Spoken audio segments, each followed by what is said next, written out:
Oh, I still have that tab open? Oh, that's fun. Hello, everyone! We're live, sort of. We are smack dab in the middle of some technical difficulties, but I didn't want to leave you all hanging, so you're going to enjoy us trying to fix everything wrong with this stream. We showed up early too. However, we have been at this for half an hour. We did. At least you have. We've just been kind of just vibing here. Hey, what do you mean? I am doing everything I can to make sure our firewalls are strong enough so the RT mods won't disturb our streaming this time. You're a good little robot.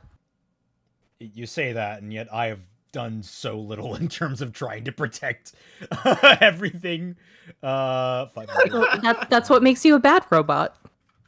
Good, I'm not a robot. That's part of the thing that saves me, I think. 250. How's everyone doing today? Everyone in chat. I hope you're all doing well and not suffering any technical difficulty. That is not the angle I need. 300. Yeah, happy holidays, everybody. Hope y'all had a great Christmas or whatever the hell you celebrate. Crisis. Merry Christmas. A great Marty Crimbo. A great Marty Crimbo. All that jazz. I need to see right 200. Nope. Also, yeah, I don't think there's been any delay with my RWBY this time around. So we fixed it, everybody. At least that problem's good and solved. Yeah. And I'm here this time. Yeah. I get a big part of the fun. We tried to get her for the last one, which was unfortunately just did not line up schedule-wise. We did. All right. It was too last minute. Really fun. I had a date night. I was watching the Barbie movie.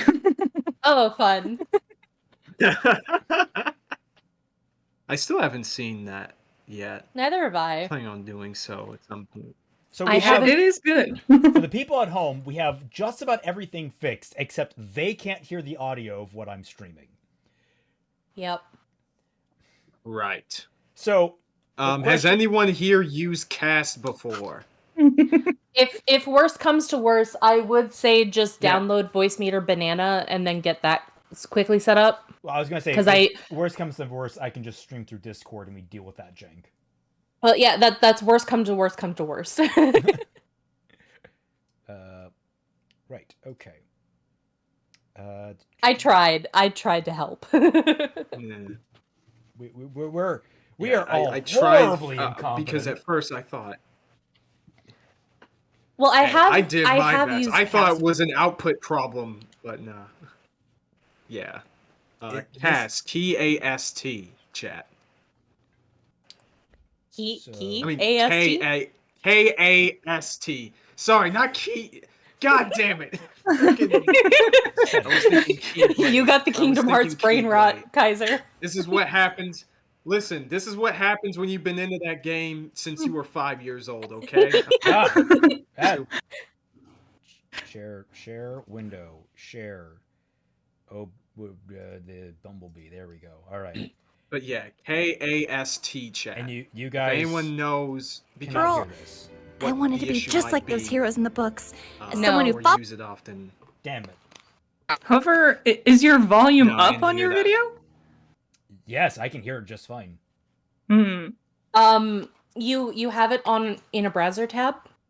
No, I have it on browser window. I have it on MPV. Oh, okay.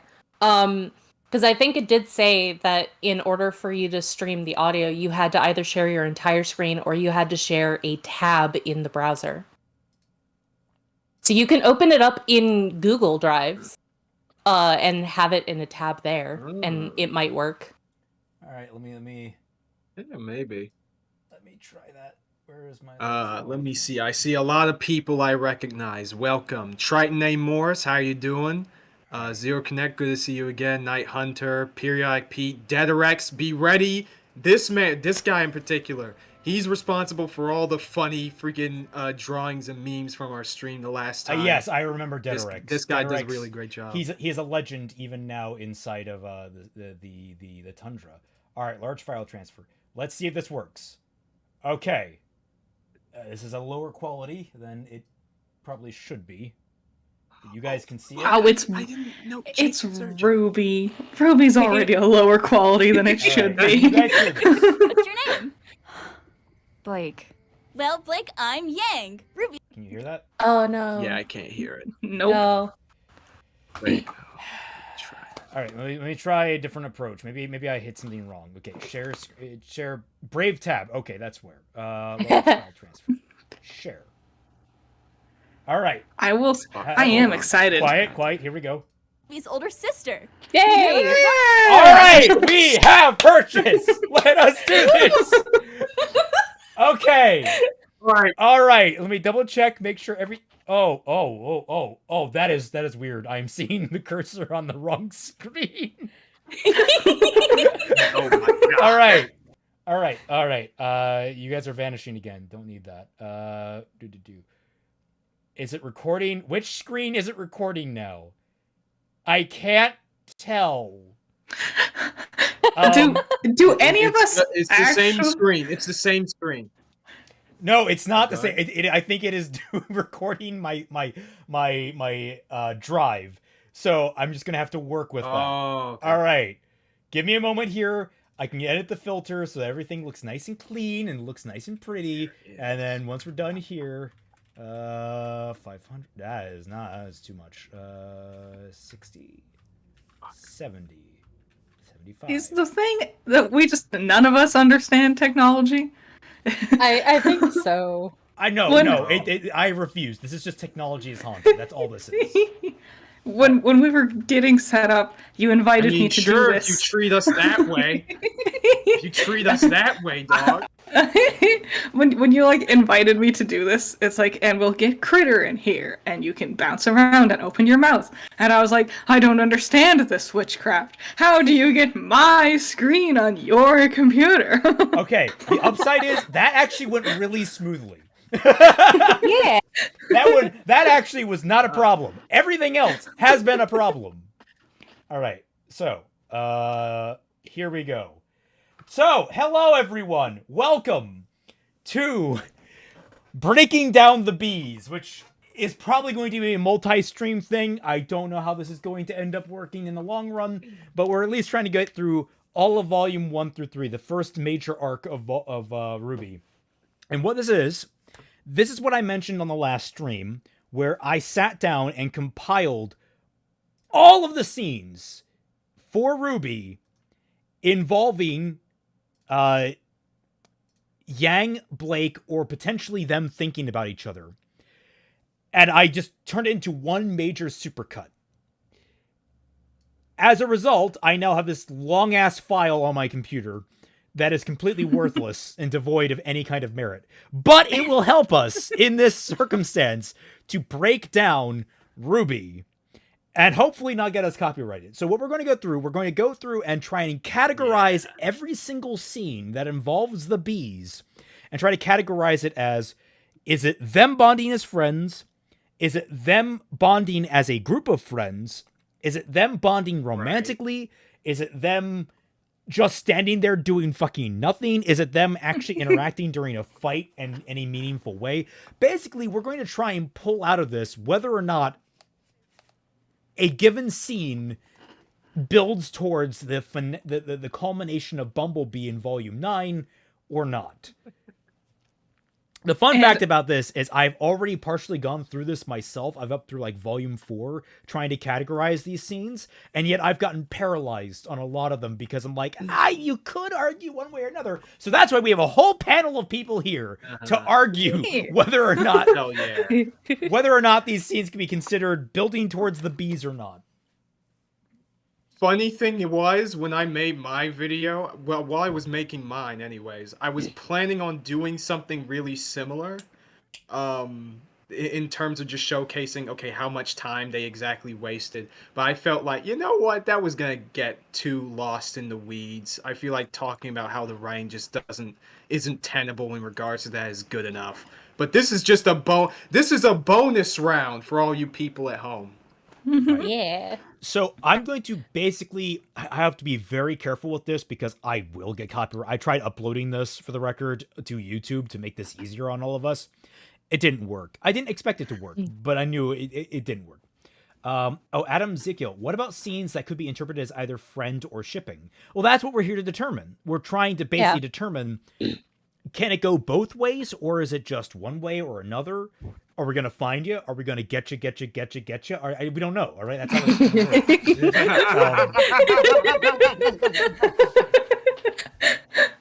Also, hey, Floof, how's it going? No, I'm not getting you on here. This has already been scuffed enough. I wish I could invite you, but we didn't plan for it. Also, whenever you're on like a stream, you're one of the quietest motherfuckers in the world. I would have invited you, but you don't talk. It would be fun to have Floof on though. It would be. But one thing that I do want to say to that, like whether or not a scene would be considered romantic or friendship, that is part of ultimately what makes good writing is being able to properly convey that to an audience and not have it be interpretable for the most part. Like obviously to some degrees there is going to be a small percentage of people that will not get it no matter what. That is something that is going to be inevitable. Not everybody is going to get it. You kind of want to aim for a rough like 90% though, not 40. I was going to say, like in my initial page through, it was a lot of potentially just team bonding, but we'll see when we go through this. So, as you can see, I've helpfully put up stats here that indicate to you the amount of time spent on Bumblebee through every single volume. Now, admittedly, volume 1 and volume 2, I got very persnickety on, where I actually cut out like inside scenes. I cut out moments where they're not on screen or not talking to each other. I got lazier later on, so more generous. But even then, the numbers don't inspire much. So, as you can see, Volume 1 had a total length of 1 hour, 52 minutes, and 50 seconds. Bumblebee time in that was 21 minutes and 52 seconds. That's honestly a lot longer than I would have expected. Especially given how little Yang is on screen. Yeah. Yes, so, I think I said the same thing in the previous stream. Hopefully, me lowering the volume here keeps it lower in the actual thing so we can watch the scene without risking copyright. That girl. You know her? Yeah. So here we go. First meeting. I kind of plan. I don't necessarily want to watch the full scenes. I just want to talk about them. So this first initial meeting, not really, between she saw what happened this morning, but Blake and Yang. Well, what are we already feeling on this, guys? Wait, what are you doing? Because I had a Bumblebee video come out recently as well. Yes. And similar to Kaiser, I also thought about going through every single scene and talking about it, but I decided not to. Almost included a moment where I talked about this scene, specifically because I wanted to point out that Yang doesn't like Blake the first time they meet each other. Because she tries talking to Blake, and Blake kind of blows her off, and then the first thing she says is, "This girl is a lost cause." So... Yeah. Uh-oh. 1 minute. It's really funny too because Zell in his video makes it seem like as the moment that Yang lays eyes on Blake, she's immediately like, "Oh my god, that girl is so hot. I want to use Ruby as an excuse to go meet her, even though that Ruby was the one that brought her up." I know. But love at first sight stories are bad, guys. Don't you know? That's heterosexual bullshit. So yeah, if I can scroll back. Nice night, don't you think? Yeah. Yes. It's lovely. We have Yang trying to communicate. That I will continue. Yeah. And this is like the one line that like as soon as you leave. I was so angry was cut from Ice Queendom, because I love that exchange. Like, this almost as lovely as this book, which I will continue to read. as soon as you are gone. It's like, fucking Blake is cold. Oh yeah. Yeah. And of course, Like, we have Yang is like, oh, we'll give up on her. So I would. This is also a hard thing that I wanted to discuss because it got difficult. Negative scenes between characters. How do you rank that in the development of a relationship? Do you count that as building towards the relationship or somehow counting against it? I would argue it counts towards building the relationship I would because agree. sometimes, you gotta take Yeah, two same. steps forward and sometimes you take a step back. But even if you are with someone and even if like you have a best friend and you have a fight, you still grow as people once you reconcile from the fight. That's an important part about development. Yeah, a lot of relationships in media, both like positive and like both romantic and otherwise. A lot of them tend to start out with the characters not initially, liking each other. Yeah, and being initially at odds with one another, right? I mean, Goku and Vegeta is a classic example of that sort of thing. So having them initially be like shade towards each other doesn't really go against the idea of them potentially being a relationship. It all depends on like the grand scheme of things, right? If they initially clashed and it doesn't really change after that point, then yeah, I guess there's nothing really being built there. But seeing as how they're two of the four main characters, no. You know how it is. So what are we feeling? Do we feel like this moment builds towards Bumblebee in any significant way? I would say yes, but in a friendship way. Yes. I would say yes on a technical level, because like everybody said before, this is technically building on a relationship with them, whether it is a positive interaction or a negative interaction.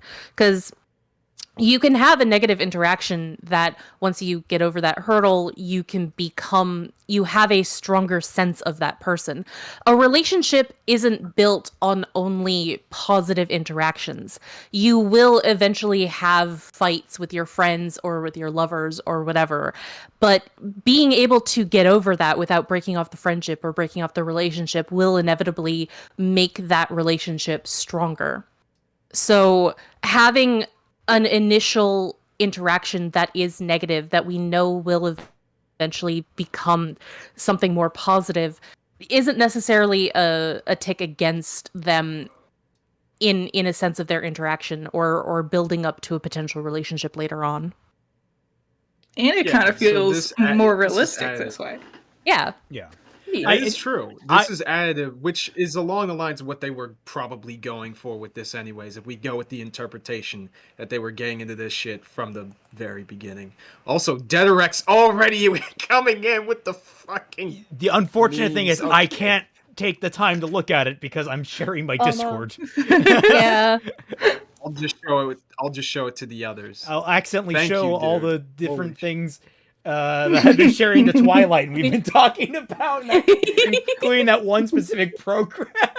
Oh yeah, that's gonna be so fun once you get that video sorted out. Oh god, I can tease that a little bit. So, I plan to cover some visual novels in the future, a whole collection of them, and a lot of them happen to use a particular program called Koikatsu Party to fuel the characters and poses and images and all that kind of thing.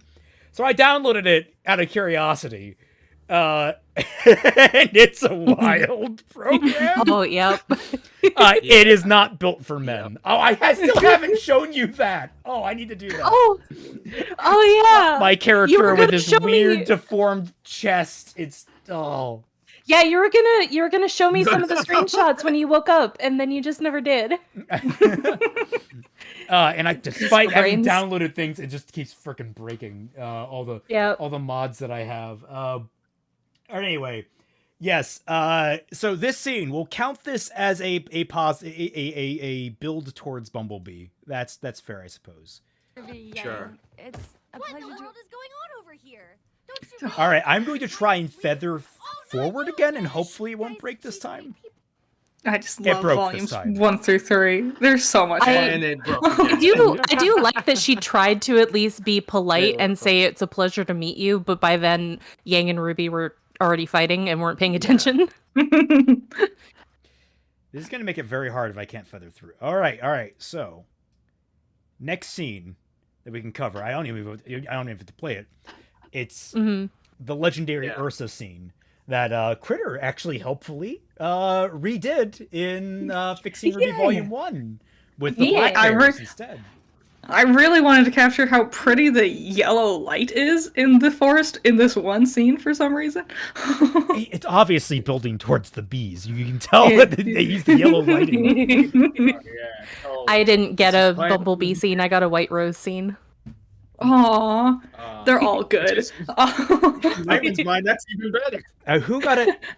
Was it Ollie that got the Ladybug scene? Oh, or was it Isaiah? So I'm trying to remember who I signed that had Blake and Ruby when they picked up with each other, because no matter who you end up shipping, we can all agree the poor Ladybug shippers just got fucking nothing for 8 years. Yeah. They get one conversation, and then they get another conversation in Volume 8 that has absolutely nothing to do with jack shit. I remember being viscerally shocked in Volume 6 when they were in the Bartleby estate with the apathy, and there's just this shot where Blake talks directly to Ruby, and I'm like, what?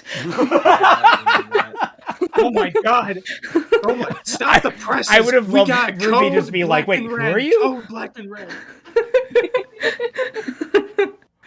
When did you get here? We know each other's names. Like, oh whoa, my god!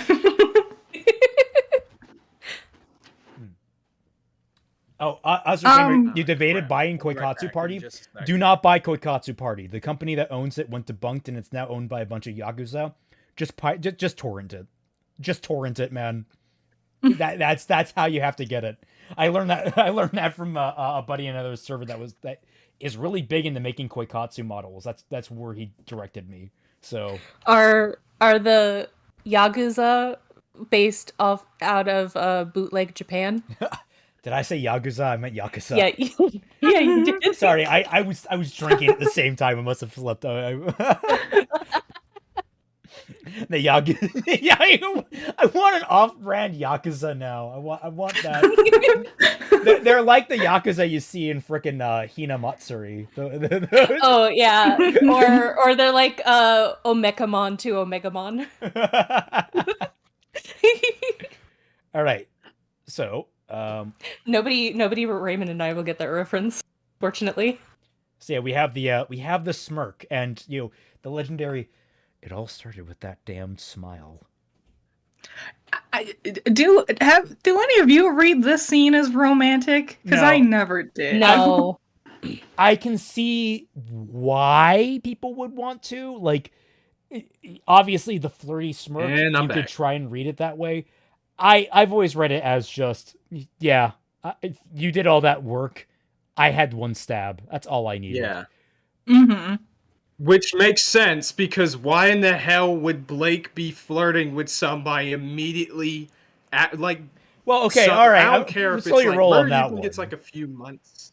I don't know. I was gonna say, like, maybe you can flirt with someone after you just meet them. It happens all the time. It's what people go to. Or Raymond. No, not after you just meet little. them. Not after you just meet them. I was talking about after everything involving, Adam.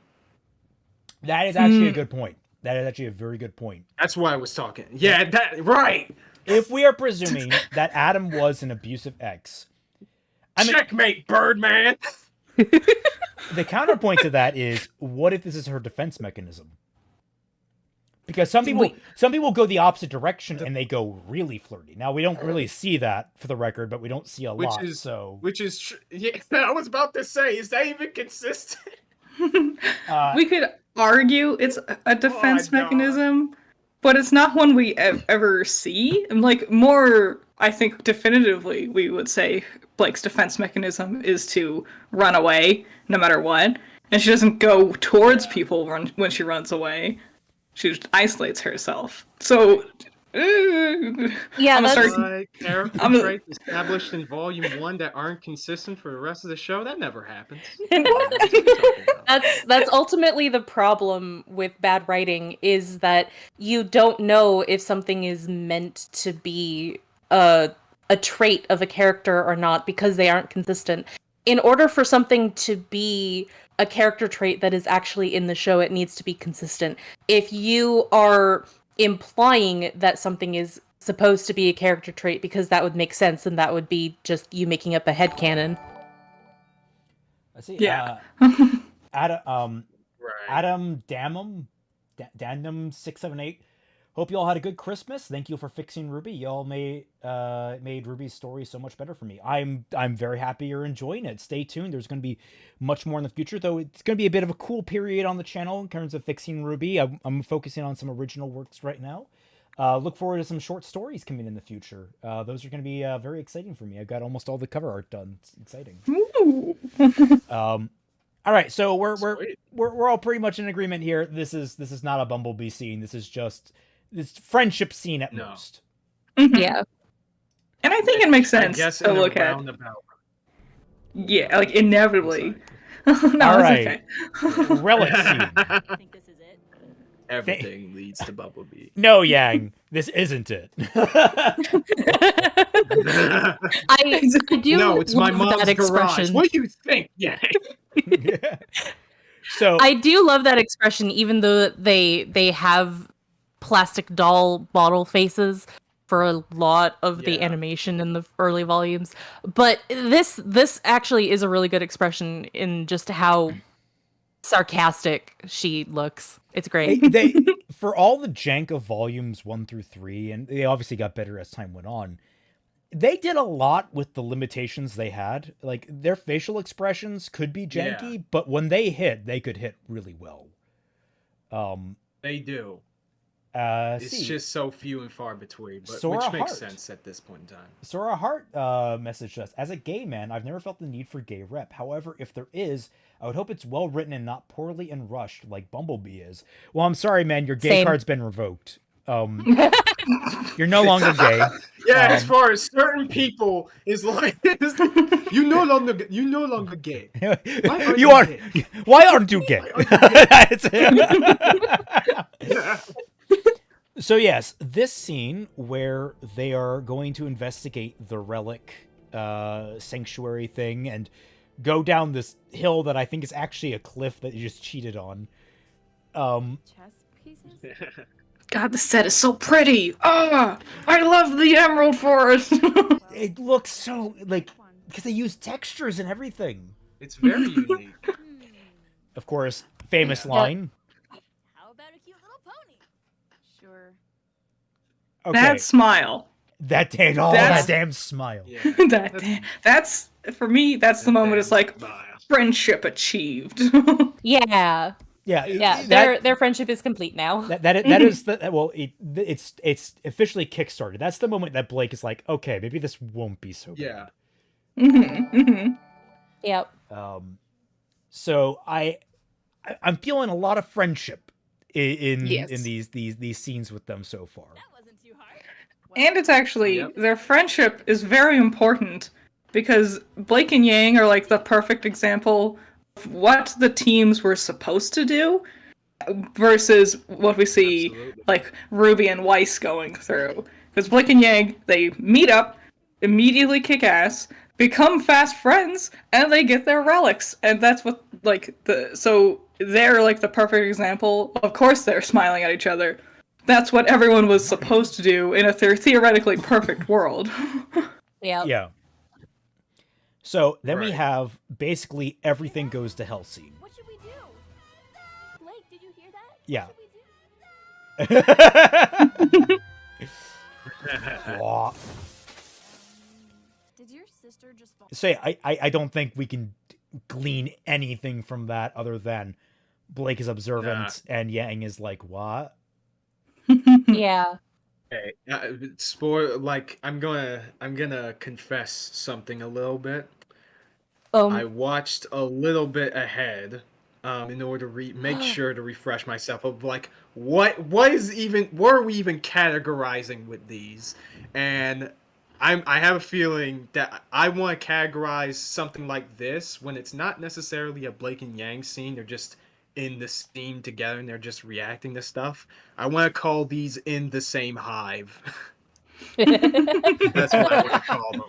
I was going to have a little ticker up on screen, but obviously technical difficulties got in the way of me making that.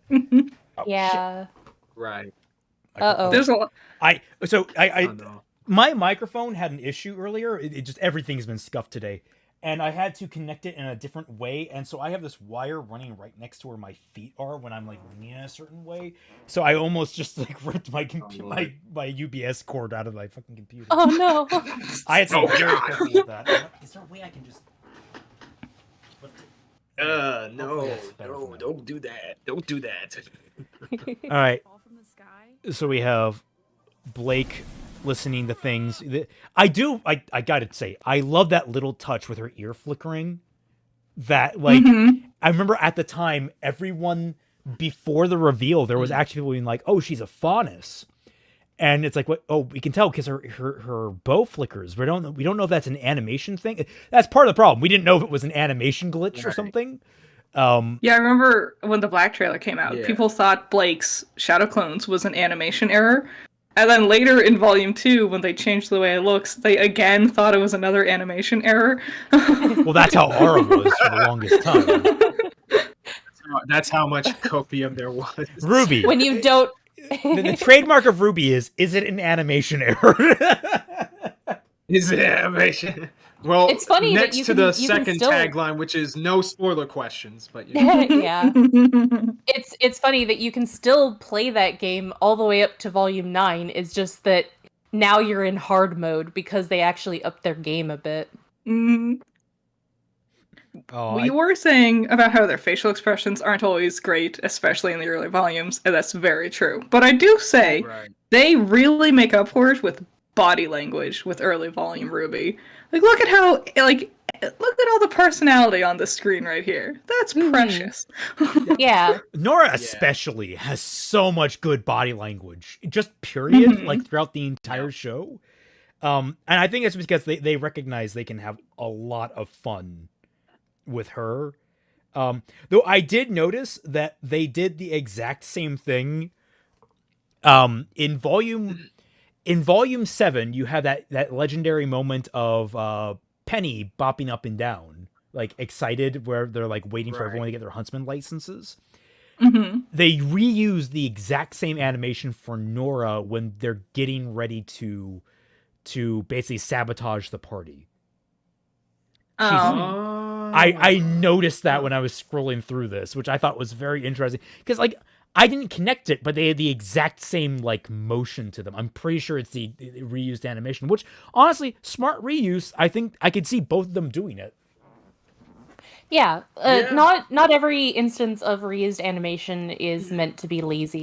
It could be for a myriad of different reasons. But yeah, so we can up through this, call this what? Just them vibing, existing in the plot. Like I said, in the same hive. In the same hive. Yeah, in the same hive. Well, there's a lot of shots like that in later volumes where Blake and Yang are just happen to be standing next to each other.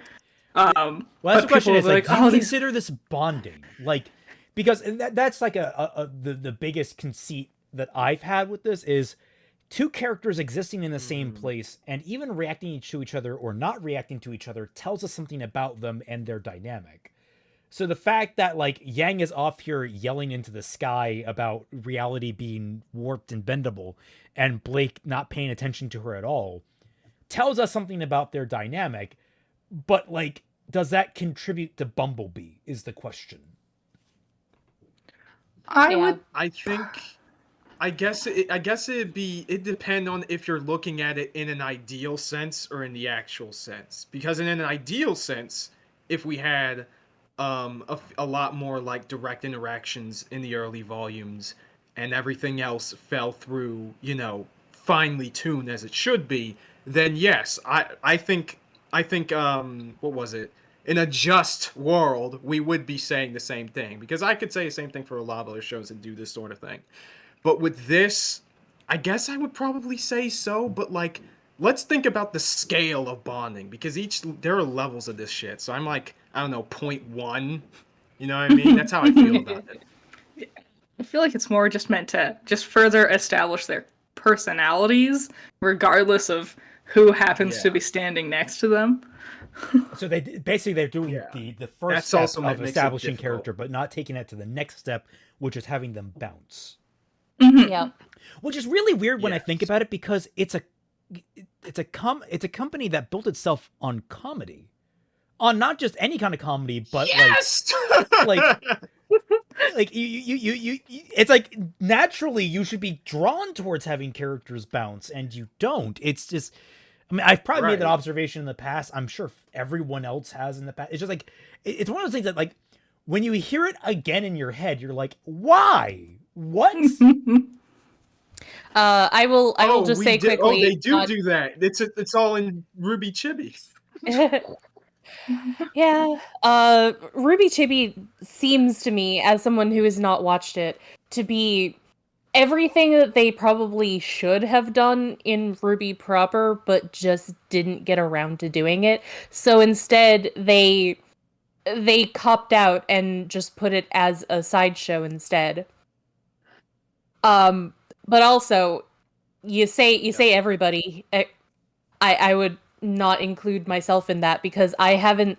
The only thing of Rooster Teeth's that I have seen is technically Genlock and RWBY, and only both of them begrudgingly. Did you watch the second season of Genlock?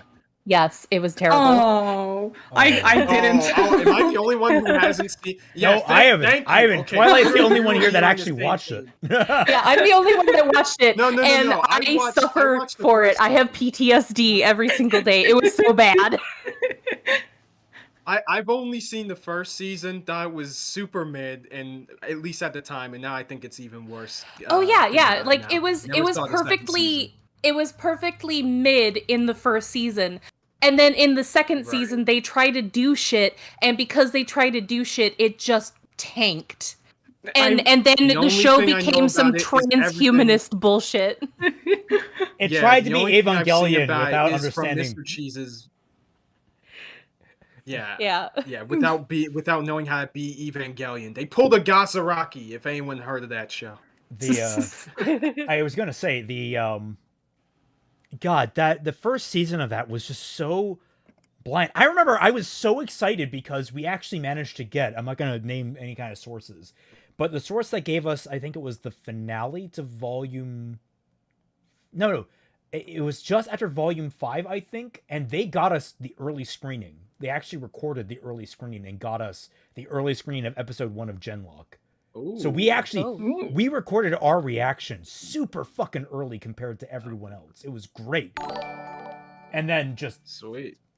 Wait, it was great in terms of timing. It was terrible because Genlock did not do any numbers at all. And, like that is a show that I would only watch if it did numbers. It was like baby's first mech. Like the most basic ideas of a space fantasy. It really was, but even then, it really had nothing to do with the mechs. The mechs were kind of just there. Yeah. Well, okay, but counterpoint to that is like Escaflowne was similar. Escaflowne ultimately was not at all about Escaflowne. Right. Like it really. Well, yeah, Escaflowne wasn't really a mech-oriented show, though. It was an isekai fantasy, like a shoujo isekai fantasy show with slight steampunky mech elements to it. That's what I also realize about the best mech shows. The best mech shows aren't really about the mechs. They're about, it literally is the rule of you have this poster child really cool element of your show. That's fine. But the heart of the show is always going to be the characters, the story, the writing. Like that's going to be all the things Rooster Teeth suffers. I will I will say, as a diehard mecha fan, just in general, that's not even just exclusive to the best mech shows. Like most mech shows, even ones that aren't really all that like super detailed in terms of plot and storytelling, they're almost never like just about the freaking mech. Like Overman King Gainer is a really decent show. That is much more closer to a super robot than a real robot show, which is weird because it's made by the same guy who made Gundam. But it's still it wasn't like the mech isn't the focus. The mech is the focus when it needs to be in like the action scenes and stuff, and whatever plot's relevant, and everything else is about the characters. Like this has always been a thing. I'm curious why you think that's weird, because I mean, like creators can go outside of their. I mean, like a good example of this is actually Anno. Hideaki Anno. Okay. He made. When made I said freaking. Weird, I mean literally. He made obviously he made Evangelion, but before that he made Gunbuster, which is much more of a super mecha anime to me. Which is great. I suppose to sort of go off on my point about them not really focusing on the mechs. They do and they don't, and I think that's the problem, is that there is so much focus on the mechs, but then it doesn't ultimately mean anything. So even though that they try to make it so much about the mechs, it ultimately isn't. And because they focus so much on the mechs, there isn't really room for anything else. And they try to, it's a bunch but of because fluff. they don't know how to balance these elements out, they ended up failing on all fronts. Shion, Code Geass is mid. Get out of here. Leave. You're not welcome. I love that show, and Shion, I will die on that hill. I agree with you. I don't care. I What? agree with you. With I me? agree with you. Me or Shion? No, So, Celtic, here's the thing. Man, Kaiser, it's been wonderful having you on. Get the fuck out. No, I'm kidding. Let me explain myself. No, I have not watched Code To be Geass. fair, it is on the opinions- list for us to watch. My opinions on it might change if I rewatch it, because I haven't seen it in over like 10 years. So It's been a while for me too. I need to do a rewatch of it too. I just remember I love a lot about it. Jack Doubt tried to watch the hour plus video on Bumblebee, couldn't. BB just makes me scroll out of the way. Unreasonably disappointed. Yeah, no, it makes you reasonably disappointed. Anyway, I will say, Edeka 7 best mech. Don't argue with me. I mean, that is bold considering you have not seen Ava, but and not even I consider Ava the best. But I'm just saying, like that's a bold proclamation. Sounds like somebody who's never heard of Get a Robo before. That's all I'm gonna say. Of course, we all know the superior mech is, of course, Pacific Rim. I fucking hate Pacific. Like I used to like Pacific Rim. I have very much soured on that series.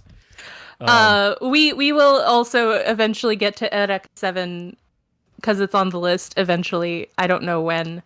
I don't know when we're going to continue our anime watches. All right, here we go. Let's actually continue this video. Triton, I love you. Yeah. But you're We're only wrong. 4 minutes in to an hour and a half long video. Yeah. In true Ruby fashion, watching Ruby just makes you get derailed and talk about other things. Yeah. She's gonna fall. She'll be fine. She's falling. Yeah, there they are, just existing in the same scene, not even next to each other. They're actually broken up by the real developed couple in this, and they're not even the most well-developed couple. They're still a bad couple. They're the least developed characters in the show. No, shh. Shut up! Don't you dare! They're the least developed characters in the show, but they are still the most developed couple in the show. What does that fucking say? Yeah, what does that say? When they are the least developed characters, but they have the most developed relationship. Maybe Rashithar's trying too hard with Slick and Yang then. You'll say, trying to argue scenes like this, I love everyone at their stock still poses in that moment. Yeah. But trying to look at scenes like this and argue, is this building Yang and Blake's relationship? Well, it's is this building Blake and Nora's relationship, because it's just them standing near each other. But you can count it as them building a group friendship. Like that's like where I got like hooked up on a lot of this. Like, okay, it's group friendship building, I guess, which might contribute towards them. But like, I don't know. They're not really interacting in these scenes. So there's no, like, what's the bounce there? Is there anything worth value? Reminder, I literally just went through in every single scene that Blake and Yang are in. They're just together. They're here. Yeah. How long did it take you to edit this together? Not too terribly long. I did this in between Fixing RWBY work while I was waiting for artists to get done. Okay. So I wasn't really doing anything at the time. Anton Devonal. Anton Devonal. Bees! Happy holidays, everyone. Thank you. Happy holidays. Happy holidays. Happy holidays. You know, I'm going Also, he was slightly going after us as artists, saying like it took such a long time for us to get our work in that he had time to work on this video. that is not the slight that you think it is, but no, I honestly, I just get antsy and I want to try and do things. Yeah, I get paralyzed, and somehow this just like worked. I know. Yeah, I hate it. I hate having my brain. I hate my brain. I know. So I know. I just have to tease you sometimes, though. If anyone has a spare brain, please donate to the Celtic Funds. Give me your brains. Donate to the Celtic is always dumb foundation. Confused with the Kirito is always right down foundation. What is it? What do we think of this scene? See, I like this one because Blake is the only one out of all those kids that actually stopped and realized Yang was like different. Well, friendship. Okay, all right. Now, how gotta be qualified? Is this different, or is this different with quotes around it? It was different, as in she's not doing what everyone else is doing, which is running. I mean, usually when somebody is stopped in the middle of a crowd of running people, then you tend to take notice. Yeah. Also, like typically when they're running for a good reason. When they're running for a good reason, like when there are two very deadly monsters coming close to them, and someone stops to like go like, "Ah, I'm so proud of my little sister." You become like, "Are you fucking run?" Yeah, what the hell? I'm gonna be left without a partner at the end of this. Yeah. So building towards the bees. Yeah, you think we got a plus towards the bees here? Slight. Yeah, I would say like plus a 0.2. A +1. Yeah, yeah. If we're plus doing 0.2. Yeah, point like 2. If they were in Harvest, if they were characters in Harvest Moon, they would have a slightly higher friendship meter with each other than they would have with all the other characters. Yeah, that would story of seasons now. Yeah. But yeah, that would be like me going to I don't know, Rick and giving him some eggs, or going to Gray and giving him a branch, as opposed to a scene where I'm giving him like popcorn. I think it's popcorn that he likes, or no, baked corn. That was like his favorite food. And now we get the legendary Nevermore and Deathstalker fights, which I don't know how many. I guess like nothing's happening here, because like obviously they get separated, and then they get back together. Then that's basically what happens during that entire scene. They get separated, now they're back together, and there is a fun thing about this moment that I remember from the writer-director commentary for Volume 1, that Miles and Carrie were pointing out that Blake specifically goes to Yang to tell her that it's too tough when she's coming to report, because she wouldn't consider Ruby or Weiss teammates yet, technically, even though they are fighting the same monster. But she knows she's partnered with Yang because they met first. Oh, that's not what I need to select. Where is the frickin' cast? There's cast. Is cast Also, frozen for you guys? No, No? not for us. I think it's probably frozen in the stream. Oh, there we go. Now it updated. Weird. I don't know why that happened. But you're right. She goes to Yang, but is that what is the reason she goes to Yang? Yeah, because they're partners, and she knows they're partners. They don't know they're going to be Team Ruby yet. She has no need to go to Ruby Rose and tell her about this big bird, but she will go to her partner to tell them about the big bird. Right. By the way, especially there's a big bird. Since it's tougher Yang than it is looks. shown to be pretty reckless. Yeah. Adam Zelke, he was the one that told me that the screen isn't playing for us. Is that what was supposed to happen? It's hard to keep up with your conversation because I don't know what scene you were talking about. If it's about copyright, it's fine.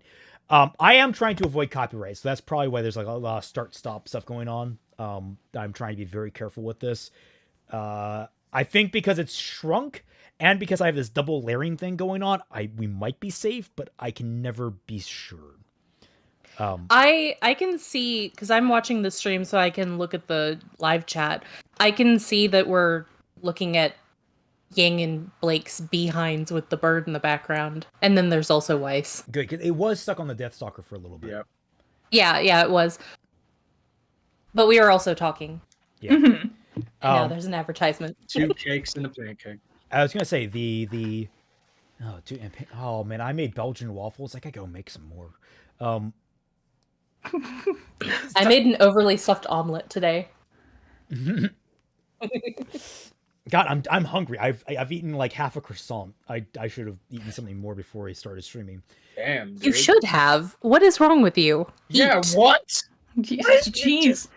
Put food in your mouth. Hey, God. man, look, I woke up at Christmas. noon, guys. All right, I don't really eat till like. I mean, 4 or that's 5 early hours. for you. Actually, I've been waking up at 11:30. I've been in a bad habit because the last week has been just weird. Anyway, yeah. So I don't like part of the scene because like Blake being like it's tougher than it looks. It's like it's a giant fucking bird of death. It literally fired its quills down at us like freaking ballistic missiles. What? Of course it's tough. A classic Miles and Carrie move Yes. of we need dialogue in the scene. You don't. You really don't. Part of bad You writing just show is them hitting it. Yeah, part of bad writing Go is ahead, thinking Clark. that you need dialogue for every single moment instead of just letting the scene speak for itself. That's one of the benefits Right. of having a visual medium like yeah. is that you can we allow already- facial expressions or the scene itself to speak volumes to the audience. You don't need dialogue in some of the scenes. Yeah, we already see beforehand how relatively capable the characters are with taking down normal Grimm, or in Blake's case, in the Black trailer, fucking robots and shit. We can just see visually from her trying to attack the burb, during this whole scene here, that yeah, it is tougher than it looks. Now, maybe if she said in a way that would give us a bit more insight into how it works, that might change things a little bit, but as is, it's just unnecessary. Yeah. Yes, Zero, I agree. Episode 21 of Digimon 01. I really would have loved Yang to be like, no shit. To give her that same sassy Yeah, look Blake exactly. gave her when she was like, "Do you think this is it?" Hey, that would have gone full circle, yeah. And then they just get Red Like Roses Part 2 starts playing. And boom. Team building. Yeah, team building, which is fine. I mean, it goes towards their friendship, so I guess... Yeah. Right. I It's sort of like a modifier, Yep. you know? gotta keep talking over it, because we don't want to... Yang committing suicide. Oh, we got another super chat. Yeah. Told you she was suicide. Told you Blake thought she was suicide. Philip Schwartz, not Bumblebee related. Judgmental, I want more Fudgmental Bitter. Oh, Yes.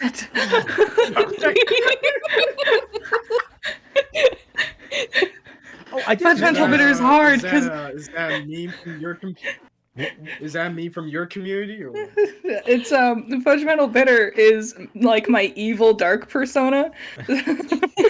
Oh. And I did it once for an April Fool's joke, and it's like the point was that I was like overly mean and negative. And it's like, I don't want to be mean and negative. She is just a soft little hamster animal thing. That's She me. she can't be judgmental bitter as much as we love it. If you give me some, At least when we're not talking about now, unless we have some people on Tumblr talking shit about her, then she gets real bitter real fast. Oh, yeah. Watch. They're just so pissy. They're just so mean. As they hide in Tumblr where no one can bother them with their blogs that get like 2 views or whatever. Yep. I hear the fighting, but I'm still on the shot of Blake and Yang's backs. You know, I wonder if I can... Oh, God. Freaking technical difficulties, man. Oh, yeah, that is true. Weird. Okay.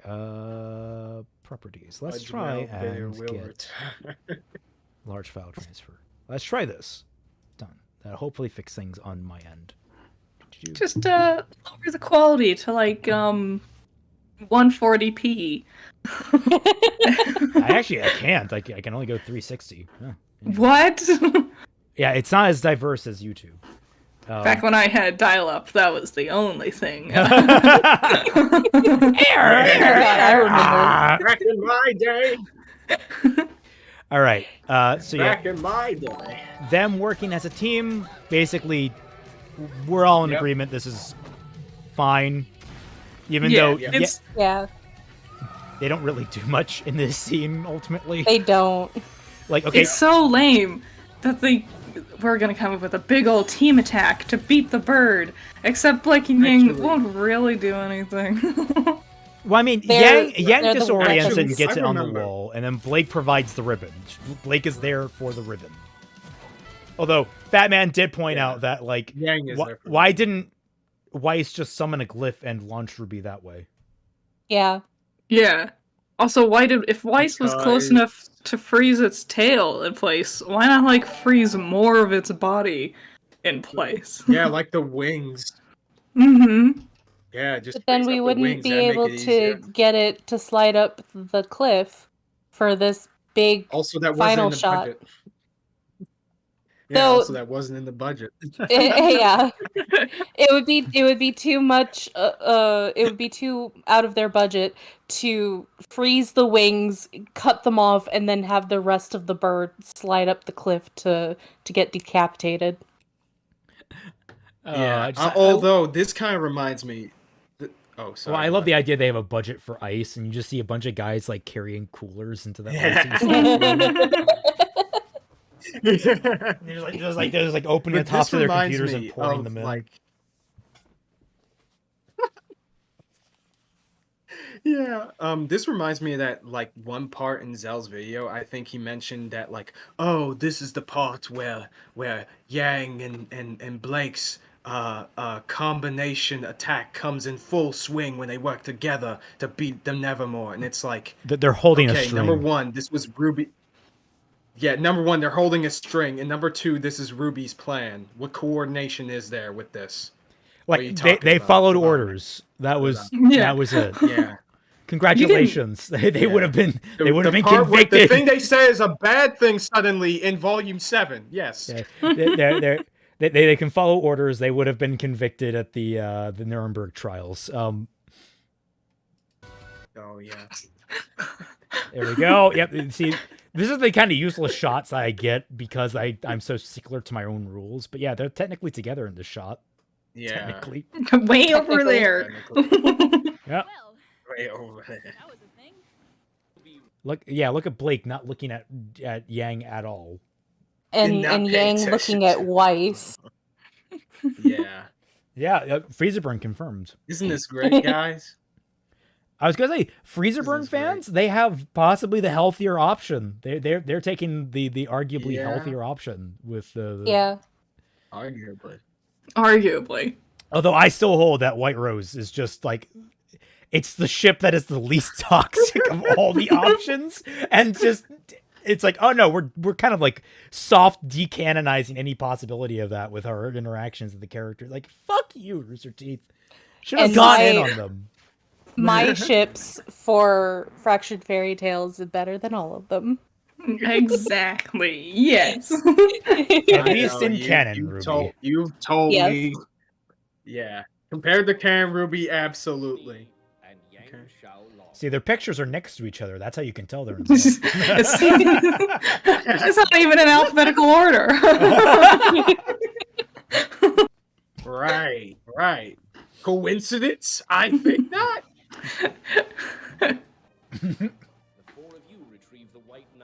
Yep, just standing around, just standing, just standing, just standing, standing. Led by Ruby Rose. It's only now that I realize what they were trying to fucking do with that shot, where like they were trying to have Weiss be expectant, but they didn't do the facial rigging. They didn't do the facial expression enough to show that she was expecting to be chosen as leader. Yeah, Also, they have doll faces. Also, the fact that Weiss expected to be leader when Ruby was named at very first in line, and every single person before them had that. Like, yeah, and they see the team Ruby on the screen in front of them next to Osmond. like, I want to see the team that like the leader was like the last person on the name.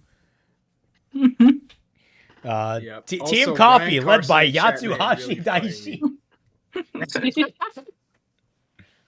Also, Ryan Carson in chat made a funny joke. Zell, even as Yang is looking away from Blake, she's still thinking about her passionately, not being able to take her mind off of her body. There's so many things. Like, you could do that with anything, and so many people do that with Blake and Yang. It's like, really clearly, is. this is romance. It's literally the shipping meme with anime that most people make fun of, where it's all like, oh my god, they said hi to each other one time, they're married. Yeah, that's what I kept mentioning in our last stream, is the shipper goggles. This is literally, they looked at each other once, they are so in love. Okay, so hot take. Look, we all make jokes about the Bella booty, but can we admit that Blake is the fucking flattest of asses among all of Team RWBY? Like, I think maybe Weiss gives her a run for her money. I was gonna, but like, all four of them, Blake has one of, if not the flattest ass of the entire crew. Well, we can't really see Ruby's ass because not only is it hidden by his skirt, but we got the hood there too. True. Mm-hmm.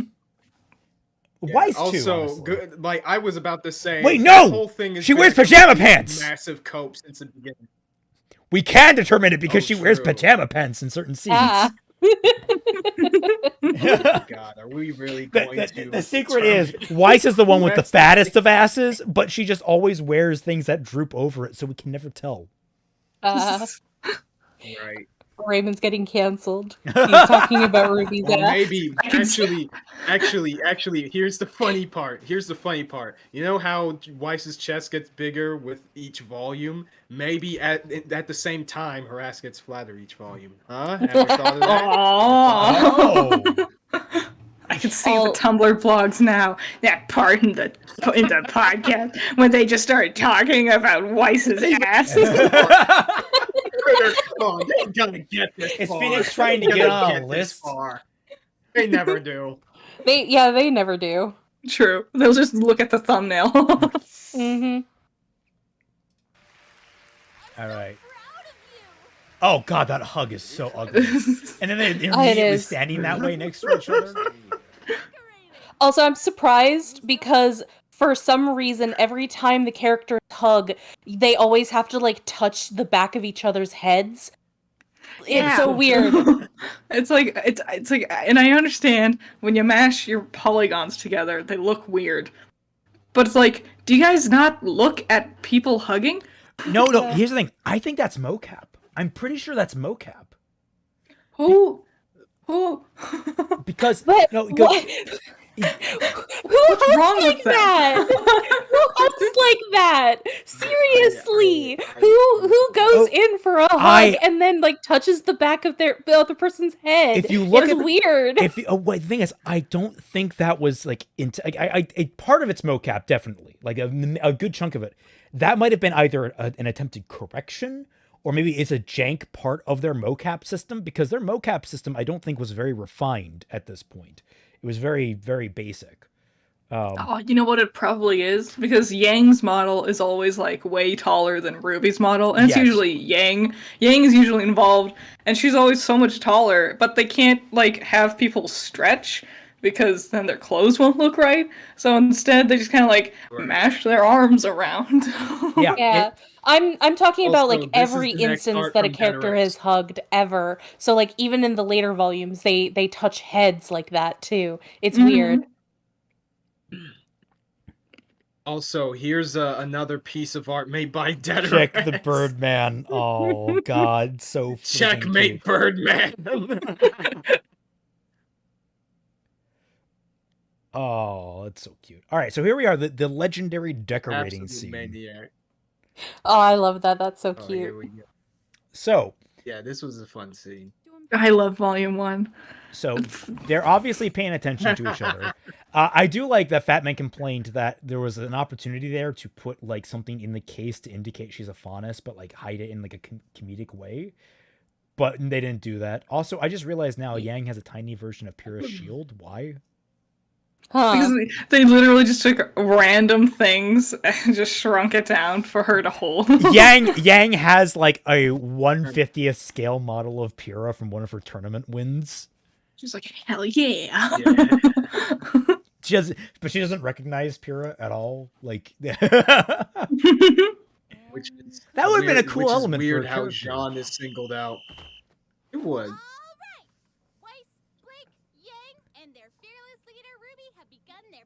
God, I miss Ruby's voice being this low. It's still squeaky, but like this is the highest it ever got. The Ruby Twitter posted a clip from their Justice League Part 2 movie, whatever, to Twitter today. God. I hated watching that. I hated watching that. And just listening to Ruby say the name Batman. I'm just like, I don't want to do this. I don't want to live on this planet anymore.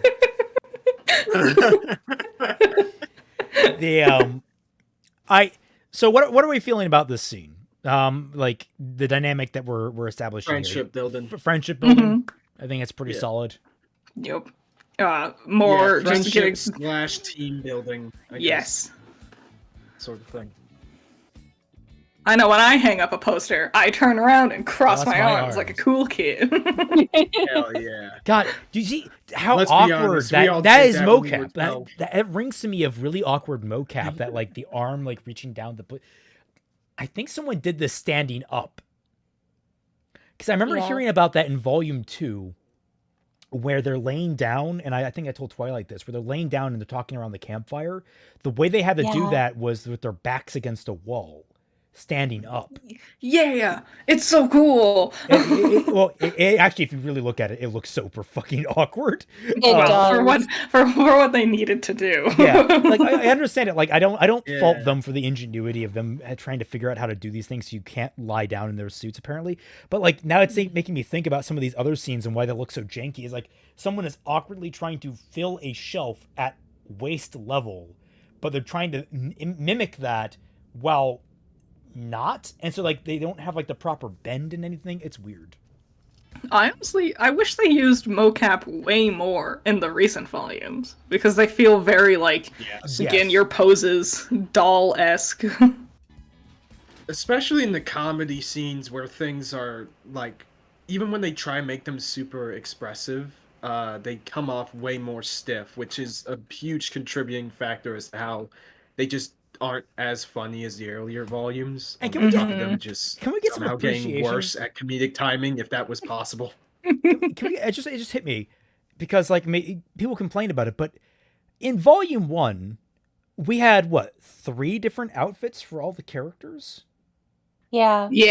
Yeah. Like we do not get that anymore. Like I think the closest we got was we got like a sleep uniform that was or like something like that in volume 7 for them when they were Atlas. I remember being super disappointed that they didn't take off their like warm layers in volume 9. So just walking around the island with their jackets on and everything. In fairness, their outfits would look fucking atrocious. Atrocious.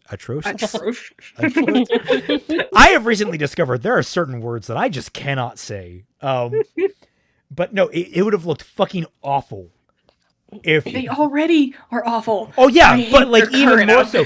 Like if they had taken off the upper layers, everyone would have figured out that Blake's suit literally has no way she can pee. Yeah. Yeah. She has to strip naked every time that she needs to go to the bathroom. Either that or she has a built-in diaper. Like those are two options, people. She has a catheter. Oh, a catheter! Ah!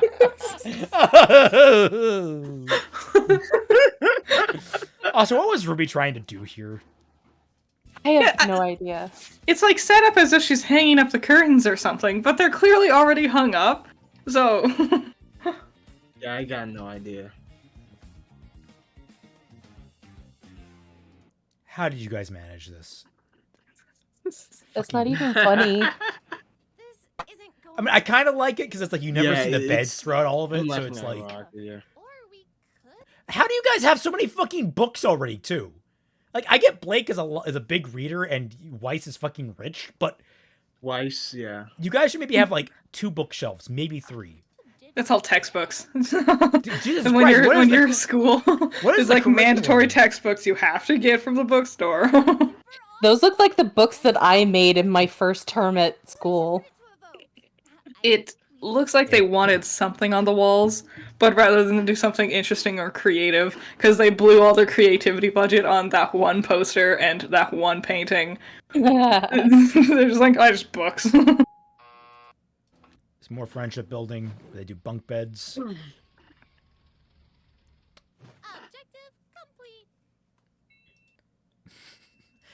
complete. I still get a kick out of this.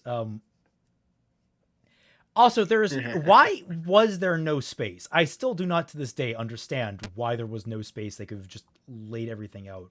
Is that middle bookcase? Is that really it? Is that the only problem?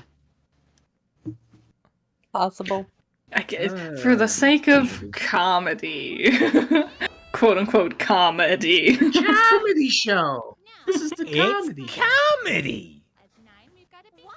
All right. So yeah. This is really just either building friendship with the team or them just existing in the same place or running awkwardly out the door from the mocap. Oh god. Oh, the animations. I know it's so hard to only focus on Bumblebee. That is clearly the same running animation for all of them. It's like, when you look at like ugly shots of Yandere Simulator and all the characters just have the same horrible animations. Yeah. I wonder if Koikatsu was made for the beginning of Yandere Simulator. I would not be surprised. Or not made for, but like used in the creation of it. Some spin-off thing. Who knows? That's Oh god, what was with that? And Glinda's a robot. they all act like robots. 6:15. Also, don't you have a class to teach? What are you doing sitting there? She's an assistant. She's the assistant dean.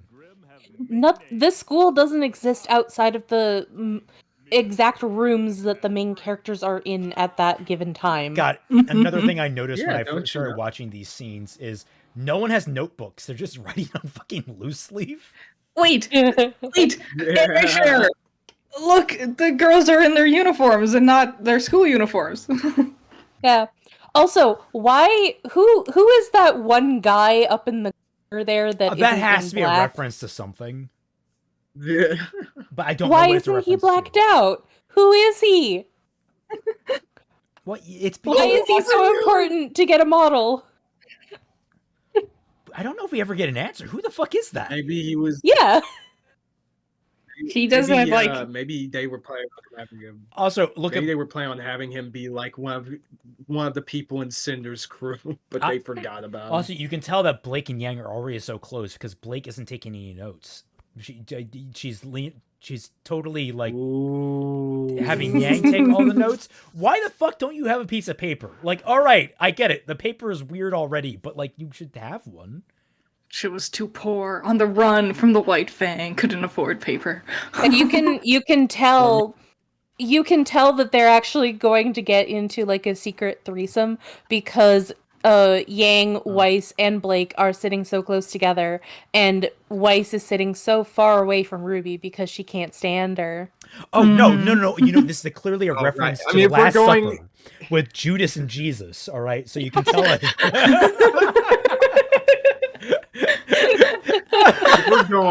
if we're going by Zell's metric here, okay, and characters looking at each other is enough for them to have feelings for one another. Then we gotta overanalyze it. Like we can.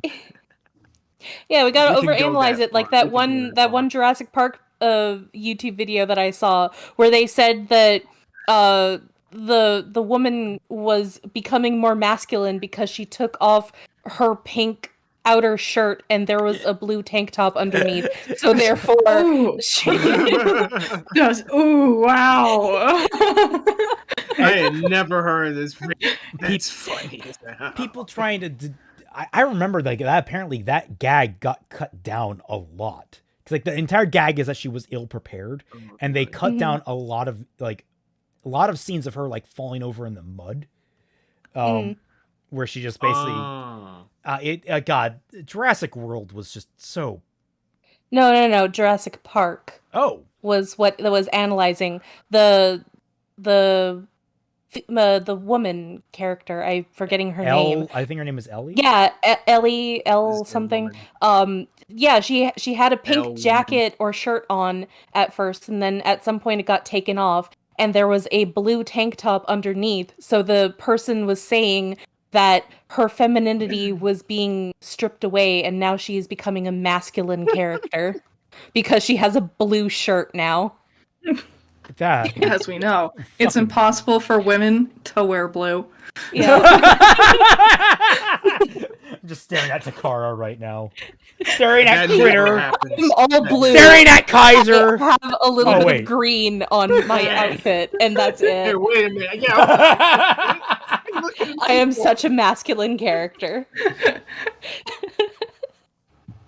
Oh. Well, with the way you were going off the last stream over the fairy tale illusions, you didn't have some of that masculine energy, that testosterone. Oh, please don't get me started on fairy tales. I will go off. Are we, did I get the port wink in here? I might have.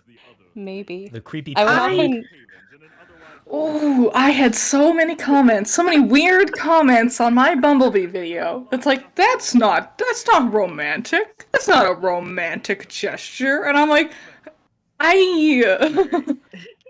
Yeah, there I mean, it can be, but if you have a character that just winks at a lot of people willy-nilly, then you can't say that is necessarily a romantic gesture when they're just doing it to everybody. It's basically like their handshake. The way I see it is it's kind of a halvesy.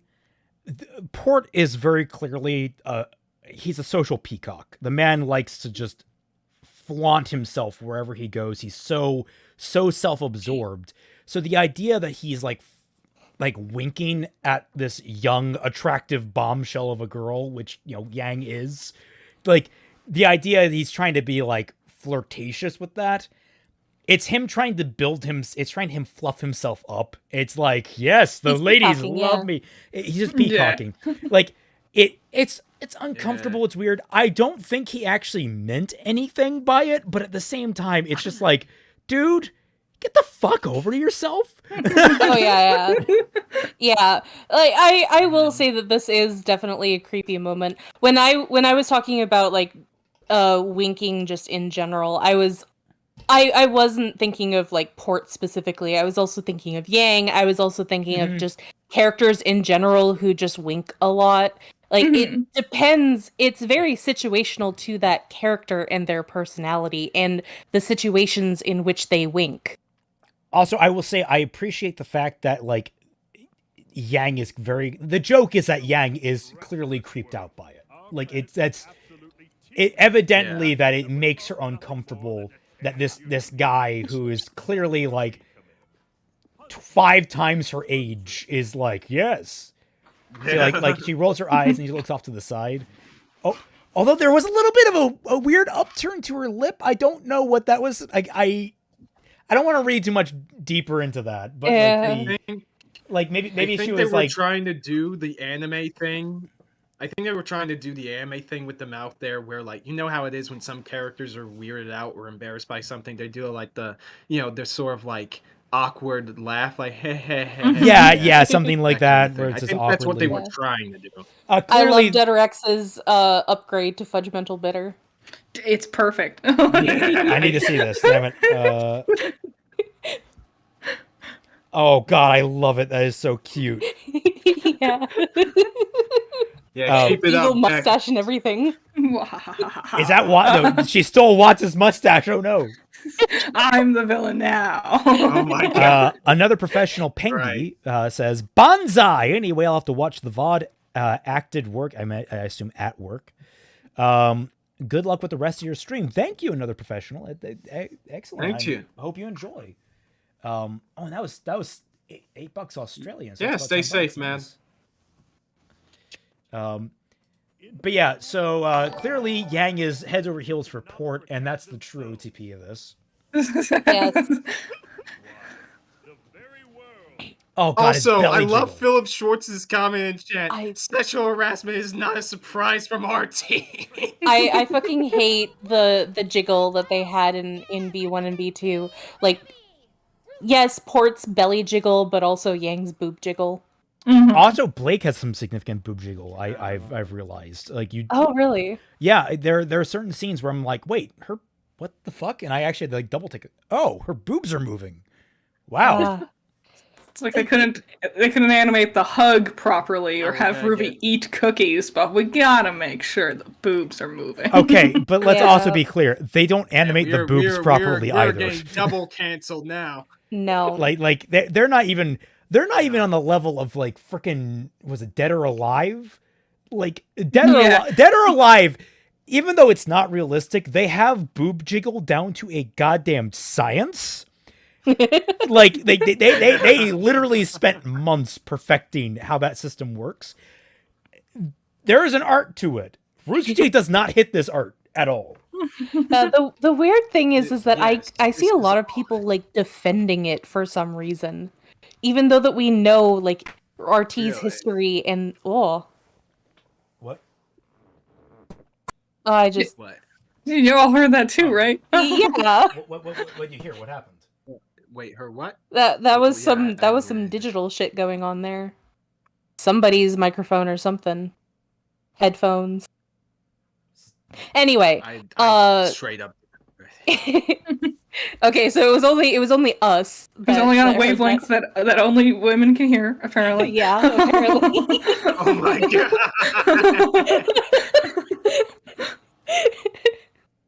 Anyway, I just find it really weird that despite the fact that we know all of the history and stuff and all the BS and RT and stuff, that people still defend the boob physics of V1 and V2 is, like, not that big of a deal. Here's the thing. I actually wouldn't mind. Even though they literally said... I was going to say, I wouldn't mind if the show had more sexualized elements. I actually was fine with that because, like, with someone like Yang, her flaunting her beauty, and I liked Critter's analysis of Glinda, in fact. I think Glinda's a very sexy woman, but you're right, the way she's handled in the show is very mature. Like, I don't mind if it's handled well. It's the fact that they came out and they're being like, we're above things like panty shots. Meanwhile, you have Yang's boobs, like, jiggling completely as a mono boob. It's like, what? Especially once you get to the later volumes. And they don't have the boob physics anymore. It's like, oh, so you just Okay. Yeah, like Yeah. And they could have gone the Chad route like what Jujutsu Kaisen does, where they have little to no fan service whatsoever, but they still make the characters incredibly attractive, which is just the author just hiding his power level. I found out about this like I think last year in an interview that apparently Gege said that, oh yeah, I initially wanted to have, fan service in my story. But then I thought, oh, what if my parents were reading this? So I just downgraded that. It's so funny. Just think about how incredibly hot the characters already are. All right, I'm going to counter that with the Chad move. That. The Chad move, however, is what if my parents are reading this? Fuck it. Boob jiggle. Like that's a power move. You just stare your father in the eyes as you draw it. It's like, did you read my manga, father? You just have the manga page with them jigglies up on the screen, and you're all like, "This is me now, father." But no, like the thing is, what gets me about Rooster Teeth is both the hypocrisy. And the cowardice. That's really what gets to me. Is like, if you're honest about it, it's like, yeah, no, we want a boob jiggle. Yeah, we don't really care about panty shots. We'll have them if we need them or whatever we want them. Just be honest and upfront about it. Just don't hide like you're somehow better than everyone else and pretend like your shit don't stink. Yeah. There's never been a single honest moment. The thing I hate now is how they just grovel for money. And also openly, like, blame people for not giving them more money. It's like, we're just too poor. Animation's expensive because you're not buying our merch enough. It's like, well, get better merch and I'd buy it. What do you mean? Yeah. Hey, speaking of, available in Critter's store, there is a wonderful shirt that I am wearing right now, whereas a raccoon stole my arm. Yeah. I want to buy that. It's such a nice shirt. And I was worried because a lot of those online stores have really a lot of them have like really shitty material. This isn't necessarily the best material on the planet. It's a lot softer than I expected it to be, and it's a lot more comfortable. So it's and the print stays remarkably on. Like, it doesn't fade away. I've bought one of my own shirts like years ago, and it still looks like it has the picture on it still. I'm amazed. Yeah, it's a wonderful shirt. So highly recommend checking out Critter's store. You can get some great merch there. Okay, maybe I could get it because I remember seeing it a while ago and it looked really fun. I fucking love the idea. I just love the image of this feral raccoon with an arm and all the blood dripping off. It's like completely out of context. No one gets this. I've worn it outside multiple times. To like when I'm coaching, and no one has asked me about the shirt, and it disappoints me every time they do. Because I've always wanted to be, raccoon stole my arm. It's a classic. What is and just being like, and just like confuse them by just saying like, oh yeah, it's perfectly normal. What are you talking about? It's some nerd ass shit that Raymond has. He has a lot of those. Just ignore it. That's probably what your students. I actually don't have a lot of nerd shit. Like I think the other nerdy shit that I have in my repertoire of things to wear is a shirt of Captain America. That's disappointing, Raymond. Get on my level. All my shirts are nerd shirts. Yeah, I have an I have an Evangelion shirt, dog. Get on my level. I hot take. I don't like clothing with a lot of like brand logos or anything on it, or like decals or anything. I like just like if you're doing a design, fair enough. Like I like it to be more of a just built into the tiny rectangle in the middle. No.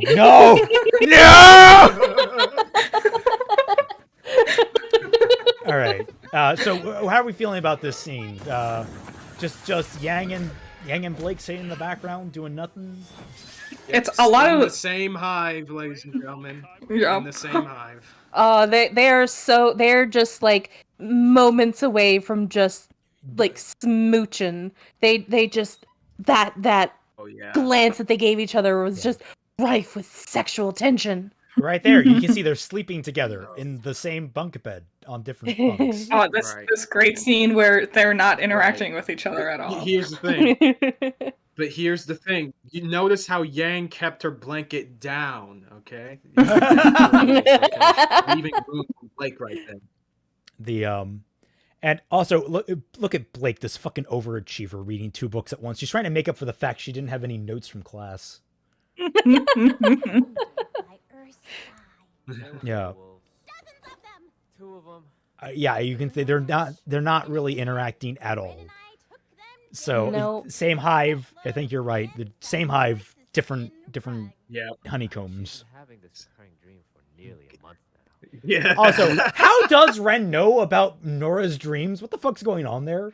Yeah, I thought this scene was gonna go somewhere. I thought Nora was having like future visions or something. I guess maybe the point is that like she's talked about this same dream before. But like, Yeah. why would she get the details so wrong if she keeps having the same dream? Sometimes Volume 1 Nora was a little too much on the lol te random side for my taste. Yeah, A no, I little can bit, get yeah. that. I can get that. So here we go. We have them commenting on Cardin. It must be hard to be a faunus. And that's it.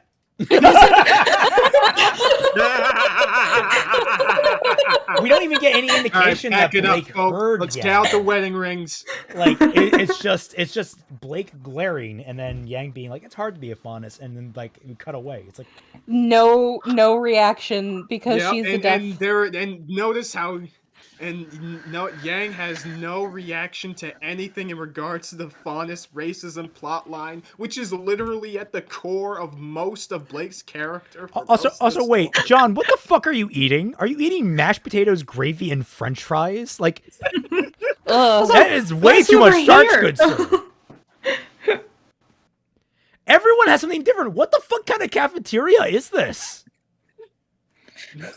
like Like a college I campus. just love the well, we don't see anything to I that just love effect. the food that they have.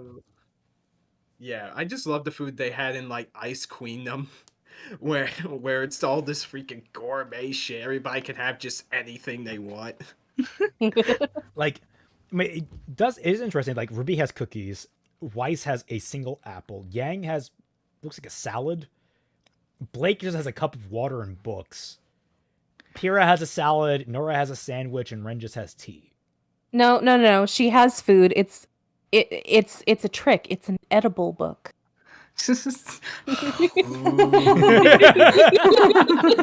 I want to see Blake See now, what that just reminds like me of shoving a something. full book down her. Oh.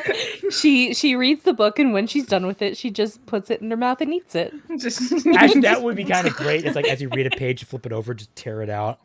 Yeah. Just oh wait, what did that say? Dang. Absorbing that knowledge.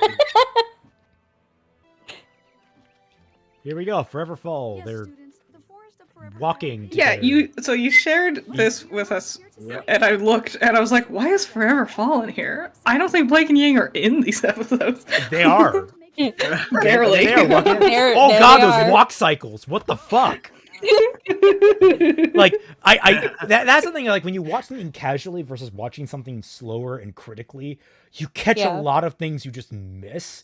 And some of the Yes. animations I have never caught Yeah. before where I'm like, oh my god, how did I enjoy this?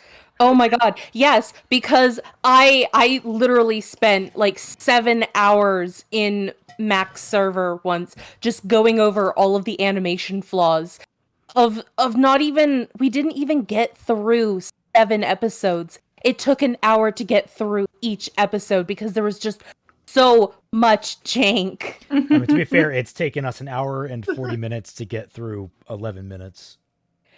Oh god.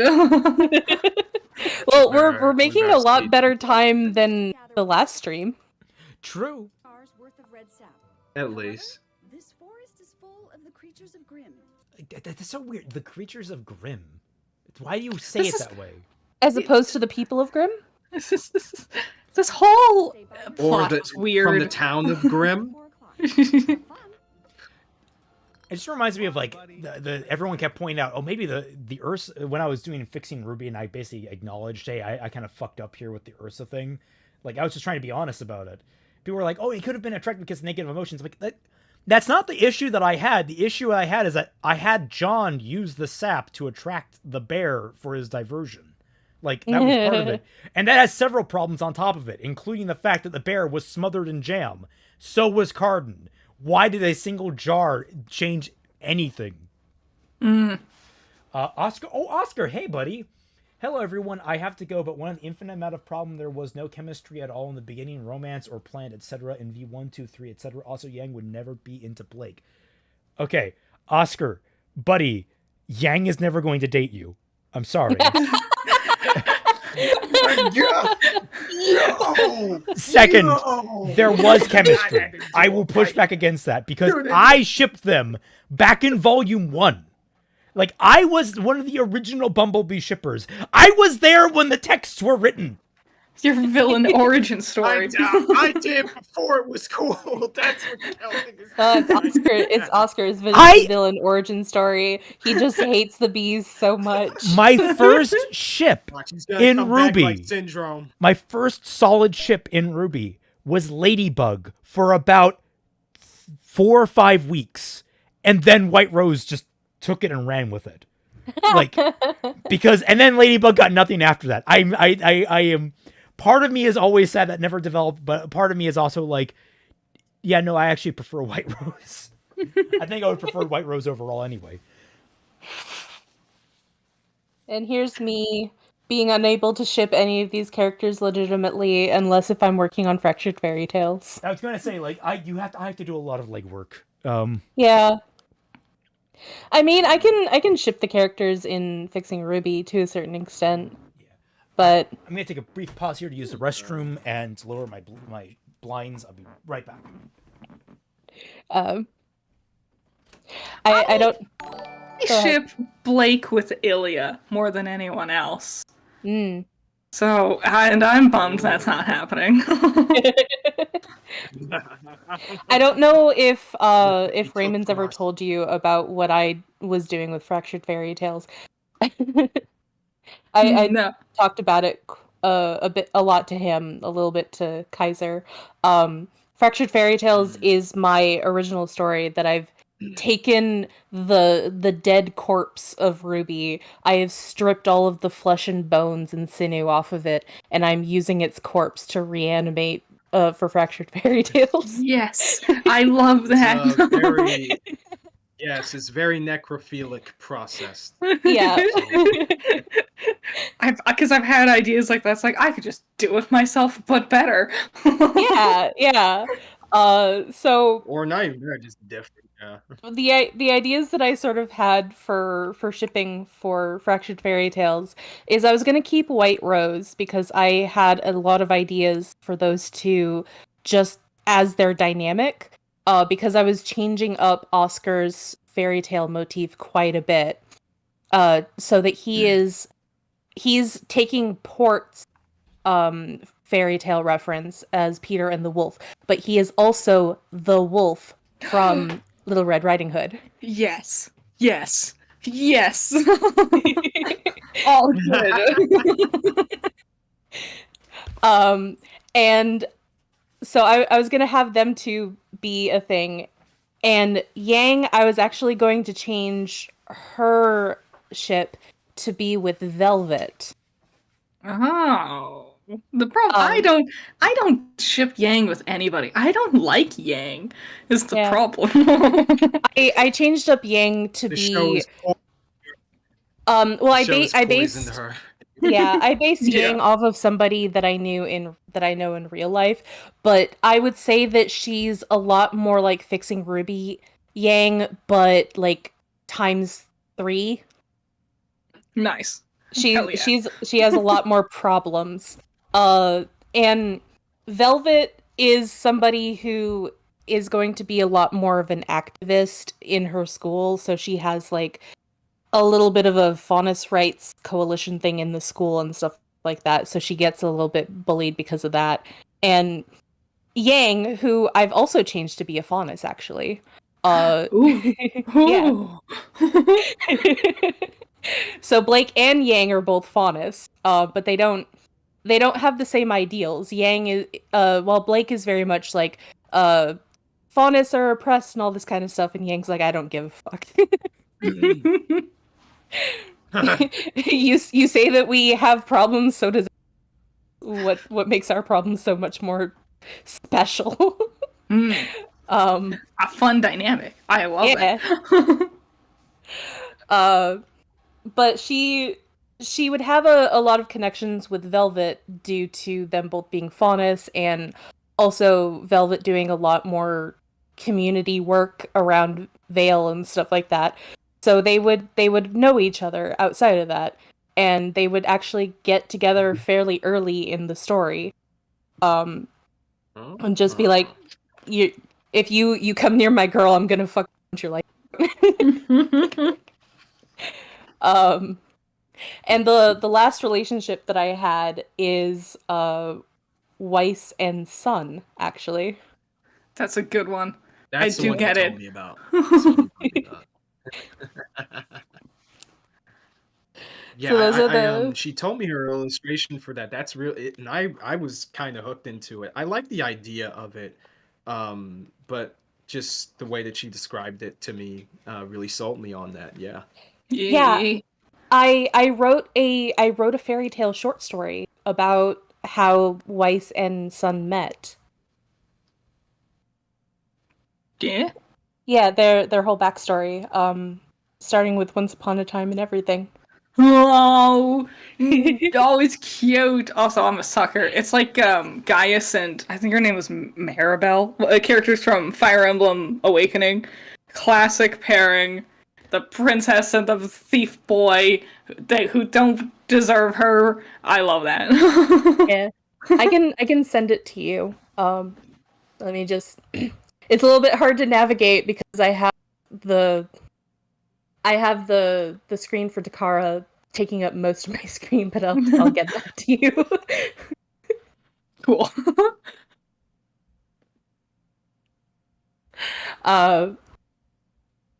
Yeah, a lot of Volume 1, Blake and Yang is not much to work with. No, it really isn't.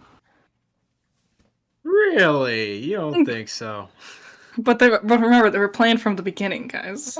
They were planned from the beginning. Yeah, totally. But this is all part of the chess game. This is all part of the whole shabacle, okay? Welcome this back. is a long con. They're ahead of us. Yeah, sorry, I needed something, so I took the opportunity to get some food and water. Like the only thing that I could see with them saying like, oh yeah, it was planned from the start. It's like, yeah, but then you slept on it for 4 or 5 volumes. You planned it from the start, but then you didn't start implementing it until halfway through the series. No, we let it marinate for That is not okay? marinated. There's a big difference. So they marinated it in a pot that didn't have the stove on. Yeah, it was planned from the start. That's what I said in my video. We marinated it in like if this is your idea. We marinated it in a bag full of water. Burn, I wouldn't let y'all do barbecue. Yeah, you didn't marinate it. You freaking what's the word? You diluted it. There we go. All right, so let's continue here. So they're not really doing anything in these scenes. They're okay. That was interesting because like it's Blake hanging out with Ruby. Yeah, because in Volume 1, they would sometimes have little moments where the whole team would actually interact, versus nowadays where it's mostly Blake and Yang interacting because they're desperate to show, look, we do want them to be together. What? Where? Back there! It's got carded! He's got carded! You and Blake, go get Professor Goodrich! And they leave. Go with them! This episode is so ugly. Now they're hanging out as a team, going to the Vital Festival. The Vital Festival! Oh, this is absolutely wonderful! I don't think I've ever seen you smile this much, Weiss. It's kind of weirding me out. So team building. How can you not smile? A festival dedicated to the cultures of the world! There will be dancing I miss when Vale looked like this. They made it all futuristic and hologrammy, and I think it sucks. Well, I wouldn't mind it being like different locations in Vale being differently like renovated. That's something that I do find a lot of fiction fails at. A lot of their towns end up looking a lot of the same, as opposed to having different ages. A lot of future stories I find, no relation to the writer future stories. I was gonna say a lot of stories that take place in the future, especially like 2027, don't take into account modern architecture or anything that's been here for hundreds of years. Like, people often like old buildings, so they'll preserve them. So you're often these creators just like draw these giant, metal and steel and glass columns of skyscrapers, and with no consideration at all for like, oh yeah, no, but that's where like the Chrysler building was, and that's not going anywhere. Right. It kind of reminds me a little bit of how they did in Batman Beyond with the different locations. Like, yeah, a lot of things are super, neon and, cyberpunkish. But then you get a lot of these sorts of like suburban areas, or you get the areas where like the old parts of Gotham was, or like a crime alley that was still there because Bruce like had Wayne Enterprises kind of preserve that. I thought that the way they often do that is really cool. I don't remember enough of Batman. School an interesting way of tackling that sort of thing. You should definitely rewatch it. It still holds up really well. Yeah, I remember I really loving that show. Also, Oscar Borgia. Haha, take care, you guys. I'll be back. I'm sorry, but no, at best, just friends. Also, Weiss and Yang make more sense than Bumblebee. That's fair. Yeah, All that right. is fair. Yeah. I would. A part of me. So long, partner.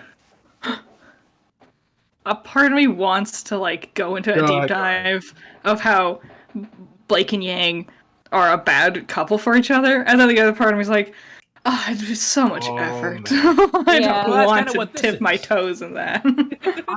It's kind of what this is. This is us going through and fine combing and discussing all the different elements. Like, okay, them hanging out here in Vale. What do we consider this? Team building? Just friendship building? Honestly, I feel like this is more team building because they're not really talking to each other much, from what I can remember. Yeah. Like, they're not bouncing off of each other, which is the thing we talked about before. As much as like we talk about the jank of the animations, there is a charm to this. Like, it definitely has that like an indie team made this feel, and like they're trying they're doing their best. Oh yeah. How many animators were in Volume 1? 20 around? Something like that. Like, the end credits are real short when they start scrolling. Yeah. There's probably a list of that somewhere. I always find it funny that Raymond's just like always praising it because it's so indie, and it's amazing that people can make that on like it's like treading new ground and stuff, and then there's just me just no mercy, this is garbage. The angel and devil on your shoulders. Well, no, because that's always it. It's always like the veil. It's the unintentional, sometimes unintentional, sometimes intentional, nested insult of this is good for some indie people. That's always the like, this is good for amateurs. And then we get things like Murder Drones or Amazing Circus, and like you see what other indie animators are doing now, and your forgiveness for RWBY goes down more and more the more you see it. Yo, it's like that Jesus meme where it's all like forgiveness stops. I feel like that's, I mean, to a lesser extent, it's more equivalent to looking back at Toy Story 1 and being angry. I mean, admittedly, that was a massive breakthrough in 3D animation, but no, I would say more Reboot, because Reboot, they had to invent their animation program themselves, and the animation is like, in some ways, Reboot has better animation than RWBY, and that came out in 1993.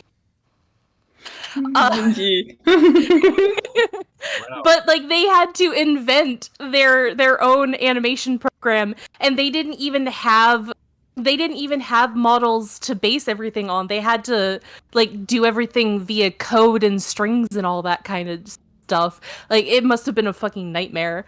But even then, like I still need to see. I would say early RWBY is in some ways kind of comparable to first season reboot. But it's still like 10 years apart, and they just made reboot animation again.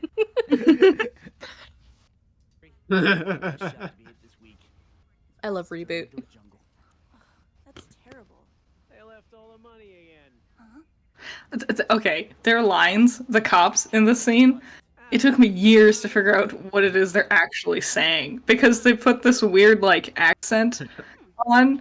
It's when the one that's voiced by Joel goes, "They left all the money again." I never understood what he was saying. I don't know why you would leave all the money. You're already committing grand larceny. Take the money for good measure. You're already going to like. Yeah. Oh yeah, a few thousand bucks is going to actually make a huge Why difference. not take the money? when you're literally stealing gas and propellant. Thank you. My obligatory sneeze of the stream. Hardly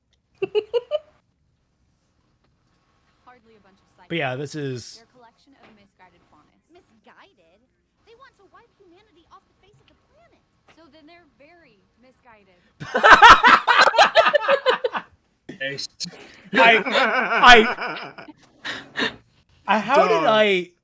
Dog, imagine this. Imagine this in like the context of fucking X-Men, and we're talking about the Brotherhood of Evil Mutants. God. There is something I appreciate about like villain teams and villain groups that are just so unabashedly evil. Like they don't try to pretend at all that they are the good guys. They literally name themselves "We are the League of Evil" or something like that.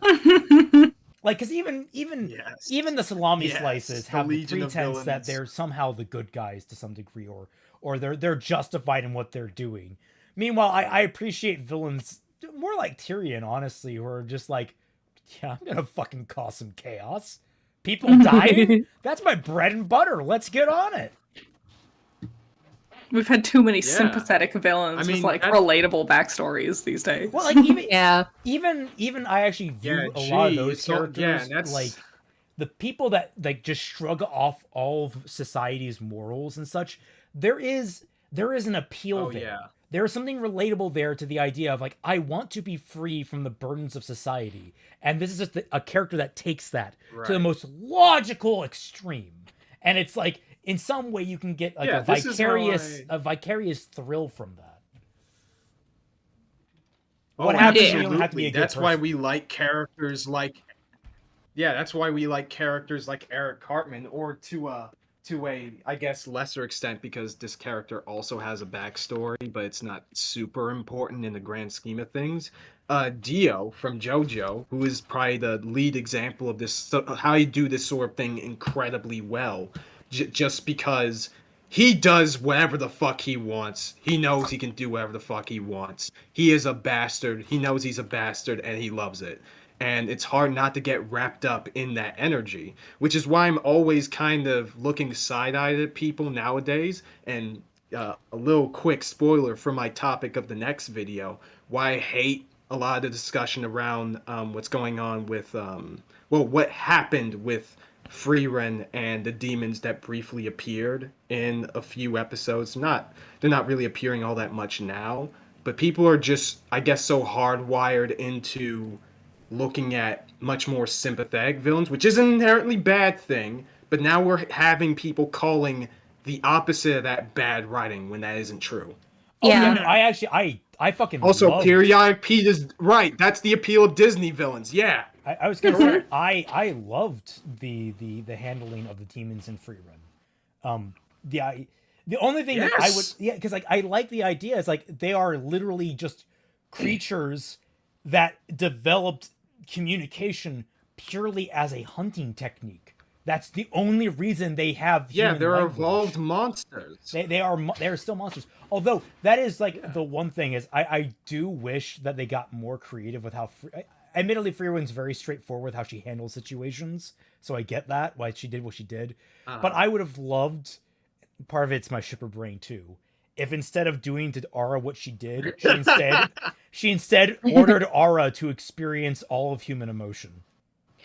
And like I said, you just stole that idea from my idea. Yes, from yes.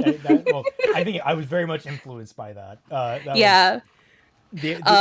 For context, I said I would really love it if somebody had just asked as their wish if all of the incubators would experience human emotion. Which, oh my god, that sounds like such a good spinoff. Yeah. It just ends everything. Like, just everything falls apart. It's like, okay, maybe this wasn't a good idea. Like, something crazy fucking happens. Yeah.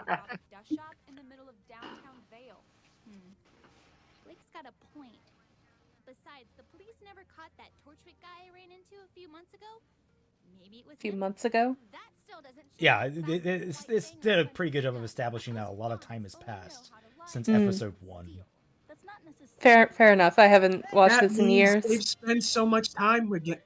That means they spent a lot of time together, guys. Isn't that true? Yeah, Don't yeah. If it happens off screen, it didn't happen. It is weird. Yo, 'cause there you Fat go. Man- You're learning. I remember when Fatman pointed out that in the middle of Volume 2, there was a massive fucking time skip.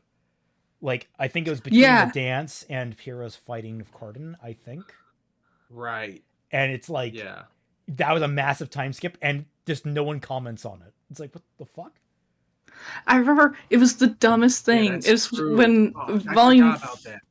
when volume 4 was airing, Miles kept like saying like, if you never say a time, then you'll never get your times mixed up. And I'm like, no, you buffoon, you've made it the opposite problem.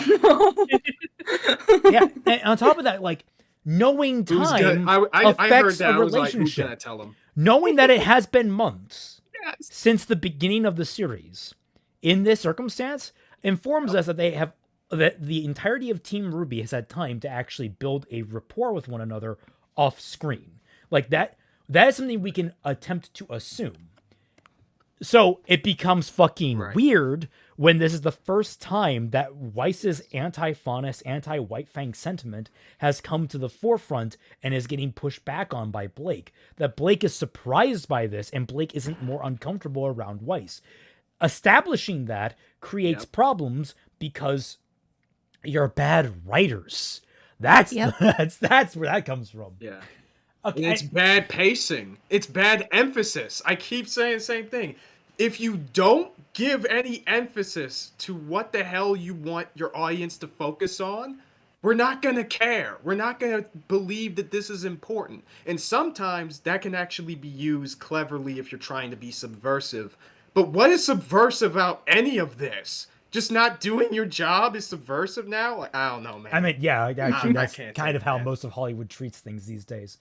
Red Carp 98. Yeah, yo, and I fucking hate it. Red Carp 98 says, "Hey Critter, been watching you and Twins since Volume 4. Thought I'd come out of hiding to show some love for the holidays." Aw, I appreciate you. Same here, actually. I've been a fan of your work since, around that time. Although maybe a bit closer to Volume 5. Yeah, I watched both you and Twins' videos around that time. It's so it feels dark weird. I don't remember when I started watching your videos, but I am a notorious lurker, so it's actually really funny that the first time that we have indirectly interacted was when you found my post on Reddit and then you shared it on your Twitter. Oh, did I? I was honestly surprised. It was somebody I was believe talking about Fixing RWBY, so I was talking about like the writing aspect and how people can't make assumptions about this and that, and then you shared it on your Twitter and I was like, it's me. Yeah. I I recognize honestly surprised. Oh god. I recognize you guys' like profile pictures for like the longest time. and it's cool. Yeah, that's why I was honestly surprised that you remembered me when I DM'd you for the first time on Twitter. I was all like, "Hey, I'm a fan of your work, blah blah blah," and you're like, "Yeah, I remember you. You've always been on my comment section." Like, oh, that's cool. Yeah, you've always been there. You usually And have good comments that if I notice them, I thought I watched your videos, and I was like, of course I know who you are. I finally feel guilty because like I watch all the people I follow on my personal YouTube account, and I only really lurk on my personal YouTube account. I only really just watch things on it and subscribe and all that kind of stuff. So I always have to like, and I'm usually pretty lazy to do this, where I have to actually like copy and paste the link over into my Celtic Phoenix account so I can comment on things that I feel like need to be commented on from Raymond McNeil, not like my private account, who's I kind of want to keep completely anonymous so that people don't. And I think to this day, I haven't subscribed to myself. I think I made a rule that I would only subscribe to myself when I hit 1 million subs. I would be my own millionth sub. That's the rule. So that's hilarious. awesome, honestly. But yeah, I'm gonna do that for me if I ever have like 10,000 subs. Hell Which, yeah, you'll get who knows? there. That might happen sooner than you might think. Yeah. Everyone without here, fast everyone that food, loves yeah. my channel, please go over to his channel and subscribe. He does some excellent content. But Yes. the reason why I do these streams appreciate with him it, is to man. promote Thank you. everyone else around me. I guess partly is Critter is actually the biggest one of us here right now, right? Yeah. It's weird to think about that. It is. When I passed Fat Man Falling in subscribers, it was the weirdest fucking feeling in the world. That happened like Dude, I felt last the year. same way when I surpassed Pete this year. Like literally what happened was that me and him talked. Periodic Pete, go subscribe to him, makes great stuff, and he's gonna put out something really good next year. We got to talking like earlier this year, and we collabed with each other like during the spring, I believe. And then literally I surpassed him in subs in 2 weeks. And then he was making so many jokes about like, oh, you're going to get 1K subs at the end of the year. And I was like, I don't know about that. And I make my Bumblebee video, and he did a video when I hit 1K, and about him saying, yeah, basically I told you so. So I have the link to it. I can share it with you guys in a bit. And then there's me, who's made 1 YouTube video in 2 years. It's a really good in-depth video, mind. It is. And people Really just good.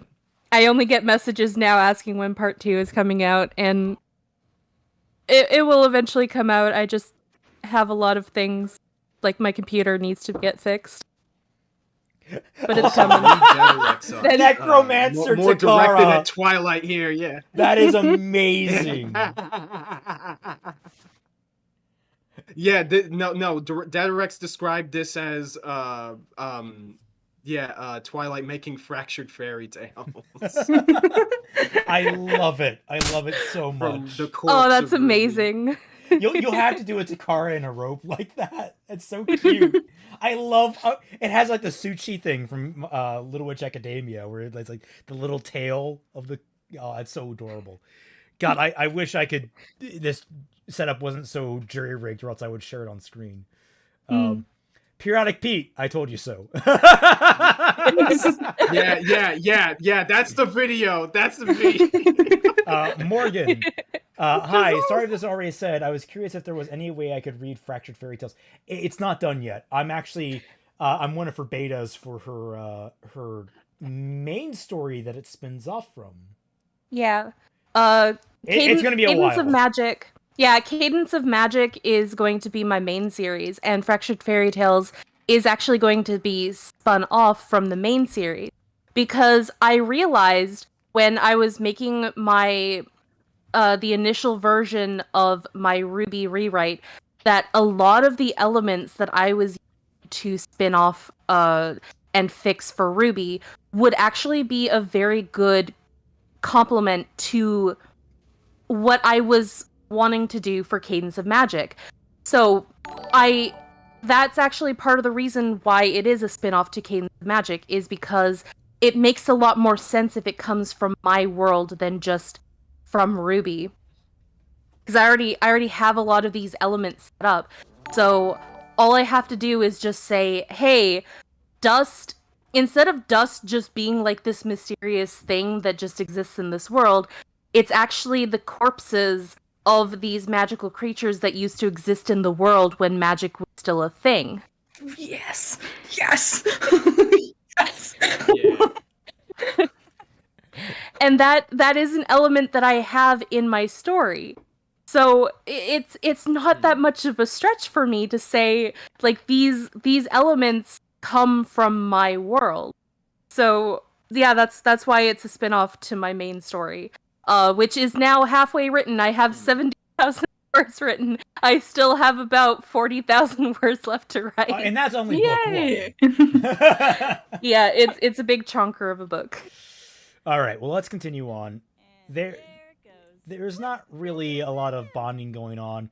I should have kept track of all the Sun stuff because clearly we got the first hints of the Sun-Blake relationship. That, yeah. Oh man. Oh, I was going to compare the amount of time with Yang and Blake's relationship in volumes 1 through 3 with Sun and Blake. I was all like, nah, I'm not gonna do that. I don't want people to be that mad at me yet. Yeah. I mean, you can download these videos now, and you have these at the ready for if you ever want to do a comparison. Yeah. Yep. And we have, of course, Oh, everyone maybe. meeting Penny. 2020. God, Yeah, the 2024. timing on this next video coming joke up. is awful. It is. Every time Yeah. they try to do like a quote-unquote typical anime thing, they just never do it right. No, they don't. Adam No. Zilk. My idea for Dust is that it magically irradiated moon rocks from when Dark God Bros smashed the moon. That's a popular theory too. Mm-hmm. Yeah. I hear That would be a lot. finite resource. I mean, That'd to be be the fair, fun of it. Yep. to be fair, so is Dust in your world, and then so is Dust in, so is the material from. This was okay. The Weiss's reaction. That's actually the well done joke there. That I like that one. That Yeah. Yes. Yeah, it's a well done joke. That Also, was- yes, my my dust is a finite resource, but it's a finite resource in the sense the real world resources are finite resources, but there's still a fuck ton of it. But moon Yeah. moon rocks from when the moon was broken up by the gods, that is a very small finite resource.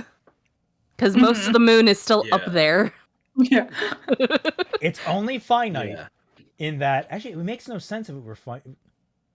Why would Dust not work in space then? Yeah.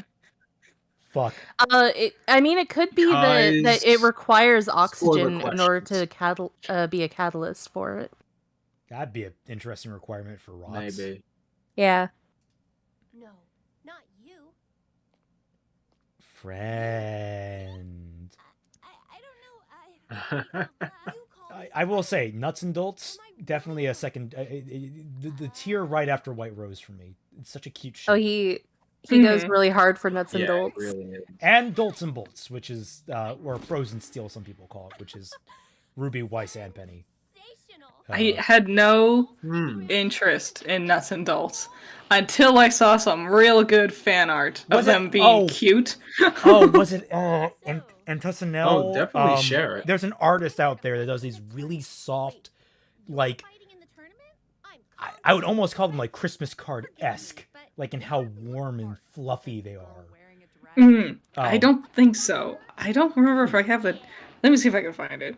I know it's in And, one and of my of course, folders on my someone phone. cameoed the voice actress for Penny to do like some voice lines. Oh yeah, I saw that. That's I so saw cute. that tweet. I was like, okay, I wasn't into this before, but now I get it. I get it. I get it. So yeah, here we go. I'm not gonna say I have a heart, but something was there. Something was there. Or this lamppost as a lamppost? Stop it! Stop Damn, guys, so much Yang and Blake interacting in the scene, huh? Yeah. I know. Yeah. It's They're crazy. doing so much building. Gotta love how much Yang supports Blake by coming to her defense and helping Yeah. her. Yeah. Dare you talk to me like that? Oh, what? Am I looking at the Ice Queendom footage? Oh, never mind. Adam's like, the only reason dust doesn't work in space was Dude, to specify the Ice CCT Queendom Yang system is with so the good. ones Where are we going? one goes down, they all go down to have a weird world divided post V3. The white thing is just a radical group. I don't know if I agree with that because space travel is still a very difficult fucking thing to invent. Even if you had the proper propellant, like You're defending an organization that hates humanity, don't you? The faunus of the white yeah, thing this scene has like no dynamic with Blake and Yang at all. Not at all. I'm Sure. just gonna pause it CBF. for copyright reasons to make sure. Yeah, from this point on, from basically the Jean arc on, Yang's not really in the story anymore. She's not It's- even a character at that point, yeah. It's funny because when it comes to Volume 1, Yang has such little presence that I wouldn't be surprised if somebody just said, in order to like cut down on characters and tighten up the story and stuff, if they just renamed Jean Yang and just had him be part of Team RWBY, which would make more sense because Yang is a masculine name. And I was gonna say, Right, but like, sorry, oh god, Josh Thomas I'm- Moore I'm was gonna say asking. my idea I had after. Was asking basically that did I consider doing a comparison between White Rose and Bumblebee? I actually did while going through this because I stand by White Rose has the firmest legs to stand on of every relationship so far in the series. Like they had this huge struggle in the very first volume, and then after that they have been reliable teammates, friends, and companions after that point. They talk about each other the most. They interact possibly the most. They have the most interesting dynamics, or at least the most fun bounce, where they still have this kind of their friendship is just the most fun in many regards. So yeah. I stand by that White Rose is the strongest ship in RWBY outside of a full-blown married couple. And for the record, the married couples in RWBY all fucking suck. Except, I was gonna say, except for. I mean, some of them are dead, so. Yeah, I was gonna say, except for right. Saffron and Tara. Like, and this is something that, like, I got irrationally angry at Saffron and Tara when they first appeared in Volume 6. You can see in my reactions, I had trouble with it. And I realized why. Oh, yeah. It, like, because I thought it had to do with like identity politics things, but that's weird because I'm very pro like Yuri. I'm very like, why would I be against that? It's because I realized they are the only healthy married or relationship period shown in the entirety of RWBY. They are the only like, and so it's I wouldn't say they're the only healthy relationship. There's Name also one. Callie and Gira. Nope. They let their daughter join a terrorist cell. Yeah. You immediately take like, okay, fine. They have a good. They joined it one time. Right, so they're very misguided. Yeah, okay, very misguided. They're very Yeah, no, but legitimately, I can't think of another couple in this show that isn't incredibly horribly toxic, and my brain was like fritzing out because I didn't know what the problem was. I was like. Like they're too nice to each other. What's going on? they're healthy. Admittedly, part of the only problem with them, like I can name logistically, is that they have a horrifying son. Yeah. God, that ugly. I think the only thing that I really had a problem with is just part of the dialogue. Like some of the dialogue, and admittedly, this isn't a problem like specifically with Saffron and Tara's writing. It's a problem with RWBY as a whole, but there's just some lines of dialogue in order to establish them as a married couple that is just so on the nose. Like it hits you in the face with a hammer. Yeah. They're really bad at subtlety. They are. They are. It's another one of those problems. When they're trying to be subtle, then you have to wonder if it's a glitch or a design. Yeah, honestly. Yeah, exactly. That's why when I describe how I tend to view the show, I describe it as the Matrix, really. And looking at all the webs of flaws that it has. It's like Schrodinger's plot. Schrodinger's See, plot. look! Right here! Perfect fucking example! Weiss is spilling her guts about the trauma that she suffered as a child, living basically under constant threat of a terrorist cell blowing up her house every other day and killing everyone she knows and loves. What is Ruby's reaction to this information, even though Weiss is being a racist piece of shit towards Faunus? She's going up to try and comfort her. Yeah. Because she also realizes that Weiss is hurt, and maybe being kind and showing kindness might not only help heal Weiss, but help her to reflect upon how she might be wrong. Like, there's a lot you can read into this little dynamic where Weiss shoves Ruby's hand away. What does Yang do during this scene when this happens? Let's watch, everyone. Yeah. 3, 2, 1. Oh, yeah. That's right. Our first cut to Yang is her head in the foreground. And she's not layered properly over the chair. And she's just, oh, hey, I am sad now. My partner just ran out the Yang. door. This is, What a non-reaction. Yeah. Yang is not a character in this scene. Okay, this brings me to one of the future plans that I have, which is to talk about Kaiser cut. Actually, here's how I call it: Bumblebee, the Kaiser cut, right? Which is basically my idea of how to fix Bumblebee within the show, right? Within what was it? Within certain limitations, of course. One of the things that I thought of doing to basically just help this along, and also to build up maybe to this scene or something like that, is to literally just cut Jaundice in half.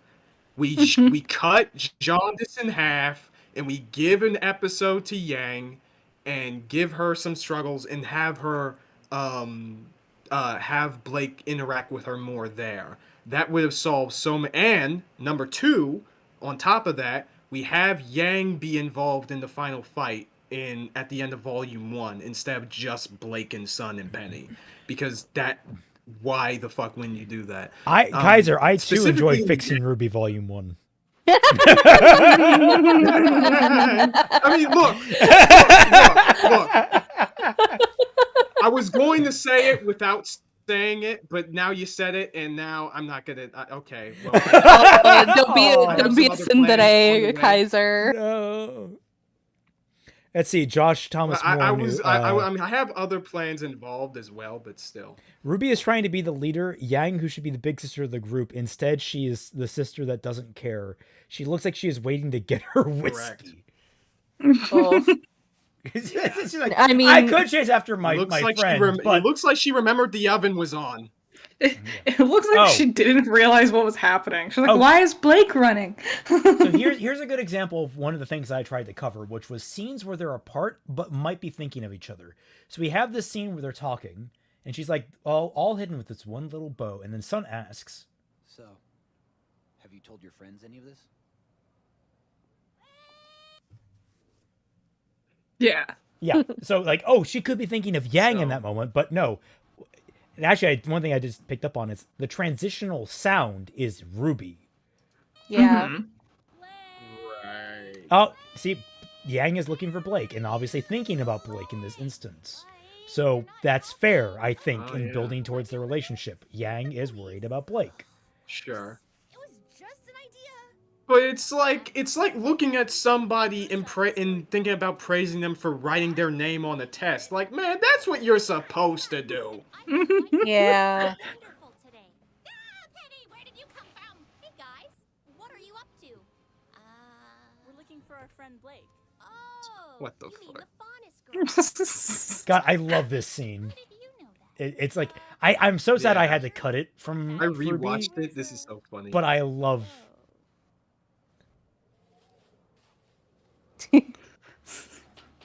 I'll be right back. I gotta get something, but I can still hear everything with my Bluetooth headphones. Okay. Nice. No sponsor. But yeah, no. So this is adorable. I love the scene, and they're obviously all thinking about Blake. That's terrible. And that's the end of the scene because they cut away, and then Yang and Weiss are gone doing their own thing here, and then. Thanks, anyways. This is hopeless. What do you say about that? This is hopeless. Like, great, Yang. I'm glad you're staying positive. Also, She's where- such a where- positive person. It's like, where are we? What building did you? Oh, look, a random target. Let's see if the cashier has seen Blake. Have you seen a girl with a bow? Yeah, there's this bubbly ginger girl just came. No, not that one. You really don't care if we find her, do you? You really don't care if we find her, do you? Of course I do. I'm just afraid of what she'll say when we You know, actually, this is actually the more I think about it, this is actually in line with Yang's character. Because Yang is just presuming that she's pessimistic in the sense like she ran away. People who run away don't come back. Yeah. And that's like, oh yeah, that makes a lot of sense to me. Also, I think Kaiser. I'm seeing his character move, and I don't know why. Oh, I ghost. don't know. Yep. I think that Ghosts. was. I think that was probably because I was getting. I Ah, think I was getting a call, so that might be the reason. that's fine. Ah. And also just heightened sensitivity, just because I want to not cause problems like last time. But I'll be right back. The innocent. Yep. So was Yang like doubting Blake there? She looked down after Weiss said the innocent never run. I think it's weird. It's hard because they never really explore what Yang actually thinks or feels. So it could be like, you know, Ruby trusts Blake, Weiss doesn't trust Blake, and Yang is supposed to be the middle ground. But we don't actually ever get any answers. Yeah. What I used to interpret this as way back in the day is that was her maybe thinking of Raven. Because, the innocent never run, but she ran from her and her responsibilities or something like that. Of course, Weiss is But, I correct don't in the know. circumstance on both counts, honestly. That means I've had 12 hours to think about this. Blake is actually... In that 12 hours, and- I've decided I don't care. No one talks about shit. No one does. You're not at least a little bit curious what Blake was doing in the White Fang, maybe? I remember when this episode came out, the like twee piano starts going. It's like, oh, it's a friendship restored, and I'm just like, what do you mean? They didn't resolve anything with each other. Problem number by the way- 783 in RWBY. Characters don't talk to each other. They just resolve issues off Guys, screen. guys. It's fine. They think that resolving Guys. issues means just sweeping it under the rug. Mm-hmm. Guys, you gotta understand. You gotta understand this one very crucial thing. But This scene has just solved racism, people! Like, come on! Why aren't you seeing how great this is? And immediately she's back on her racist bullshit. it's just her sexual tension with Sun. It's fine. Yeah. Stupid, hot Yeah, monkey. from racism to fetishization. See, we're on a The only character who has a little bit of a skin complexion. Like, you're not paper white. I don't trust you. Scarlet Phoenix asks, so I'm curious, what are your guys' thoughts on Ladybug, Freezerburn, and Monochrome, the pairings that RT doesn't care about? I think we've mentioned it before. Freezerburn is probably the healthiest ship for Yang at current as an option. Yeah. Monochrome is... I don't want to subject Weiss to Blake. I get Monochrome, but nah, it seems like boring for both of them. Like, it's one of those ones like, you wouldn't really be interested in each other's hobbies, let's be honest. Yeah, the thing is, no. I don't see the bounce in the personality. It's weird because I actually understand the conflict and the reason why people like that ship, but it's not enough for me. It doesn't have enough teeth. Ladybug has enough teeth, but at the same time, they don't really have enough else going on. like I mean, obviously they have nothing. They were handed nothing in the main series, so like they started out with a really strong start, but they have nowhere to go, and I don't feel like there's enough like. There's not enough comfort in one direction, and there's not enough like conflict in the other direction. Meanwhile, I think White Rose has this like great balance of comfort and conflict that like comes and meets in the middle.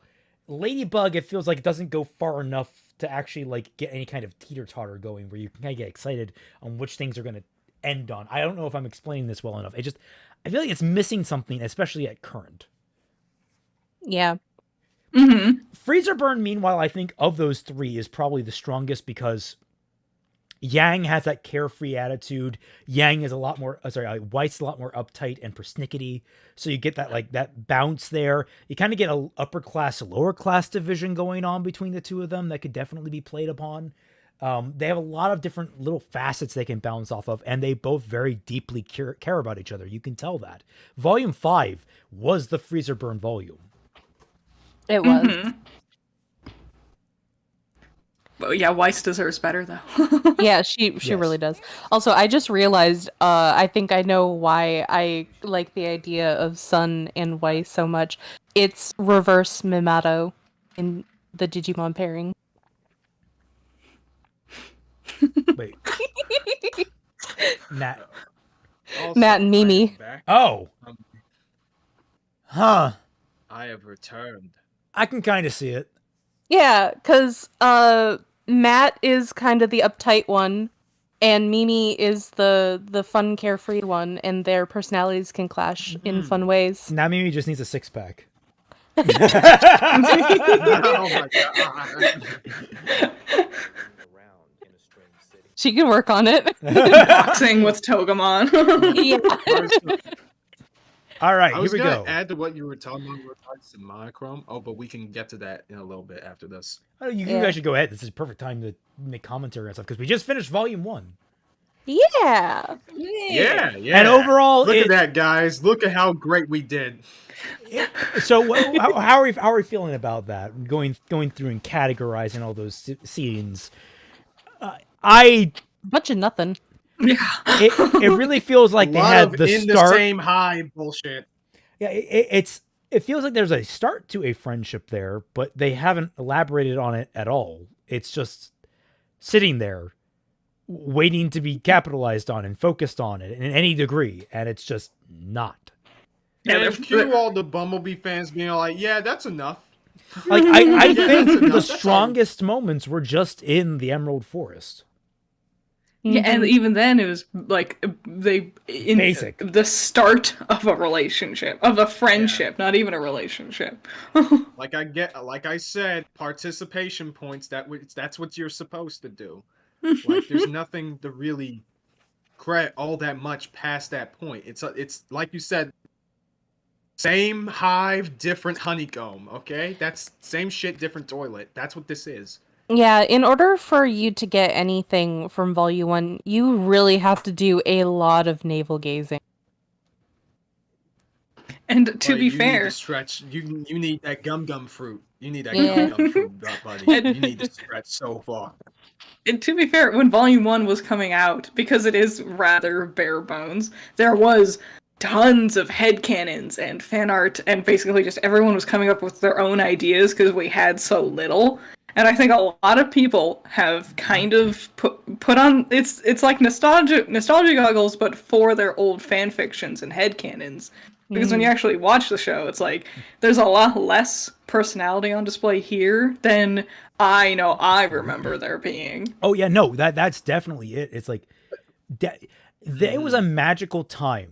Volume 1, Volume 2, and to a certain extent Volume 3, although definitely things had died down during Volume 3, where the fandom was just this wild west of people creating ideas, and RWBY was the perfect storm of an anime that had, or an animation series, that had just enough substance that you could like project your own ideas onto.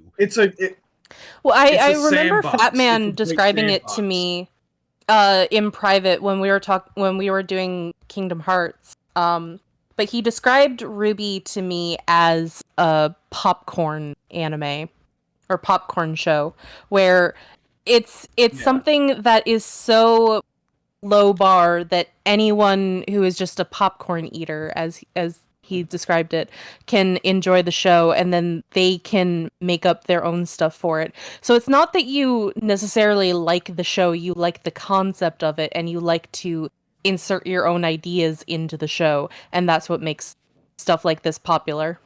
Yeah. It's now, like the how opposite. much you want to project in regards to that is... Yeah, how much you want to project in regards to that, in regards to like how much of the fandom are like that is a different question. But that I do see that a lot, where many of like, I think that contributes to why people tend to defend the shows, like defend a lot when the show is literally doing so little with its plot lines. It's because it's their ideas. Especially people that were there from the beginning. Yeah, because they spent a large amount of time needing to come up with these ideas for themselves. And I think that kind of fucked people's mindset, because to an extent, when you're writing something, of course you want to leave room for the audience to think for themselves. Of course you want to leave room for some amount of subtlety or for certain details to not be explicitly expressed in the narrative. But there's a line between interpretation and headcanon. And we kind of dip over that line to one side a whole lot. So I feel like that's where people get their wires crossed. If headcanon had an anime, it would be RWBY. Yeah, it would. That is how to put it. Like, RWBY is the anime for anyone that wants a headcanon. And that's why I think a lot of later volumes get more controversial as they go along, is because they're actually trying to do things, and they're actually trying to fill in things, and they're doing it poorly, mind you. And it's waking people up. It's like it's suddenly taking out that aspect of abstract aspect where people could fit their own ideas in and actually come up with their own things that they themselves enjoy. I think RWBY has one of the largest fan fiction fandoms, and it's one of the most diverse when you actually look at the ecosystem. Like, okay, admittedly, it has some of the bigger niches of like, well, there's the John Harem fic that is legend or infamous. But if you actually look at it, you get so many different, just a wide spread of bizarre and interesting things. You have full-on fantasy stories. You have sci-fi crime thrillers. You have grounded coffee shop AUs. You have tattoo fic. Tattoo fic. You have you have tattoo fic. What? We read some RWBY Soulmate tattoo AUs. fic. Yeah, soulmate AUs. We read them for Bad Fanfiction Night. They were really interesting. Okay. I don't think Rupa would want us talking. I never heard that concept before, but that's interesting. It was a concept that was started on Tumblr a number of years ago, where somebody made this scenario of what if your mate's name was like written on your arm or something like that. Oh, I think I remember that. Oh, yeah, no, well, I love seeing variants like, okay, maybe matching symbols or the first thing they'll ever say to you, that sort of thing. Yeah. And actually, that one's fun because I like the idea is like, oh, if someone learns that they can find your tattoo before they actually speak to you, they can try and game the system, that sort of thing. Yeah. I remember reading... Sorry, the one that I really loved that was really cute was a White Rose one where you were born with a tattoo of an animal, and when you got within like a certain proximity of the person you were soul bonded to, the animal would come alive on your skin and like start like moving in the direction across your body towards whoever it was your soulmate. And so you have like Weiss has a swan that comes alive and it's like dragging her by the hand down an alleyway to run into like RWBY, who's like a grease monkey at a mechanics shop. Hey there, viewers. Did you click on this video thinking we'd be talking about Bumblebee? Joke's on you! You're a White Rose here. More White Rose. Yeah. Because it's the better ship!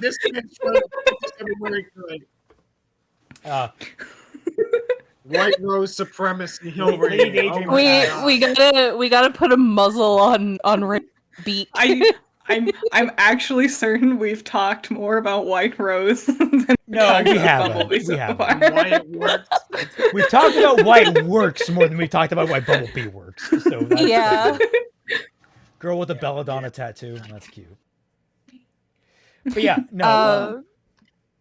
Yeah. I was just gonna say, like, I think the best tattoo story that I read, it was an original, like, little short story thing. It wasn't really a full-blown fanfic or anything. Just this idea of, like, how a society like that would kind of function with these two people. It's like, oh, you know from a very early age, and people say, like, oh, don't write anything on your body because it'll end up on your partner's body. So then, like, these two people would just, like, start writing, like, bullshit things on their body so that it would end up on his body. And then like, a girl has a dick on her face because the boy wrote it on his cheek or something. And then that's how they find each other. It's just like, nice soulmate tattoo. It's like, yeah, my dickhead partner gave it to me. It's just like, oh wait, that was me. Red Carp 98. Oh my Damn, you got me God. thinking about my old RWBY fanfics that I never published. Team Black, a story where we follow an original team who hunt the Veiled Wraith, a serial killer, taking place parallel to the original show. God, there were so many stories like that. Like, I was part of a submit your own character where that was supposed to be taking place during the same year as Team RWBY, like the freshman class that Team RWBY was in. So the idea was, like, filling out the cast with a bunch of submitted characters, and the guy would custom tailor, like, all the different teams and all that such, and it fell apart. So that's where I got inspired, and I made my own SYOC. And I got, like, 20 people to submit their own characters. I made full teams. I got, like, I want to say 11, 12 chapters in that were substantially long. And the thing that pissed me off about his the one that inspired me was that he didn't really play with any of the character dynamics or really have any fun with them. So I actively, like, went about being really serious of trying to, like, get these characters to interact. And some of them have stayed with me. Like, there was a character named Lix, who was, I think a goat. He was a ram faunus. And yeah, it was really great backstory. Okay. He had these dual crossbows that turned into climbing hooks. And he had constant amnesia. So he was like perfect for comic relief, where he had, like, this perpetual amnesia going on where he just short-term memory loss. It's great. Anyway, actual RWBY. I miss those days, man. It was magical. Tangent like over. talking about RWBY fandom stuff is more Yep. Oh, look, it's Adam. So, Volume 2. Volume 2. It's yes. the Oh, remember that Rose part of Boy. Zell's video where he was like, "Oh, Yang is loomed over the visage of Adam." My favorite part about Zell's video was him being like, "Ugh, Adam." my favorite part of Zell's video was him being like, in the Japanese dub. Yes, that was another great one. Japanese. I still Just, cannot Like, believe dude, it. I don't know what he was trying to. Just going to the Like, Japanese dub okay, for if I Aishiteru. Yeah, man. I'm like, all right, you're trying way too hard. Anyway, let's actually blitz through this because I've seen this ahead as well. So, what would we call that interaction? Friendship? Yep. I would classify it as Range. reminding the audience what their friendship level is. Oh, Yeah. Ooh, that's a good way to put it. Reestablishing their friendship, yeah. Well, also, that Blake is like, I don't want you guys reading my personal shit. Like, Blake is still keeping shit from them because she doesn't trust them. Yeah. Yeah. Yeah.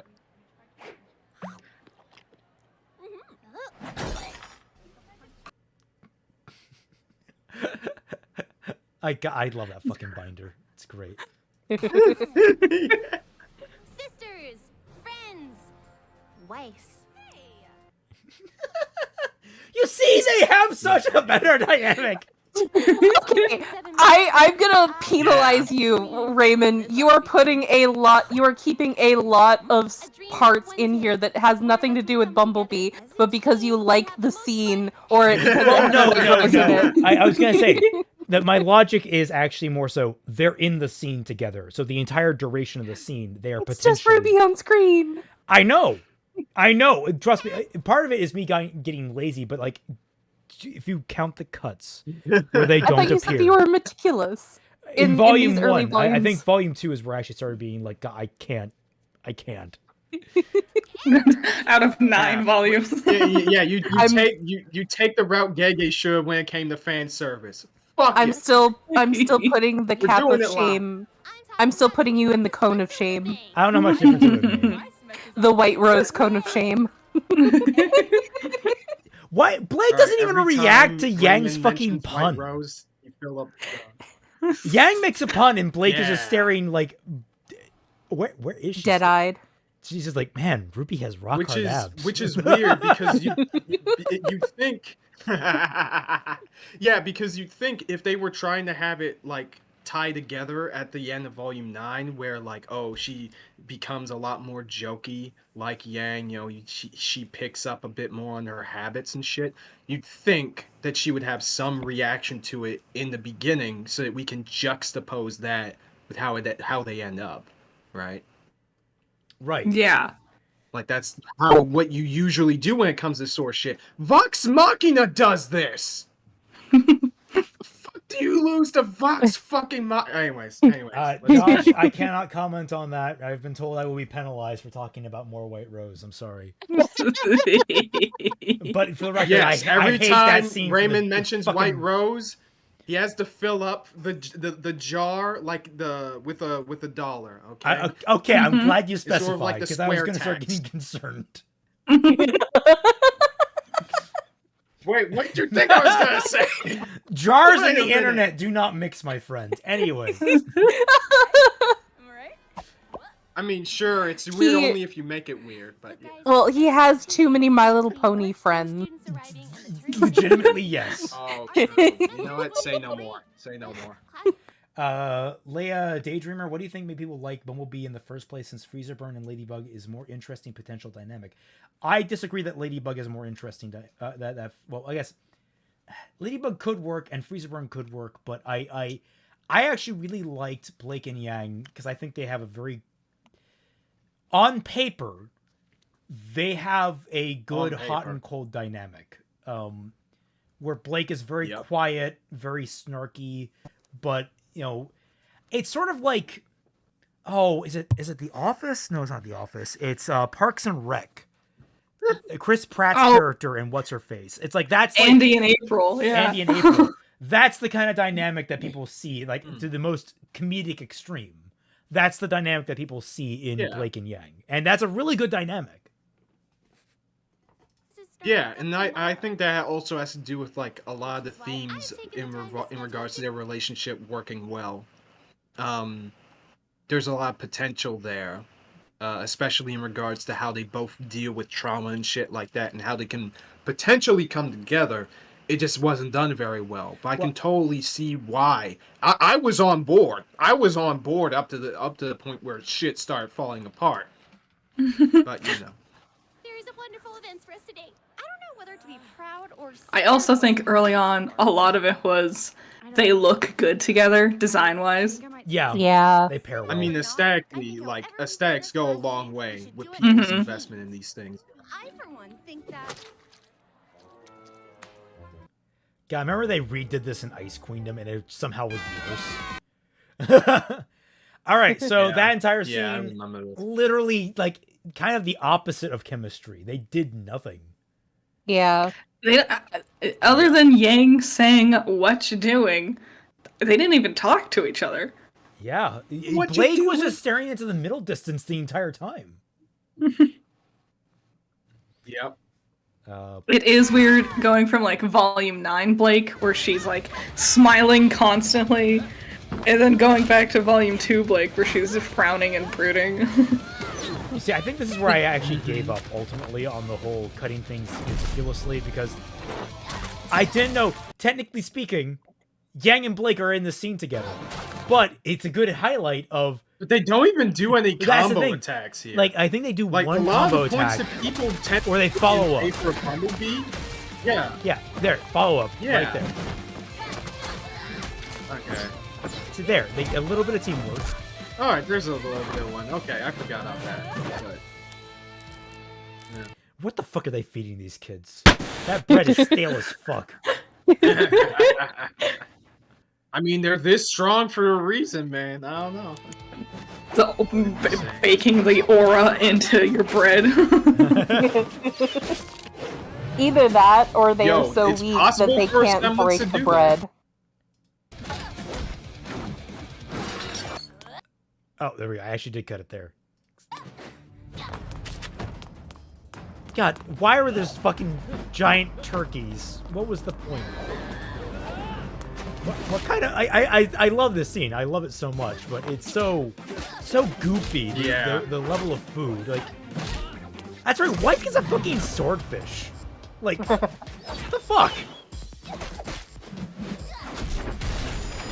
Where? Jesus Christ. What is he in the ground? Ren eats shit in these volumes. Jesus, man. Oh, he's phased through the fucking concrete. Ren, I just need to put the wasted. Hey man, you got knocked the fuck out. This is like, I should not have left this in. There's nothing. Oh, that's why I left it in. That's the follow up. Yeah, this is adding nothing to their character. I think it's at the very end where you get a little bit of something.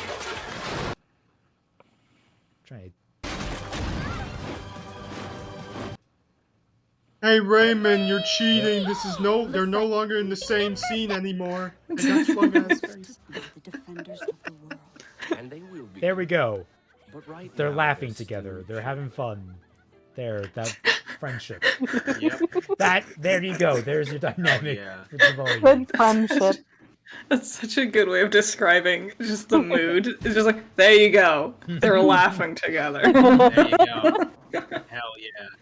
So why not let them play the... Look at these action figures. There we go. I make laughing noises and they move. All right. Now they're playing a game together where Blake is clearly completely disinterested. Bring it on. I deploy the Legionnaire fleet. And not engaging with Yang like at all. I get to fly right over your Earth side and attack Because like that is part of the important thing, is showing that Yang is interacting with everyone else more than Blake. Yeah. Yeah, she gets up in Weiss's space during this to help her know how to play with the game. I gotta know, did anyone mistake Blake's bow for cat ears and got confused about the reveal, or was it just me? I don't think you were alone in that. I think some people assumed they were cat ears at some point. Mm-hmm. Yeah. Directly. Right. You fiend! And since Atlas is part of Mantle, my repair time only lasts one turn. Pretty sneaky, sis. But you just activated my trap card. Giant Nevermore!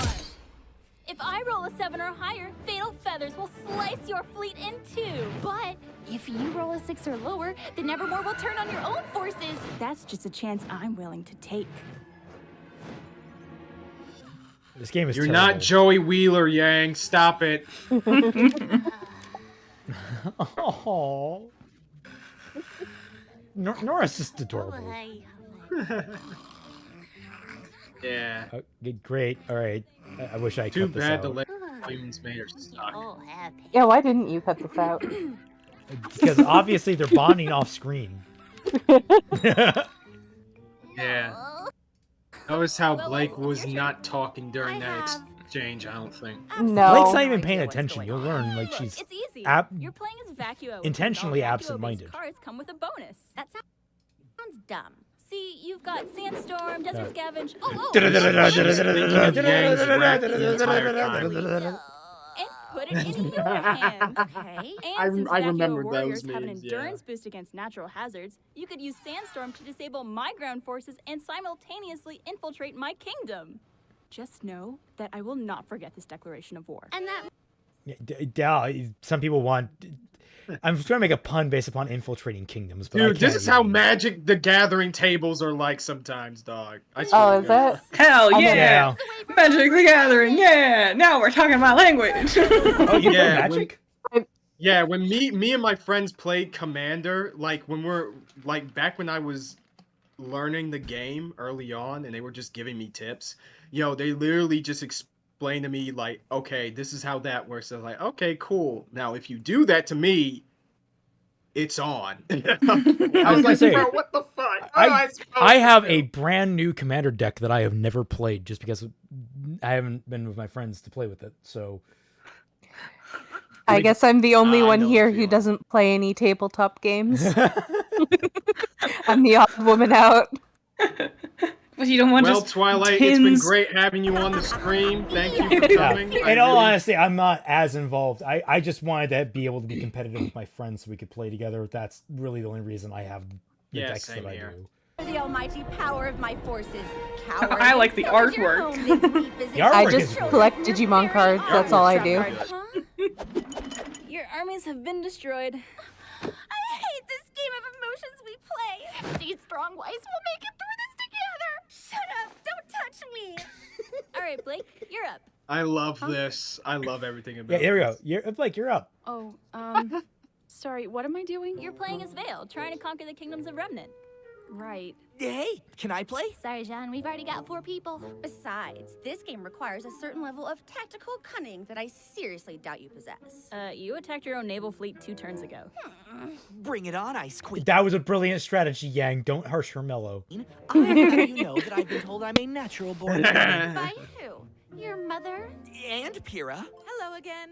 Come on, let me play your hand for a turn. It's those little. There's such a little bit of life in Why here. not? You've trusted me with way more. I just wish there was more care. I mean, you told us all that This Blake has is nothing to secretly do a with Yang and Blake, though. Whom we all admire. It does because they're not interacting when they're in the same scene together. It has everything that it has everything to do with how it has everything to do with them. They aren't even in. Yes. There she is. Ladies, enjoy your battle. Oh, fucking cringe, Lord. Oh, God. Ruby. Surprise abs. You can't just jump scare me with those abs. Surprise abs. Those abs are too powerful. I never got a chance to formally introduce you to my old friend. Aren't libraries for reading? Thank you. Pancakes! Shut up, don't be a nerd. Intellectual, okay? Thank you. I'm Neptune. So, Neptune, where are you from? Haven. Somewhere where that doesn't have good dress I don't code. believe I've caught your name. Oh, he's from Haven. I I'm forgot. Weiss. Yeah, they were from Haven. Sun is weird. He was from that. Sun is from Vacuo, goes to Haven, and then transfers to freaking Vale because of the Vital Festival. Like that's just that boy has just been all over the place. He just has like constant like jet lag. He's a vagabond. I was gonna say though, I did watch your short on Neptune. Oh yeah. Yeah, I don't know if I agree with you. I mostly because like you didn't really go into why the why of the outfit not working. It's just because well, color wise, it doesn't really read as ocean, and also it looks like a soft kind of knit fabric. And I think the moment that got water on it, it would be so heavy. And it's got this weird, like, stuffy business vibe with the tie underneath the weirdly too bulky sweater. And none of it really feels like the god of the ocean, or like this cool dude who's a womanizer type person. He feels like he's interning at, like, Google. I would disagree. The reason why his jacket is red is because that is the color of the ocean when killer whales are involved. There's blood everywhere in the water. I was gonna argue from a character perspective, isn't it? But wouldn't he be the opposite? I thought you were going to comment on the Red Sea for a second. like wouldn't he be the opposite though? Because he's afraid of water. He's actually hydrophobic. Like, wouldn't that? You could make that argument, but also they don't lean into it enough. Like, it doesn't seem like it's enough of an intentional reversal for his character to really think that was the clearly they just Monty saw that one K-pop band and then took their designs and just picked random ones to give to random members of Team Sun. Yeah, it's such a one-note joke that you can't really do anything with it other That literally than appeared in like one it being scene. that. Yeah. Well, I mean, you can torture him with it, like they did in the books. Neptune literally gets tortured by Team Coffee. That's a thing. Oh my I hear things like that, and it makes me be like, I don't want to read those books. I don't think I would understand like it. that. The first book was actually pretty good. It wasn't anything mind-blowing. It wasn't world-ending, but it was a solid 6 out of 10. Enjoyable enough read, pretty basic, and it gave you some interesting insights into the characters of Team Coffee. The second Still book, homework to me. Ruin's son, literally they abuse Neptune. Oh, Neptune what? gets shit on completely unnecessarily. It completely destroys any concept of Vacuo. Vacuo sucks. Oh my god. Oh, they have a character that How did I breaks not all of expect reality because she can turn anything How she am I not touches to surprised? gold. And why Osmond hasn't thought to utilize that against the fucking immortal witch that can't die, I don't know. Okay, I Yeah, I gotta don't- talk to you at a later time about this fucking book, dog. You can, my streams are up I heard on YouTube. nothing about this. I streamed me reading them. Okay. I haven't heard Okay, I'll anything probably get it. about the Roman holiday one, other than like Neo's name was like trivia or something. Trivia like that. That's the Vanilla. Yeah. only thing I hear, and it's like, yeah, plot. A number of reasons are the reason that we stopped reading it. But part of it was just fucking boring. Like, damn. The stuff from Roman's perspective was actually a lot of fun, but whenever they got serious with like Neo, it was just sort of like, okay, I guess. The only Just thing on that repeat. the only thing that I Also, here's the remember White from Rose text. trying to listen to you guys read that book, which I didn't get through it because it was kind of boring. But the only thing I remember is that Neo is just like from the outset kind of a terrible person, and they try to excuse that by saying like, oh, she has a terrible home, that's why she is a bitch. It honestly it makes the ending of Volume 9 even worse with her trying to get Oh, a how redemption. am I not surprised? Like, because it's like Neo, and yeah, it's true. Her parents are being absolute shits to her, but she is an absolute shit right back, and she is unbearable. Yeah. So yeah, Yeah. The books. So would you say the books are this book are say in order, Go ahead. pretty good or decent. No, the order is decent, terrible, decent, boring. That's the order. Damn, that is a horrible lineup. Yeah, that is when you think about it, that's My recommendation, similar to the show. Read the first one. Read the first one. Completely ignore the others. That's basically it. Ruby is cursed. Oh, I also forgot to mention they had to. I think they explained where Roman got his jacket from. Like that was like a. They did the thing where they had to explain where he got every element of his outfit. That's so Why? dumb. Is this like the Han Solo bullshit? Is this just like the Solo movie It felt that way bullshit? to me. It felt that way to me. Now, mind you, I didn't finish the book. I didn't. But at the same time, it did not inspire confidence that they wouldn't go down that road.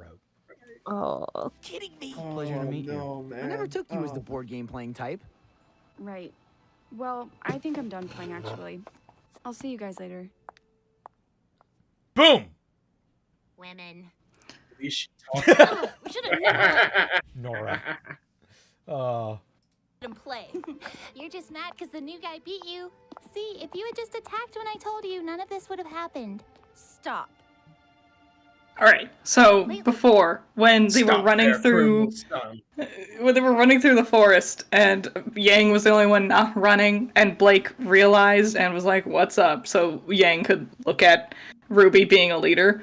Blake was the only one who noticed there was something different about Yang. Here, the only one noticing something's different with Blake is Weiss, not Yang. There was a perfect Monochrome opportunity shipping. here to pass it back to... Which is true. This is a perfect opportunity to pass it back to Yang and have, like, kind of mirror that scene.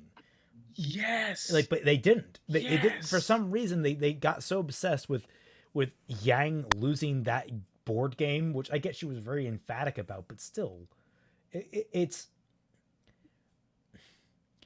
just I don't understand what they were thinking here, other than I guess they were trying to be like, well, Weiss and Blake had this big falling out earlier, so we got to show that they're friends now. Yeah.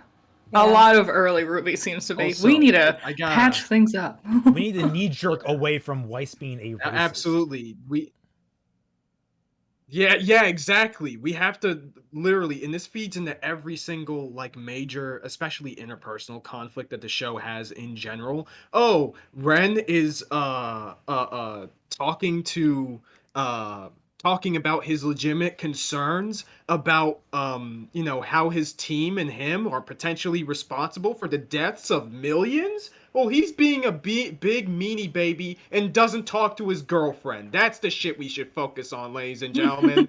And this leads into the question Shion posted in chat. Actually, they asked me directly, "What would you say is the core weakness of RWBY?" For RWBY. Now, I say this very same thing in my big Bumblebee video, which you guys should totally watch, by the way.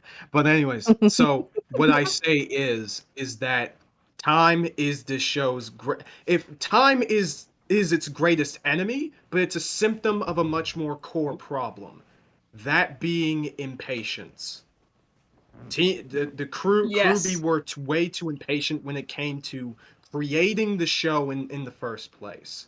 And not only that, which that could have been excused if they didn't do the whole paradigm shift for the show and change things up at volume 3, but if they did that like maybe a volume or 2 later, once they actually have plans for this shit. But fact of the matter is, impatience is the problem. Think about this shit, people. You got these guys who actually think, I don't know if this is an executive decision or what, we'll probably never know, but you have a show where they have to put out every single season, sans volume 9, a year apart from each other.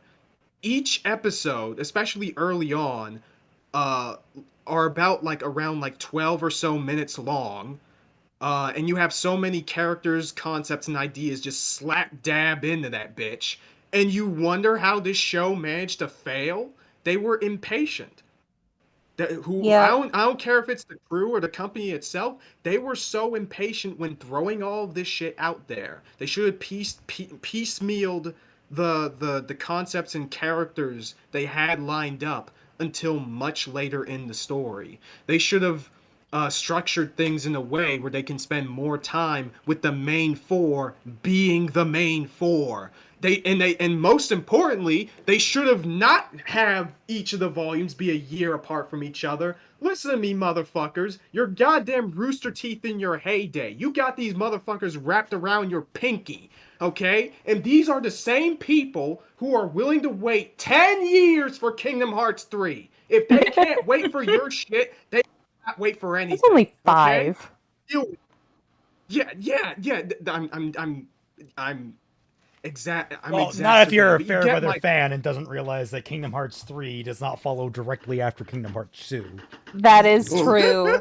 That is very true. And a good chunk of people out there that don't pay attention to the series outside of the main lines.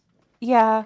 But yeah, impatience is the show's core problem because of that leads to the trouble with time. That leads to the fact that the casting I will match you that. Even talented as they are, relatively are relatively amateurs at what they are doing here. Impatience is the problem, in my opinion. I will match you that, and one thing I will definitely raise that I learned very recently, a lot of these problems start to make sense when you learn that Volume 1 was basically supposed to be just the Emerald Forest arc. Yeah.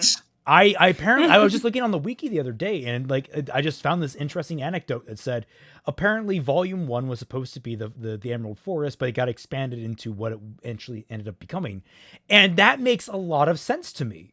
Was there a source for that? Because I need to see that shit. This blows my mind. That makes so much sense. The wiki has so much stuff on it that it's like, where's your source? True. Oh, you're speculating.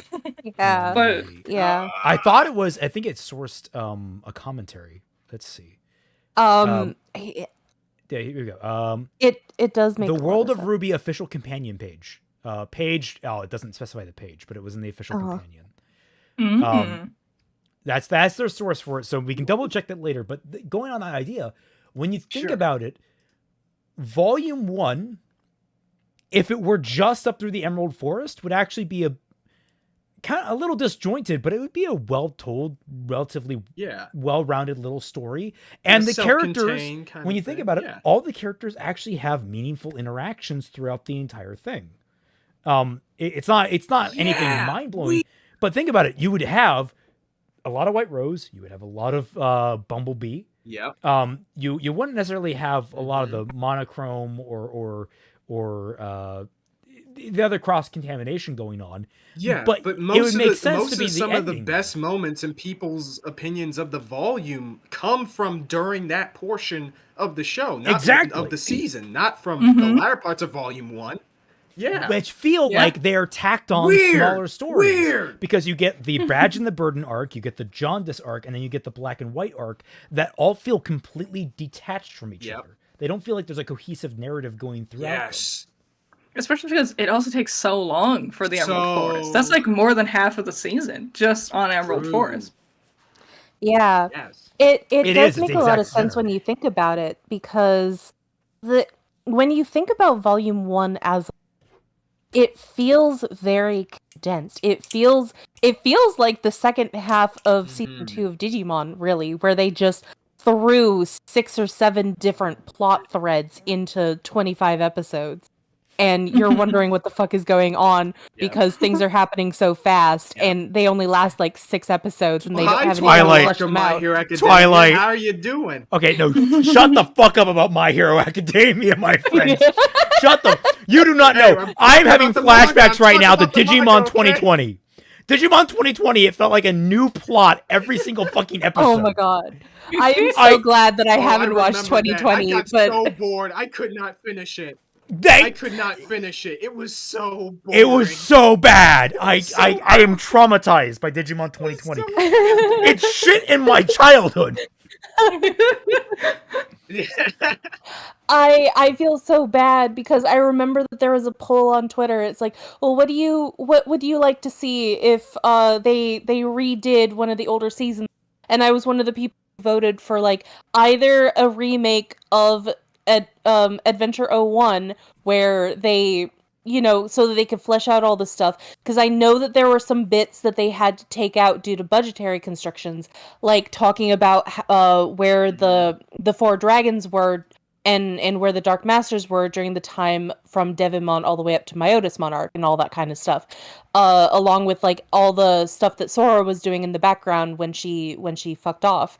But fleshing all that kind of stuff out, giving it a much better animation budget and all that kind of stuff.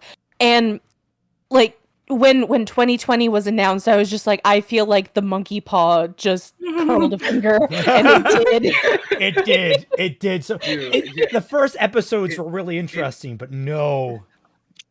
Yeah. Well, okay. We're derailing. We gotta get back to RWBY. I wanted to answer a question here.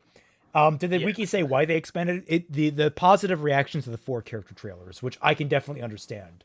After seeing the massive response to the red, white, black, and yellow trailers, I would be like, yeah, no, give them all the money. However, if they were smart with it, I think they should have just taken the Emerald Forest arc and they just refined it. That's what I would have taken that money for. Yes. Yeah.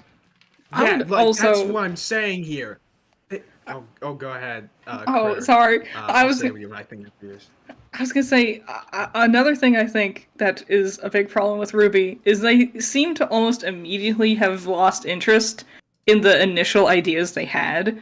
Because it's like, oh, it's about cool weapons, Yeah. and then they kind of immediately give up on coming up with cool weapons. It's like, oh, it's about semblances, and then they stop giving character semblances, and oh, it's about the faunus, and then they give like everything. Interesting semblances. Yeah. All of the interesting things, like in the first few episodes, very quickly just get forgotten and ignored, as they seem to have just completely gotten bored of their own ideas. Yeah.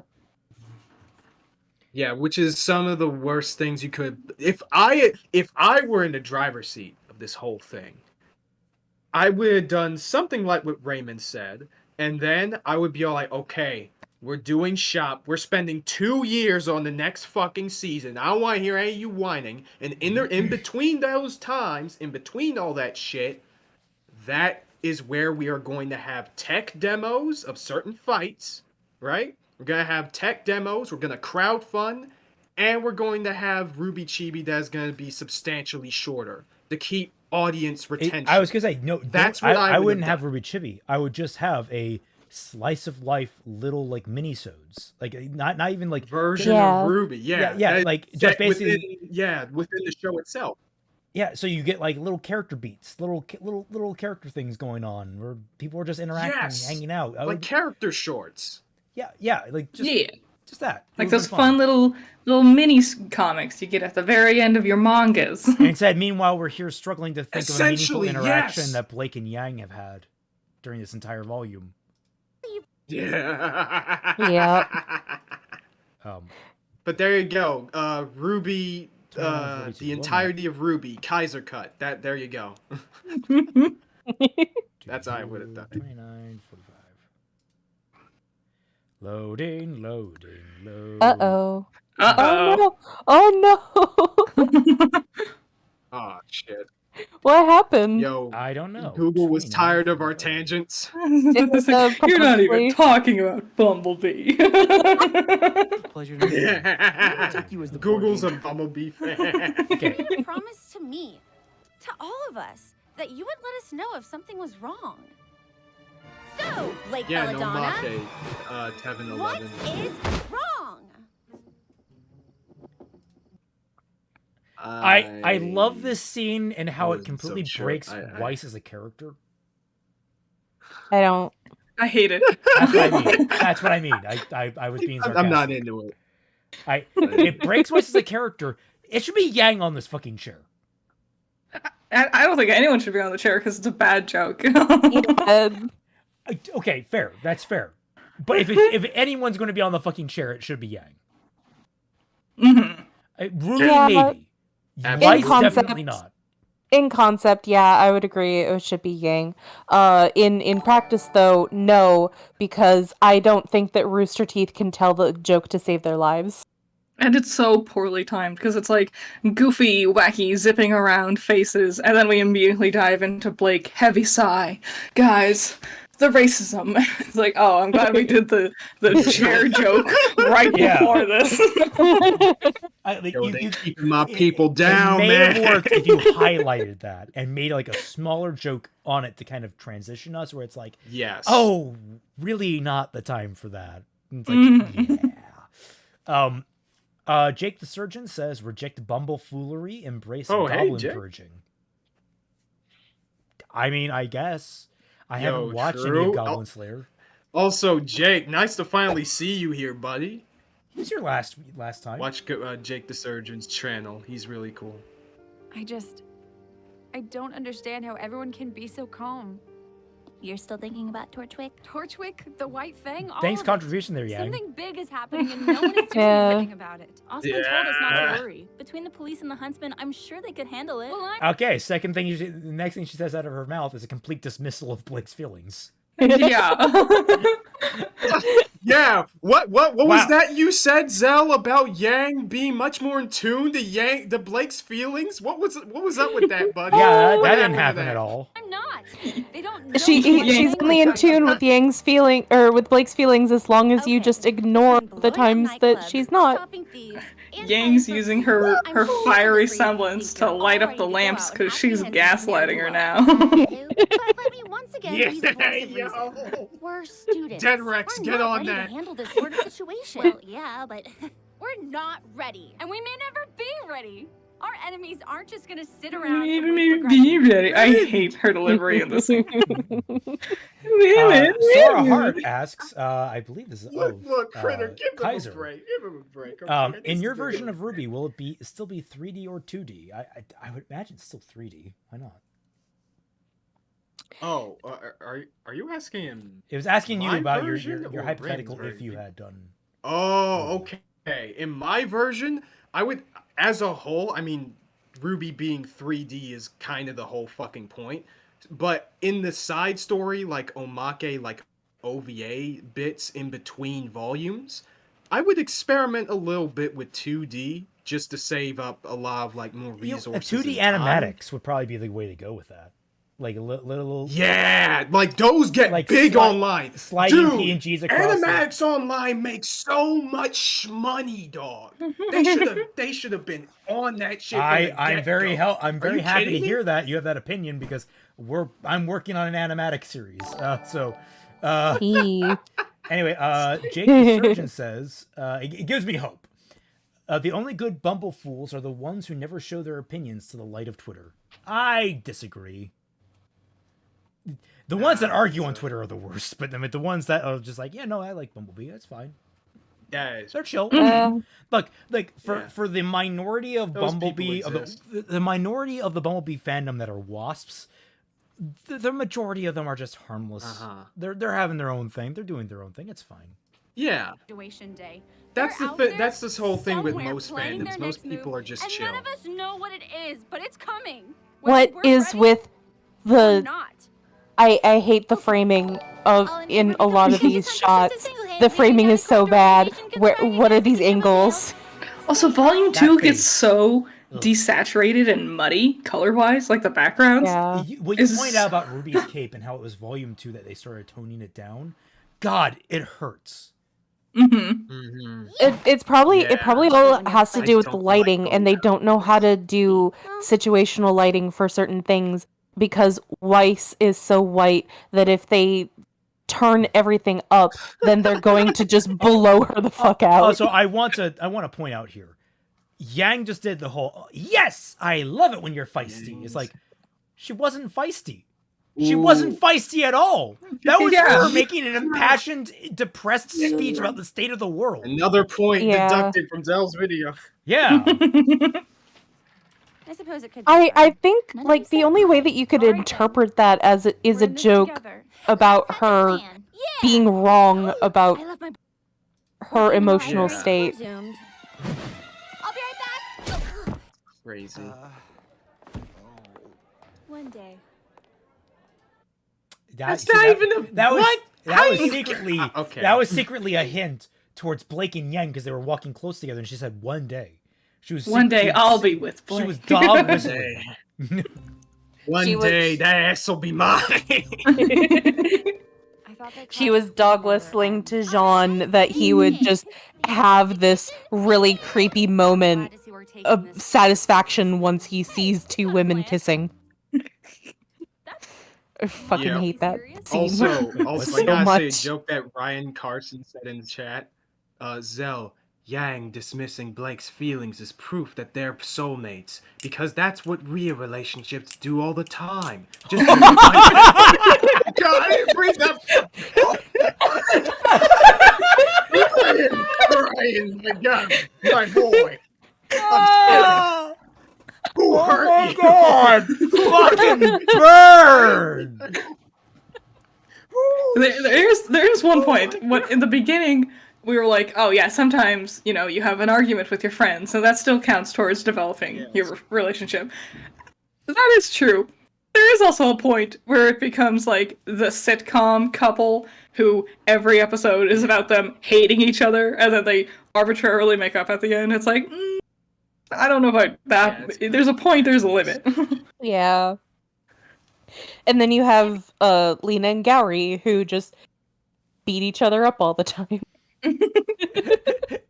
Oh. Hey, Critter, have you seen Slayers? Have I seen what? Slayers. Slayers. Or The Slayers, technically. Yeah. Nope. That sounds like a gang in a Dungeons and Dragons campaign. Well, it is a Dungeons and Dragons parody anime. Yeah, it's a parody of D&D that was made in the early 90s, and the anime came out in the mid 90s, and it is such a good comedy anime. It took me a little while to get into, but eventually it clicked, and it's so good. Yeah, the whole premise is that the main character is OP, and then the rest of the show is just the fallout of the fact that she is OP. Nice. Highly recommend the Slayers episodes of it, and it's pretty funny. Yeah, Oh, has he gotten to the water dragon episode? Oh my god, the water dragon. You need to tell me when you watch that, or when he watches that, if you know, because I need to see his reaction to it. What happened to the water dragon episode? I can't tell you. I can't spoil what happens in that episode. Yeah, but no, Critter. I highly recommend the Slayers. It is 3 seasons that were made back in the 90s, and then it got 2 more up in the 2010s. In 2009, it got to 13 episode season. Sadly, those are not, I don't think, as good. You really like the ending to it, though, as a cap off to rounding it out. It did do that rather well. I just thought that, I don't know how to describe it. There was something missing. Yeah, I would agree. It also didn't revisit Philia at all, which I understand why, but it still makes me sad. It's because Philia is not owned by the creator of Slayers, because she was a character that she was an anime only character. So even if the creator wanted to do something with Philia, he doesn't own the copyright to her. Dang. Yeah. It sucks. Yeah. She is truly the Gino of the Slayers universe. At least we got canon Naga in the anime. Yes, that is true. Yeah. That was actually fantastic. I wish that we had more time with her. Yeah. And that she had actually talked to Amelia. Amelia. Yeah, and they had that teasing moment where they're like, "Oh, it's like we're sisters."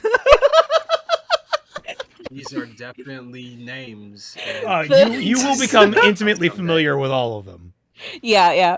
For those who don't know anything about Slayers, the joke about them being just like sisters, they are sisters. They just don't. That's great. They just don't know that it's each other. We're banking on you guys forgetting about that by the time you watch it. Anyway, let's continue here. All right. You and I will head to the I just CCP drank to set some the show wine, records so for I'll any probably other dust will. robberies or inconsistencies. Seeing as I'm in the family, it shouldn't be a problem. The White Fang has regular faction meetings to hand out orders and recruit new members. If I can get in, I can hopefully find out what they're planning. That's the whitest that you'll ever see Blake. Everything going on in It is. Outfit-wise. Out of him shouldn't be too Yep. hard. Great, we'll meet up tonight near Yang to go over what we found. Let's do this! Yeah. Son, how did you get up there? It's easy. I do it all the time. You do what? He's a monkey. So, are we finally getting back at that torture? We I like will that joke. investigate the I like that joke. situation as a team. Sorry, son. We don't want to get friends You're not invited to the poly group. involved if we don't have to. Yep, Zell rule number 1. If we look at each other, we're kind of a thing. And the longer we look at you, you're going to cause problems. I have my ways. Seriously though, can I come in? That's why we're all like, looking at your really high abs. up right now. Not your eyes. It's like the one joke that works with Neptune. And Yeah. it's just more of a nice little light chuckle. It's not. Yeah. You know. I'll go with Weiss. Son, you can go with Blake. And I now, mean, the best thing you could say for this is you can go get with a Yang since she doesn't have a chuckle. partner. Everyone good? Actually, Ruby, why don't you go with Yang? After all, she is your sister. But Weiss, who would go with you then? Well, I guess Neptune could come with me. I don't think there's been a single Blake and Yang moment throughout all of Volume 2 so far. They've talked. No. They talked once or twice, but that's not really a moment. I think that was was them. Yeah. And this doesn't But remember, count, they were like- planned from the beginning. Yeah. Like this isn't going to end up counting on your foot, like at all, because like fights get complicated when you're engaging that such. There we are. Pausing for copyright just to be safe. Yeah. It's far too late. Watch I'm in Love with the Villainous. I am caught up on the manga. I am in Love with the Villainous. It's a pretty good show. Or it's a pretty good manga. I wish they could handle things a little more seriously at times. That entire ending arc, I think, could have had a few more dire consequences emotionally for the characters. But admittedly, Rei is one that springs back. So, yeah, it's. I need to get into that actually. Gotcha, I mean to. Shion also recommending Slayers. Yes. Good to hear. Slayers was actually really pivotal to my storytelling development growing up. Because I got into Slayers when I was about 13, 14 years old. Became obsessed with it. I love Slayers so much. It was so important to me as a kid, as a teenager. Actually, speaking of, if you really like the demons in Frieren, Kaiser, you might really like the demon faction in the monsters. The monster faction in All right, Slayers. sweet. Yeah. Yeah. Well, the from monsters, what I'm seeing so far from it, they seem pretty cool. Yeah.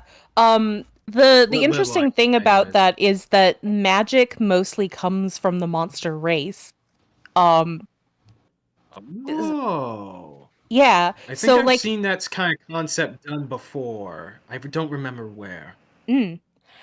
Well, yeah, because monsters and humans kind of have a really interesting relationship in Slayers, in that you fight against monsters, you don't like them and all that kind of stuff, but your magic does come from them. Also, some really nice, really subtle foreshadowing that Slayers does that I didn't notice until my watch through with Raymond was that usually a season before, they usually hint about something that is going to become really important in the next season. So, like, Lena has a throwaway line about the Clare Bible in the first volume or the first season of the show, and then the Clare Bible becomes really important next. And in Slayers Next, Zelgadis uses the an attack that was based off of Garv, and Garv doesn't become important until Slayers try. That sort of thing. Like, it's very subtle, but it really goes into the nice world building. Garv, I thought Garv does show up in season 2. No, he's season 3. He's Slayers try only. I think that he's mentioned in Next, but he doesn't actually make a full appearance until try. Yeah, that's season 2, isn't it? He dies in. No, he doesn't die there. No, that's Fabrizio. Spoilers. You won't remember these characters. Wow, you're spoiling Fabrice's death like that? OMG. No, I didn't talk about death. I talked about appearance. I talked about appearance. Now I can't get invested. Okay, gotcha. I didn't say anything about death. I'm talking of. I was talking. Yeah. I mean, these are just like random names to you. You don't know who these characters are. Because he he is. Oh God, I don't want to spoil anything. I'm trying to think of how to convey this. But Garv was in season 2, and he was taken out in season 2. I know, because that's the season that we were introduced to the person that killed him. Oh shit! Yeah, you're right. No, I'm dumb. I was right. Oh my God, I got one up on you. That doesn't usually happen. My memory. Oh my God. Checkmate, Digi-destined. Checkmate, digital woman. All right. Sinister Sibling. I asked someone to write how Bumblebee would work if Adam's character changed from a male yandere to a teacher disappointed in his student, and they discovered that at Volume 6, the ship just stops because Adam wouldn't be there. That's... I don't believe that. That's not how that works, for the record. You don't just automatically... like you can work character dynamics well beyond having a third character involved. Like, Blake and Yang have plenty of things they have plenty of things to discuss that we will get to at some point that they do not end up discussing. Oh, also, wait, you missed Jake the Surgeon's thing. Oh, I was playing a whole clips. All we need is XQC contributing nothing, and we got a video, boys. Yeah, okay. I read that in my mind. I didn't actually read it out loud. That's why I'm sorry. I think I know where I got mixed up. I was talking about the first half of Next as opposed to the second half of Next. Yeah, they are two distinct halves. Yeah. But you're right. They because a lot of incantations have a lot of names in them. That's why. Yes. So like there's a character I think that we don't meet until Next that gets like used I think in season 1. Yeah. That synchronicity between Blake and Yang, guys, in this scene. Yeah, they're in this scene. They're technically here. They're technically. See, there she is. Oh. Hey, yo, Phoenix, can you turn the volume down on the video a little bit? Sure. Thank you. Oh, does Cast not have individual sliders? I don't see any. I am curious now. I'm an old lady and I'm always like, turn that volume down. Interesting. Okay. That's good. It's funny because I'm pretty sure you're younger than me. I'm pretty sure.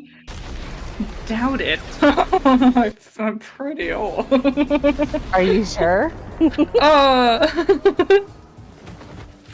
I'll type the year I was born into Discord. Okay. Pausing for copyright. Well, also because I want to see this. I'm curious. And the I'm older than was you. Never the same yet. I'm older than you. What? No way. I'm 93. I'm 30 years old. That was the year I'm born. Realized I'm the youngest. I realized that I'm the youngest here. He was born in 2000. Me being a robot because I will outlive out of you. At 99. Baby Kaiser. I was joking. No, we just have to keep you out in the water, right. give you a bit of rust. You'll age pretty quickly.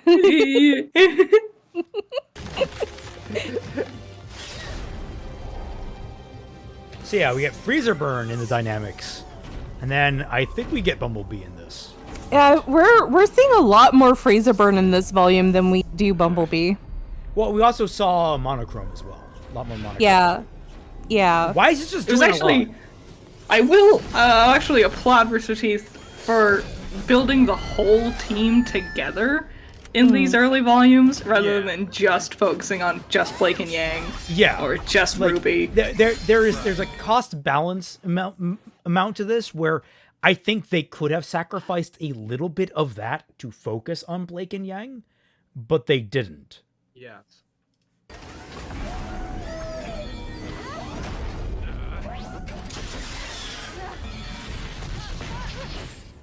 I'm just watching this show now. That's what this is. Yeah, I love this show. Oh boy. Hey, remember the haste clips that haven't like returned? Also, remember that. What? Okay, wait. I need an explanation. How is she shooting lasers out of her swords? It's the speed of the momentum of her slice. She's breaking the sound barrier so fast. She creates fucking. She breaks the sound barrier with each slash, and it hits the target. That's how it's done. This is the aura or something. Also, hi, Evie. Evie's in chat. Oh yeah, I saw V in there a long time ago. E. I already messaged her in chat. But yeah, I'm glad. I was thinking that she wasn't gonna make it, but yeah, I'm glad you made it. Yeah. Hey.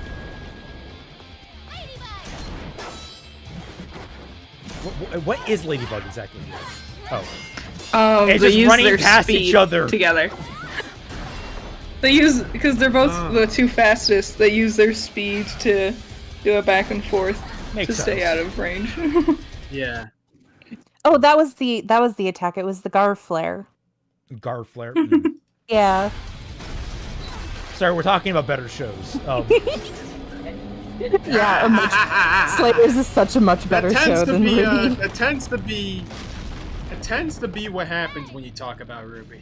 This whole stream has been like 20% Bumblebee, 30% White Rose, and then the rest of it is other shows. I still distinctly to this day remember the joke that Fat Man did in his editing where he's like, I'm not saying that I thought of the strategy after she said that. Oh God, I used to remember so well. I'm not saying that I thought of this after she said, after she finished saying this line. I'm saying that I thought of this strategy before she finished that sentence. Yeah.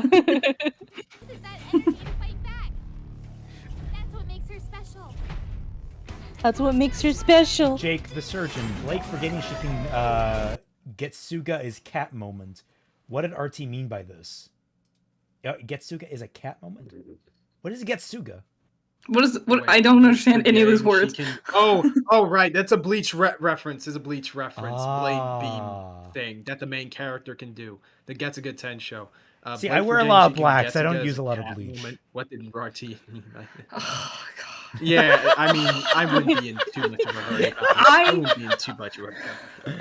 I needed to get bleach to clean my bathroom. And for a week, I talked about it. And every single time I mentioned it, my boyfriend made the same stupid joke. It's like, I don't really like that manga, though. I am so sick of bleach jokes. Well, I'm sorry for contributing to it. Oh my God, Dexter! Also, here's another piece of art by Holy Denerex. fuck, that's amazing. Yeah. Everything's fine. That's great. Everything's fine. Yeah, buddy.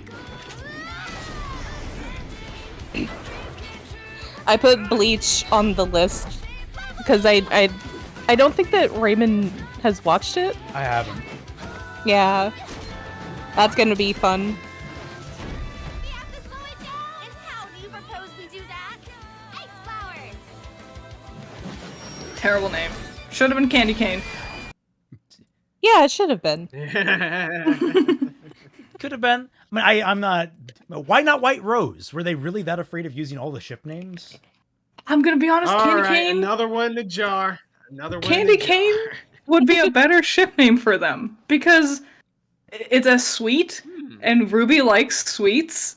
The thing is, and it's also a cold themed sweet, and Weiss is cold. I agree. Really, I don't agree. Well, Raymond, that's just because you're just stuck on the name White Rose. You just can't get over the name White Rose. It's stuck for a reason. I'm pretty sure Candy Cane was like floated for a time, but it never caught on. Are you sure?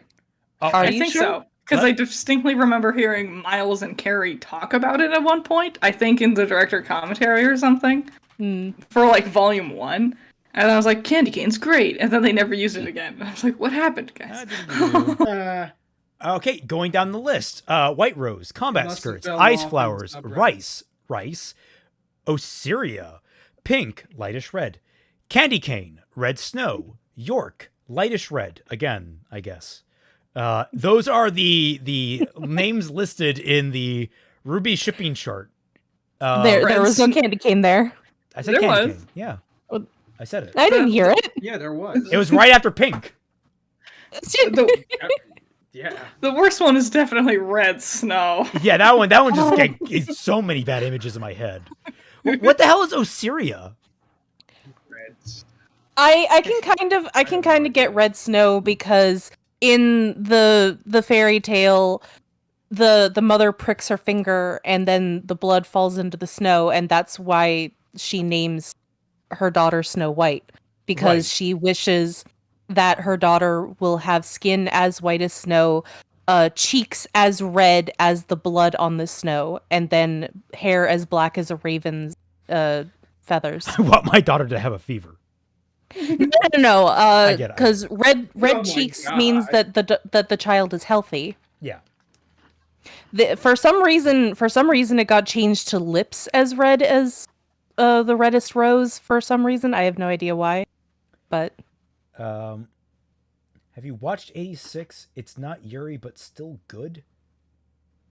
What is 86? Oh, 86. Yeah, that's a good show. That is a really good newer mechish show. It's interesting because the mechs aren't like full on like mechanized suits. They're more like spider-like things. But it's actually a really interesting show. I heard about this. Falls off a little bit in the second season, And but I it's have still not good. heard. Yeah. What I heard was very generic about it. That is what I've heard. Really? Yes. I am surprised. There is not that much generic stuff in 86. I don't know. think. I cannot remember for the life of me where I heard it from. Anyway, I definitely recommend it. I just know it blipped onto my 100%. radar and then it blipped out. Yeah. The directing will blow your mind. The directing will blow your mind. Seriously.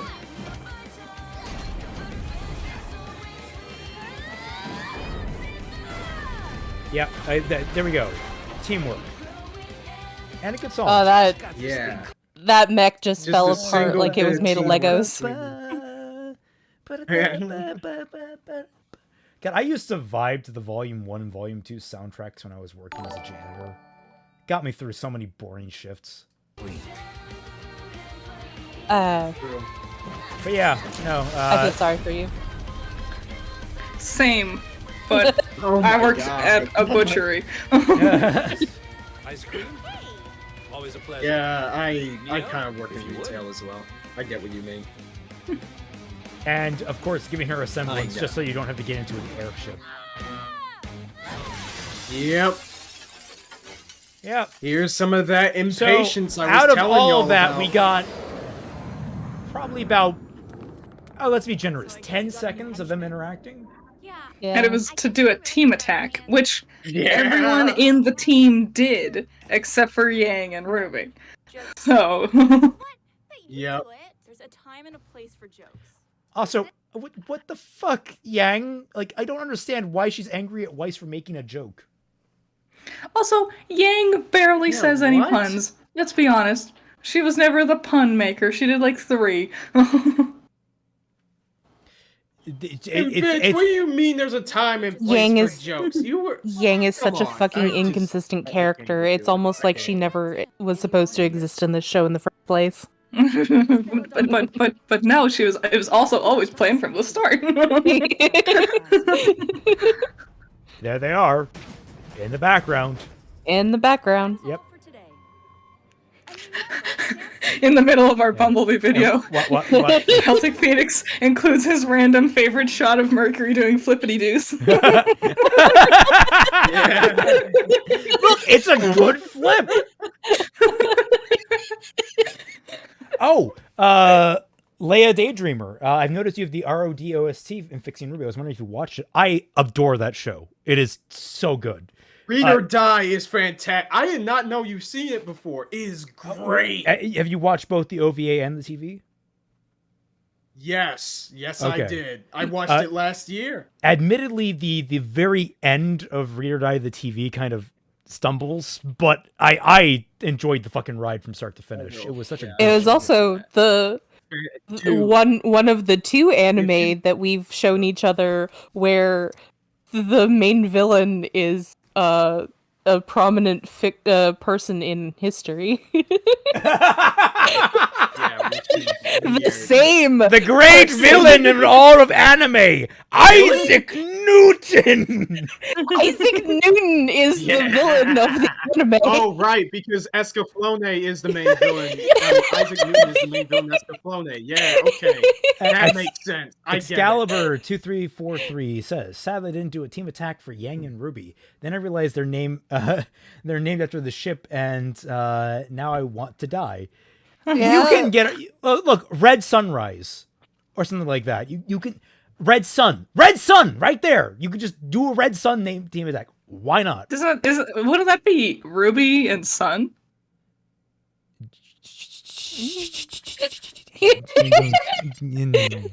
Also, I don't know if Ruby doesn't. Anyways, though. Yeah, and like, okay, I would still have gotten a laugh if they just shouted out Enabler.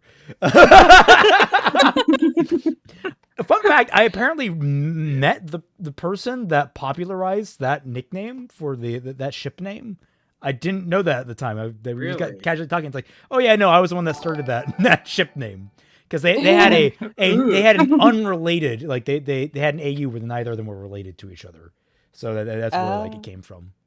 All right, there we go. Watch, look how empathetic Yang is, not paying attention to Blake. Great.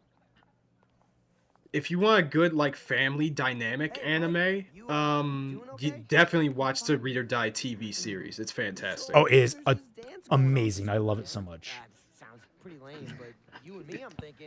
Blake obviously turns down Sun because she wants Yang to ask her to the dance. Obviously. Oh, but then we get to the next scene afterwards. Yeah. I have some things to say about that. Ignore the fact that the rest of her team are also like looking at her in the exact same way. Yeah. So either here's the thing: either they're all lusty for that Bella booty, or they're all just very worried about her well-being. Or sorry, not even very, just mildly concerned. That's ridiculous. Blake, we're worried about you. See? Yang's worried about her. Clearly it's love. Right. So wait a minute. I just gotta say, Zell gave Sun shit for trying to actually I want to the dance when she is distressed. But now Yang is saying the same thing here. I do want to say, I do want to point out something significant is that Yang feels comfortable enough touching Blake. Like that, that isn't a small detail just to glance over. That's fair. Yeah, so like that I find interesting. As much shit that we've talked, they have clearly grown beyond just the basic form of friendship they had from Volume 1. I just wish we'd seen the actual growth. It's just, they haven't grown from it. They just digivolved. Oh, please. No, that's how I describe Twilight, like, we often see the digivolutions. Yeah, that is fair. We often do see the digivolutions. And they're usually the most well-animated part of the show. Yeah. Last episode, they were rookie, and now this one, they're champions. And we never got to see the digivolution. They're just all of a sudden champions now. Also trying to figure out what Torchwick is up to. Thanks to you and Sun, we know they're operating somewhere outside of Southeast Vale. And the Shinny Company record singled out Vale as the primary target for dust robberies over the last few months. I'm glad that's a completely useless piece of information. Don't forget the military tech too. Still unanswered questions. Blake, you won't be able to find anything if you can't even keep your eyes open. All we're asking is that you take it easy for one day. It will be fun. Yang and I will make sure of it. Yeah, we're playing the whole event. Excuse me? Team Coffee's away mission lasted longer than expected. What? Where did that come from? Where did it come from? Oh, was that a cut? What? Just talking about the dance, and then all of a sudden, Team Coffee's away mission. No. It's because Team Coffee was the one supposed to be planning the dance. Oh, okay. And so they're like, For us to pick up where they left off. Yeah. And now we can make sure you have the perfect night. And once it's all over, we'll return to our search, rested and ready. So, what do you think? yeah, I get nothing other than this is a team that's concerned about one of their members. Yeah. Yep. And hey, you look at that. Nothing Blake completely unusual. dismissing Yang's feelings here. I'll be in the library. It's not unusual. I'm actually surprised she told them where she's going to be. I thought she would actually be a little colder, but She's evolved. She's evolved from running away for several days without telling them to I'm running away. But if you need me, I'm gonna be at the library because books. Yep. Date or no date. None of this You know, we can't get Blake to you don't have to make a character based off of Belle from Disney's Beauty and the Beast just to say that she reads books. There's more people out there in the world than just Belle from Disney's Beauty and the Beast that reads books. Thank you very much. Okay, so here we have Yang, who is very positive about being able to get Blake to participate again. And this is building up to the scene in Volume 2 that every Bumblebee shipper builds to. What do we feel about this particular scene leading up to it? Her confidence now is confusing, given how poorly the last scene went. Yeah. I was always confused too, because like, what about this makes you feel, especially after you know what she's planning on doing, which is talking about her past with her mom and her sister. Is like, honestly, I'm thinking about it, I'm like, how does any of this relate to Blake? Other than, I went down, I did some unhealthy things, and then I stopped, and life got better. Like, okay, great. That doesn't help Blake's issues. A lot of... In fact, the weirdest thing... Oh, I'm sorry, Claire, go ahead. No, you go ahead, you. Okay. The weirdest thing is that a lot of people, because I'm not gonna keep hammering on Zell.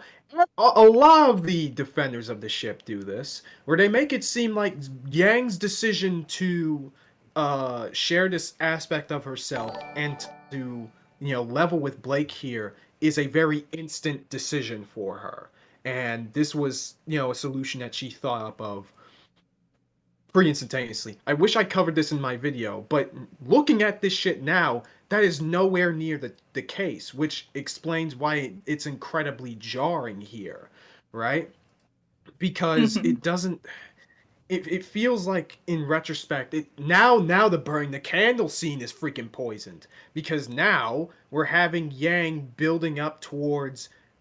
going into this vulnerable place within her psyche in order to help Blake.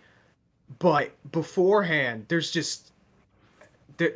everything pointed to of her doing the opposite. And there's no reason why she would do so other than, oh shit, we haven't given Yang anything for like 20 episodes at this point. We gotta give her something. So I can't deal with it, man. Go ahead, Critter. What did you want to say? I was going to say the scene is actually very similar to a scene from Volume 4 when Yang... Ooh. Or is it 5? Volume 5, where Yang is sad that Blake is gone and Weiss comes and talks to her. Yeah! And it's actually really, really similar, where it's like they don't really say anything that's actually relevant to the problem. They just reveal some important, painful part about their history. And somehow that makes them feel better. Yeah, and so we're building up to this. I can understand why in this case it would be somewhat relevant, because if she is saying, because the whole point is that she's saying that Blake should not bite off more than she can chew, in order to settle her demons or whatever. If Blake is biting off more than she can do, oh my god, I feel bad for Yang. Listen, Freudian slip, okay? Freudian slip, but you get my point. Yeah. No wonder her breasts got reduced. Okay, but no, I see your point. And I the more I look at the scene, I'm just weirded out. You're right. Why is Yang so confident this is going to work? Like, Blake has proven to be nothing but volatile when it comes down to hearing out anyone else's advice. And also, when she gets there, her plan doesn't even really work. Like, yeah, she explains her thing, but then Blake is still all gung-ho about fighting Torchwick, and Yang has to activate her semblance and get all red, angry eyes at Blake to get her to finally stop. That's a failure. You had to resort to basically a threat to get through to her. Jake the Surgeon, to be serious for once, it annoys me how immensely this guy can get away with playing full clips from the show while I have to hyper edit them down. Okay, so you need to understand, I've taken a great number of precautions. I have edited a frame around this video, thus shrinking it. And then I've already put that within a secondary frame. So I can highlight here. I have the video. You see, there's the video at the center. Then you have a layer outside of it that is the video again in the background, blurred and darkened with text overlaying on it. So it looks more like a frame and it's just there for aesthetic purposes, but it helps shrink the video further. And then outside of that, I have this little view screen that basically brings your eye to it and makes it look bigger than it actually is. But it's on screen. It's actually a very small amount of screen space, which tricks the automatic detection system more. I'm also feathering how much footage I'm using. I still try not to go over 10 seconds. I sometimes let it run longer than I probably should, and I've probably risked a couple of things here. And we're always talking over the audio. So with a combination of those elements, Yep. it helps obscure that. I also have, I don't have it on at ready, but I'm prepared to rush out and get a picture to overlay just in case something happens.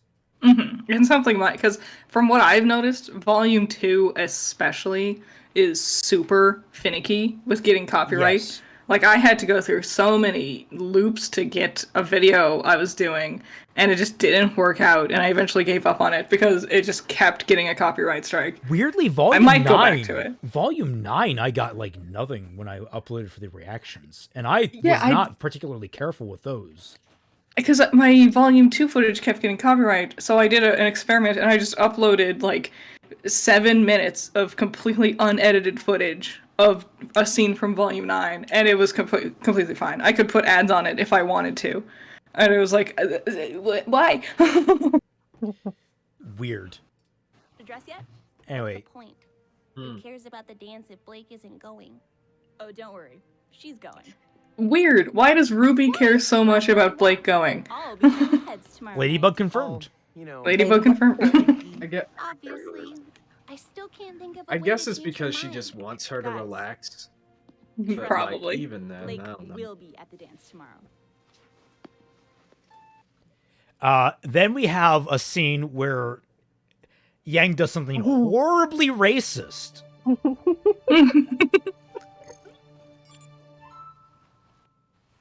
Racist if it worked.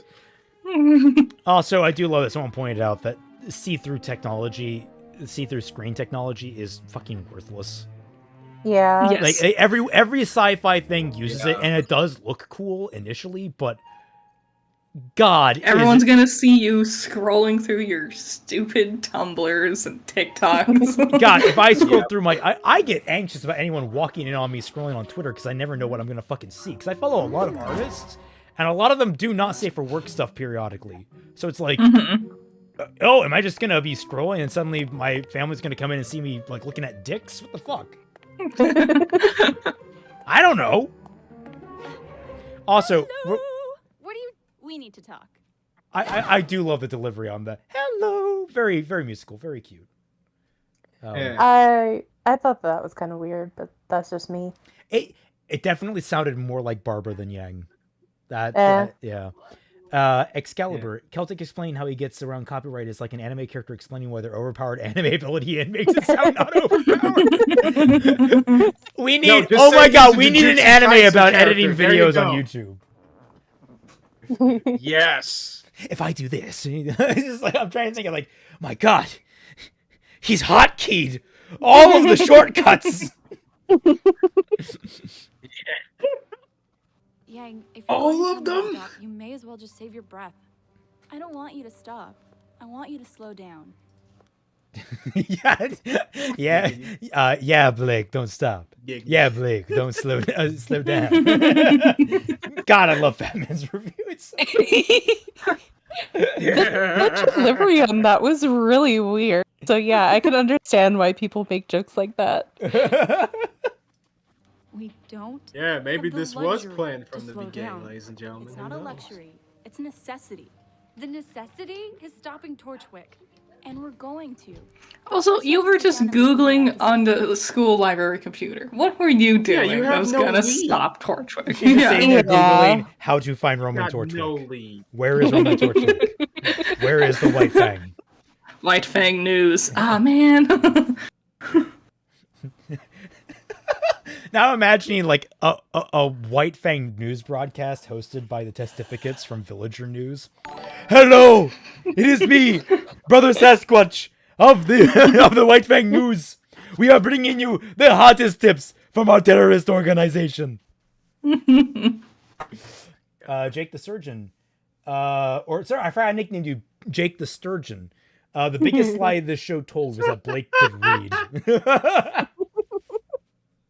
Oh my god. Fine. Ruby and I grew up in Patch, an island just off the coast of Vale. Yep. Our parents were huntsmen. Thanks for the geography. Our dad taught at Signal, and our mom would take Monologue on time. the kingdom. Yep. Her name was Summer Rose. Oh yeah. And she was like super mom. Yep.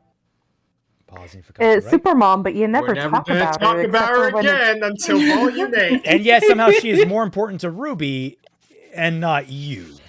Summer Rose can never be Kyoko Honda.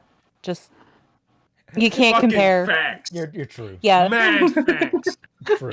I don't She know if you know wishes. anything about Fruits Basket Critter, but I do. yeah. See, I was gonna say that's an easier recommendation. Like I supersede freaking Slayers. Like Fruits Basket is definitely higher up.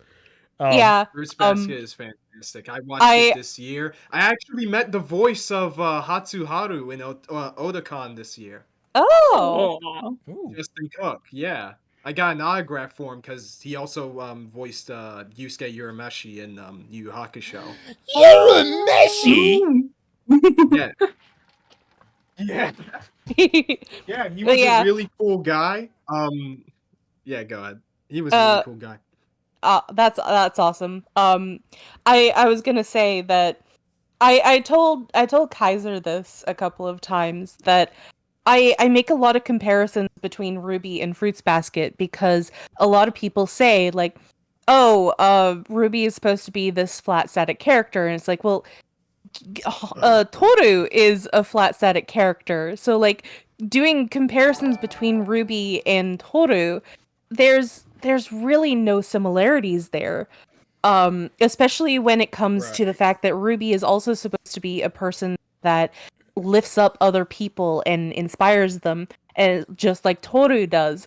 But when you compare the two of them, there really is no comparison. They are not similar characters The key at all to on that a static front. character is throwing things against them that challenges their static nature.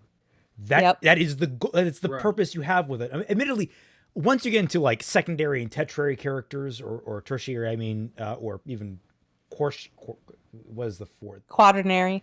No, it'd be Quaternary. It might be actually tetrapod. Yeah. Whatever. You said you said You said 1, 2, tertiary, 4, not and then four. 3. So then I said 5. I'm a living Monty Python sketch. Anyway, but the whole point is to like just slam them against things that challenge whether or not they change, and the interest is whether or not they change or not. Like that's the whole point. And if you don't actually challenge them with anything that actually challenges them, like RWBY doesn't have anything that actually challenges her morals up until I want to say volume 6. Yeah. Yeah, Volume and then 6 that's is when barely. Yeah, that's never addressed. Volume 6, they and actually they steal shit barely without any kind of really addressment of like it being crime. Then volume 7 is them turning against Ironwood, which doesn't get addressed until volume 8, and then that's where you get like, it doesn't feel like RWBY questions herself about making the right choice. This goes into why I believe, and I'm gonna make a whole video about this one, ladies and gentlemen. This is in the works, trust me.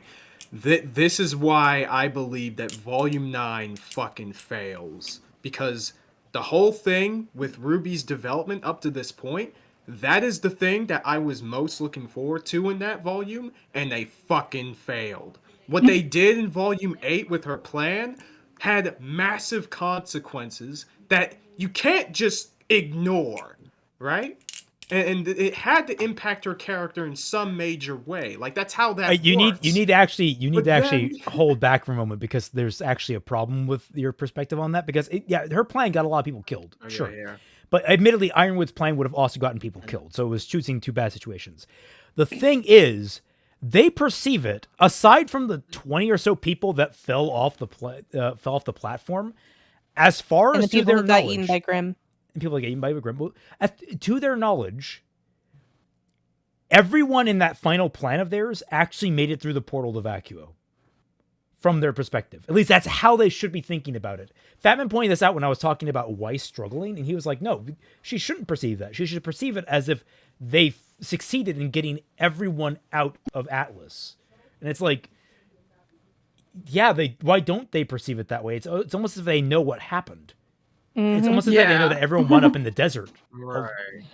Yeah, just the I say it so many times that these characters just constantly read the script. Yep. They know everything that the writers know, and it's really blatant when you see it on screen. And that's what makes it really bad. But anyway, yeah, to finish my point about Ruby and Fruits Basket, like Ruby is hard to see as a static character who influences people with the whole hope punk thing, because she barely goes against anything that challenges her beliefs like Toru does, and she barely helps people with their issues like Toru does almost every single episode.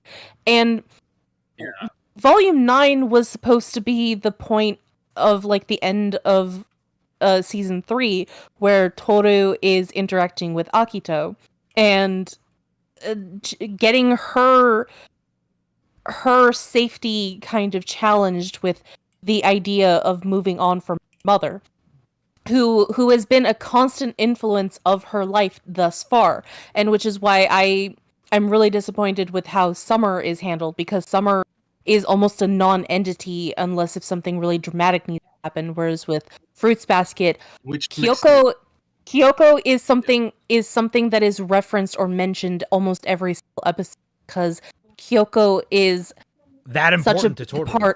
Yeah, she's that important to Toru. Yeah, she is such a big factor in her life. She is the main reason that Toru does anything, really. So comparing that, it's just so disappointing in comparison. Yeah, not to say that, of course, her character needs to be treated or utilized the same way as Kyoko. But No. Summer, the lack of presence Summer has in the story, despite literally being at least near the very core of Ruby's development, and it's literally her freaking visage is how she gets out of her funk in Volume 9, I would think that you would probably want to give that a little more importance than you did throughout this whole point. Yeah. And that's not even getting to what they specifically did with her in Volume 9, which is honestly disgustingly bad. Yeah. Like, she It's not found necessarily out that the Summer fact. also lied and had her secrets. Yeah. And then she says, "Oh, I love you despite your flaws, even though those flaws should be fixed. But we're not going to talk about that, so I'm going to do my thing now." Yeah, it's not necessarily the fact that Summer isn't as prominent in Ruby's life as Kyoko was in Toru's. It's the fact that they are making it so that Summer is meant to be a prominent thing in both Ruby and Yang's life, and yet, despite that fact, they don't give her as much prominence as you would think, because, like with Toru, she is such a prominent figure in her life. Therefore, she gets a lot of prominence. It's not the same with Ruby. Yep. All right. Well, continuing with Bumblebee. A big Sorry about that. And then one day she left The Fire for a Nation mission and never attacked. came back. It was tough. Ruby was really torn up, but I think she was still too Ruby young to was really get what was 2, going on, Yang. Yeah. It's weird seeing her like stand in front of Summer's grave and be like, "Hi, Mom." It's like you've never talked to her. Yeah, This is weird. She heard your first words, and that was Summer about wasn't it. the first love he'd lost. She was the second. The first was my mom. A bitch. What a redundant statement.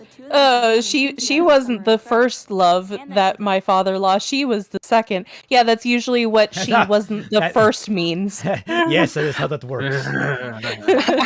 I like Blake's reaction when Yang's like, "It was my mom," and Blake's like, "What? I thought you were like whole blood You guys sisters. were practically twins." That was actually so much fun to write that line in volume 1 remaster. Is like when we were fleshing out scenes, had that whole scene where I'm like, oh, they have their character scripts, and I had to fill it out with Blake and Yang. It's like, wait, why are you worried about her? She's like your twin, isn't she? Like she assumes you're the same age. It's like, no, she got moved ahead 2 years. It's like, oh. Blake's just like, oh, humans all look the same. Oh my god! No. Oh no. Okay, Critter. Disavow. In the corner right now. Why did she leave you? That question. Why? I didn't know the answer, but I was determined to find out. It was all I thought about. I would ask anybody I could what they knew about her. Then, one day, I found something. What I thought was a clue that could lead me to answers. Or maybe even my mother. She found a photograph, and somehow you thought you could just go into the wilderness. And I don't understand what she found as a child that made her convinced that we do this. Yeah, like a clue. It's like, what does that mean? You need to give us more. It was a picture on the ground. Got herself killed. Thunderspade, to answer the question, volumes 2 and 3 are planned to get remasters, but when that's happening and when volumes 7, 8, and 9 are happening, that's all up in the air at current. There's heavy discussion going on between me and my fellow co-writers. All right. I waited for Dad to leave the house, put Ruby in a wagon, and headed out. Why'd you take your sister? Couldn't leave her home alone. Duh. I cut some bruises, was totally exhausted, but I wasn't gonna let anything stop me. When we finally got there, I could barely stand. But I didn't care. I had made it. I made it to Brunswick. And then I saw them. Those burning red eyes. There we were, a toddler asleep in the back of a wagon and a stupid girl too exhausted to even cry for help. Yep. Accurate. This is a really romantic story she's telling Blake. Incredible. Man, remember that time I was almost eviscerated by Beowulfs? Blake's just off to the side, just sitting in a puddle, just like, Yang, take me now! Okay? Like your tragic story of almost getting yourself and your sister killed. I half soiled my panties. Listen, we can't play kink shame, okay, people? Oh, fuck! Well, like I keep saying, they're trauma sexual. No, they get together. We got hit, guys. Huh. Oh? Stream has been temporarily blocked because we detected video belonging to someone else. If you plan to continue, please ensure that. More info. Oh, it was this, huh? Oh, yep. This... Well... Celtic's anime power isn't that overpowered. Well, I guess I'll be getting up that particular... no. I don't know if we're back or not. Are we back? Hello?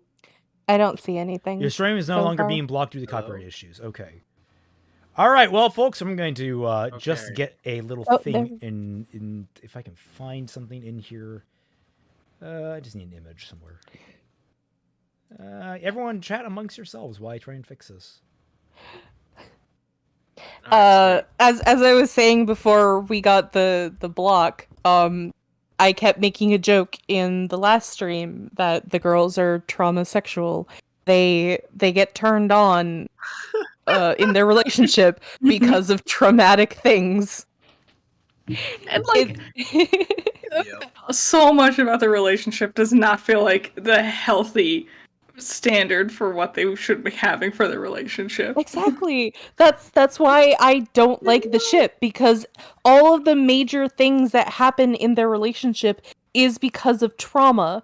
Their first major what is considered romantic scene is this scene right here, which is Yang explaining to Blake about her childhood trauma, and then all of the stuff with Adam coming in volume 3 and cutting off Blake's arm and stabbing Blake and stuff. They bond over that, I guess. And then it's the rest of it is just separated after their trauma and barely dealing with it. Then they come back and they bond over their trauma some more until they can kill Adam, and then they bond over the trauma of murdering somebody for the first time, and then that's when they start to get together. Also, like it's like the girl who always runs away and the girl who has abandonment issues. It's like that doesn't seem like a really healthy combo. Like no, it doesn't on the outset, but like I can understand how that can potentially work, right? Because I think the big thing is that you can have traumatic experiences be an influential, I guess, factor in a fictional relationship. It's not impossible to do well. Whether or not you want to make it healthy or not depends on the context, but it can work. The thing the thing about it is that you don't want it to be the only thing, like the core aspect that makes these two characters who they are. Sure, you can say that Guts and Casca and Berserk, I guess trauma bonded in a way, but that's far from the foundation of their relationship. They had other interactions before this point, and even after that point, when they, became vulnerable with each other, they interacted a lot more. They weren't immediately lovey-dovey, and even then, some aspects of their relationship that became unhealthy anyways. But even aside from that, we understand why they like each other, and there's no question as to what the evolution of that even is. So, but with Blake and Yang, they don't have that safety net, and I don't think the narrative did a good job with that. That's the problem, I think. Not at all. And I don't trust Rooster Teeth or their writers to be able to handle such a thing delicately.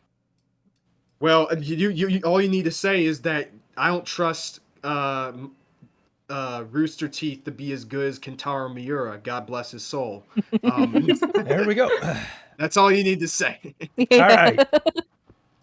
I have no idea how that's going to work on the upload, on the VOD. All right.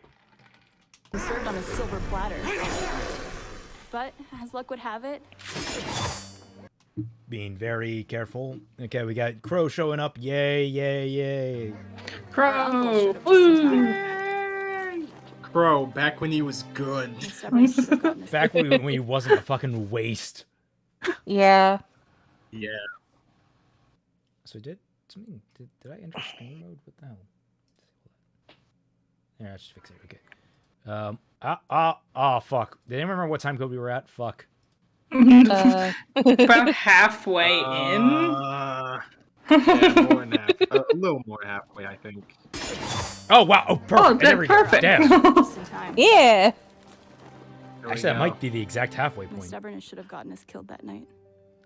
Yeah, I probably should have. You're a fucking idiot. I'm sorry that happened to you, and I understand what you're trying to do, but this is different. I'm not a child, and this isn't just a search for answers. This is also Blake dismissing Yang now. Like how Yang was like, everything's fine. Yeah. Like now it's like, this isn't like that. Well, okay. I do this like is more that. understandable. This one, I think, because she's not in the right state of mind. Yeah. I do like the line delivery of that in just how dismissive she is. I'm sorry that happened to you, but it's like I don't see how this relates. Yeah, she's like this is completely random and it has nothing to do with this current situation because I am not a fucking child. Are you equating me to being a child, Yang? I haven't. To this day, I still want to know what happened to my mother and why she left me, but I will never let that search control me. Okay, and We're going to find the answers we're looking for, Blake. But if we destroy ourselves in the process, then what good are we? I feel like there's a lot better way for it to convey this information? Yeah, probably a better step. There's probably a way you could have connected that better than. I almost died as a child because I was a fucking idiot. Maybe don't be a. I mean, I guess it connects all right. It's just it's weird because it needs so much preamble to get to the point to explain things to Blake that it feels like you could have just gone a different direction. You could use a children's book for this instead. Yeah. The little fire dragon that could. It really just feels like an excuse to give this backstory because there was no other way to do it. So they just shoehorned it into this scene.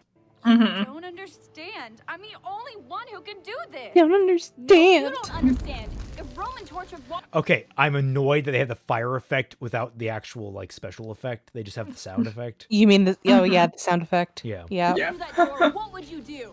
I'd fight him. You'd lose. I can't stop him. You can't even. Okay, physical abuse. I had never forgot. I never Totally remembered love it. that Blake actually pushes back in the weirdest fucking way possible. Because like she's trying to shove Yang away. So Yang pushing her a second time I thought was overkill until I realized, oh, no, Blake actually shoved back and she was like so limp-wristed with it that Yang's like, what the fuck? Stop. you are like, I was trying to prove a point. Now I'm doubling down. Even stop me. So you can tell. Okay, I was about to make a very edgy joke there. I'm not. Sorry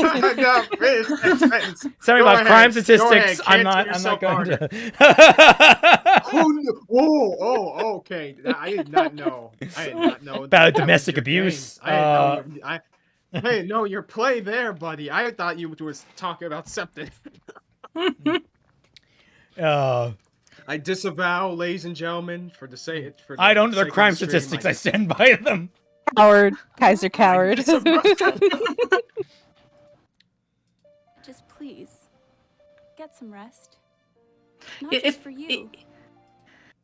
It feels disingenuous because it's like, oh, I'm gonna hug you and be sweet, but you were just being violent towards her. Yeah. Like it feels like you just threatened like Blake to You know what this reminds me of? Sounds like something else. Weirdly enough, and I showed the scene to Twilight, and she had at least one gripe about it. I remember that, which is there's a great scene in season 1 of Gundam Witch from Mercury, which Ken and Yuri couple, and it's at the very end of the first season where the two characters have like Suletta, the more skittish of the two, has been feeling like she's a burden on people. She's been avoiding Miorine, who is her fiance, and they're not really lovers at this point necessarily, but you can tell there's definitely an affection building between the two of them.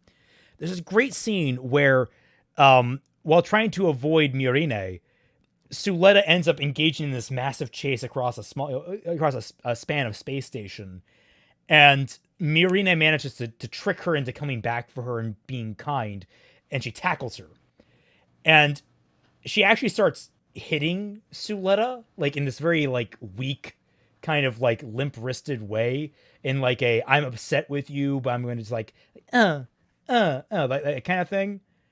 Like I don't know how to describe it other than it's not really you can tell it's not a serious like level of abuse. But then Suletta says something incredibly stupid. Like she's basically saying something that goes against, I'm trying to remember the exact context. But that's when Miorine actually like rears back and genuinely decks Suletta in the gut, being like, "You're a fucking idiot if you think that." And while it definitely does have like underpinnings of like abusiveness, you can definitely make the argument there if you want.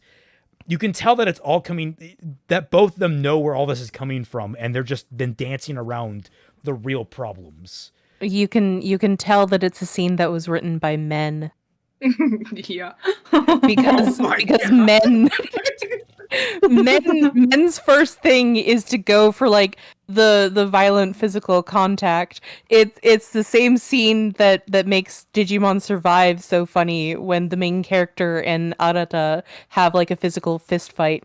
Even if it is the female protagonist who only appears in the remakes of that game because it was originally only a male character. You can tell that it was meant to be a scene for a male character because a female character wouldn't get into a full-on fist fight with another person. Oh my god. It lines up with the characterizations, I'd argue, when it comes down to those. Although you could probably still bring up that argument anyway. You said I had my gripes with it. Yeah, no, you did. Part of it, I remember the gripe that you had particular was the fact that the reaction that Suletta had getting punched in the chest wasn't proper because she wasn't reacting at all, which probably fair. Yeah. While it wouldn't be as dramatic as being kicked in the balls, it is still a very sensitive area with a lot of nerve endings. So it is a very tender area at the very least. It is still leagues and away better than whatever the hell this is. This is just a mess. Like the through line through that entire scene makes a lot of sense. Like every single line of dialogue has a logical flow through.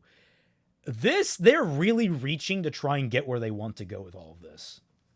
Yeah. And the thing is, like, I can recognize this. I've done this in my own writing, and oftentimes I've had to like go back and double back and be like, I have to like rework. I have to uproot this and rework it.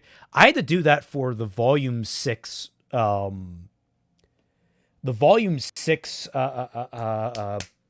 Silver Eyes scene where they're talking about it.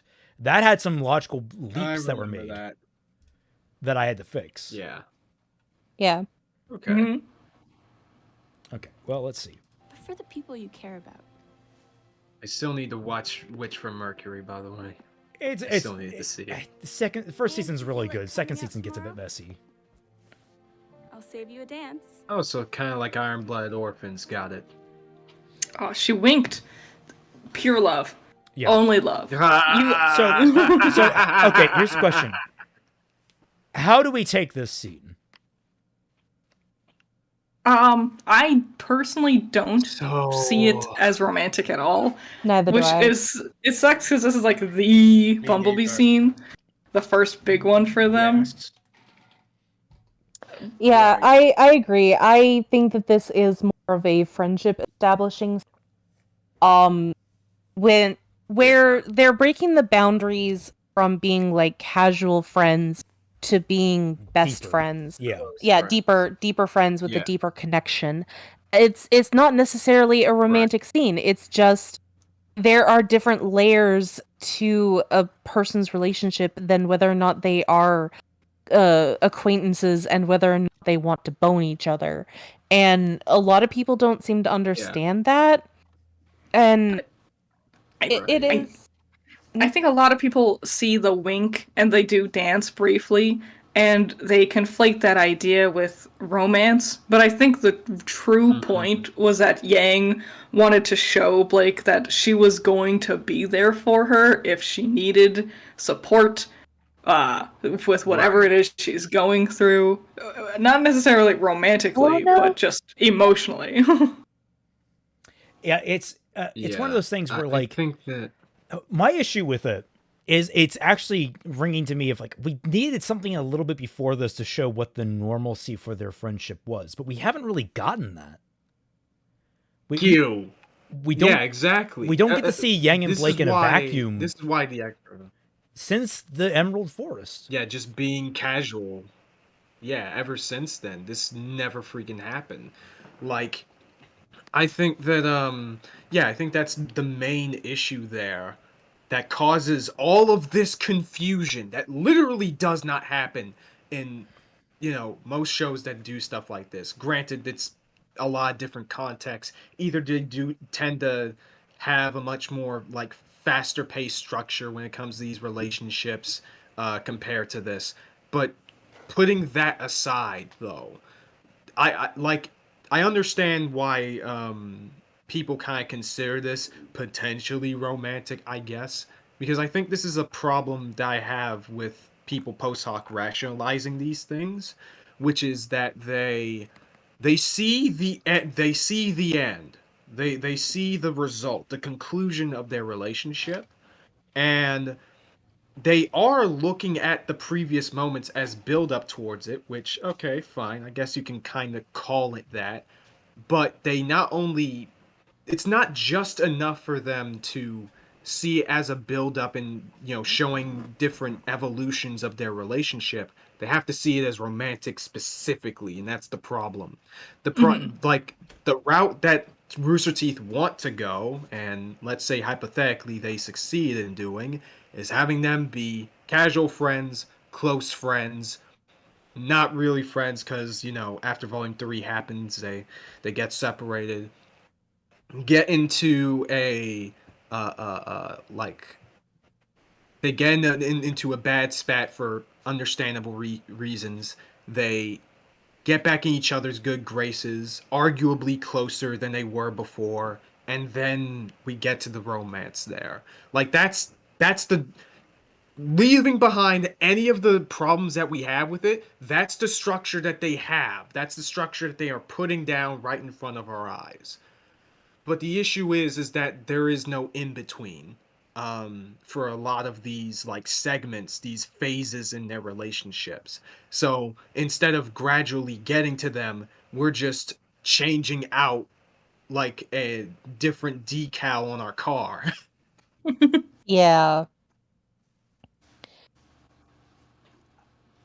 And it's very disappointing too, because a lot of arguments when they say like to defend these scenes and the lack of development and stuff is like, well, it's not meant to be a romance. It's only the romance is supposed to only be a side thing. It's like, yeah, but the development is still the same regardless of whether or not it is the main focus or not.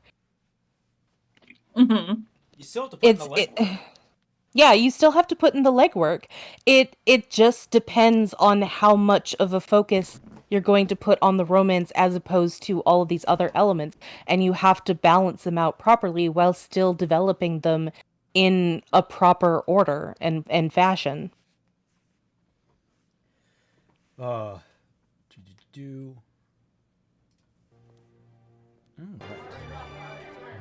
they are dancing. Yeah. And it's over. And also Yang walked really awkwardly. Yang's model looks wrong. I don't think it's her actual head. I think they used someone else's head model and just put like, and it's not even her same eye shape as normal either. Interesting. No, I think you handled it well. I hope so. I'm sure everything will be all right, Ruby. Oh, I know what will cheer you up. What's that? I don't know yet. Dad sent it to us. I thought we could open it together. So this is the scene where we learn that Blake hates dogs, Yang owns a dog, and thus they are now incompatible. Yeah.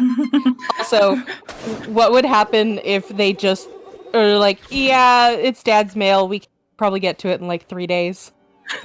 This why would have been fine. He has all those cans in there. He said a dog? That is the funniest joke. See, this is the kind of zaniness we don't get in RWBY anymore. Yeah. I know, I miss it. I gotta wonder, like, why... Your father or your dog? Your father. Are you telling me that this mangy, drooling... Pause for copyright as Zwei starts into your soul. Yeah. I still lament the Zwei x RWBY fanfics that were absolute garbage that we couldn't read because why did you have to remind me of those? Why did you have to remind me those exist? Okay. Zwei is an alarmingly popular tag. On AOC. Ew. I just was lamenting the fact that we couldn't find like a good one that actually got going. A good one. Who would have guessed? We mean good in the sense of a bad fanfic. Yeah. Not one that was like, yeah, I'm planning on it, and here's like 5 chapters where I'm just talking about the profiles of the characters, and then the fic is abandoned before you even get to the actual writing. Yeah, it's almost like writing is hard for some people. Yeah, actual writing is hard for some people. Would all first-year students please report to the amphitheater? Well, we can't exactly leave him here while we're gone for a week. A lot of Volume 2 has Girls. basically nothing between Blake and Yang, except for the one dance moment. Oh. Yep. Critter, if you think that's got nothing, just wait till you see Volume 3. Oh yeah, I know. Yeah, A buddy. few days, so I'm sending you lunch to take care of. Enclosed is all the food you should need. Love you both, Tai Yang. Wow, look at that, $1 million in dog food. I bought some Pepsi today. Do you want to know how much a 12-pack of Pepsi costs here? The States. So, $9. No, $7. $12.99. It cost me $7. It cost me 14 for 2 packs of 12.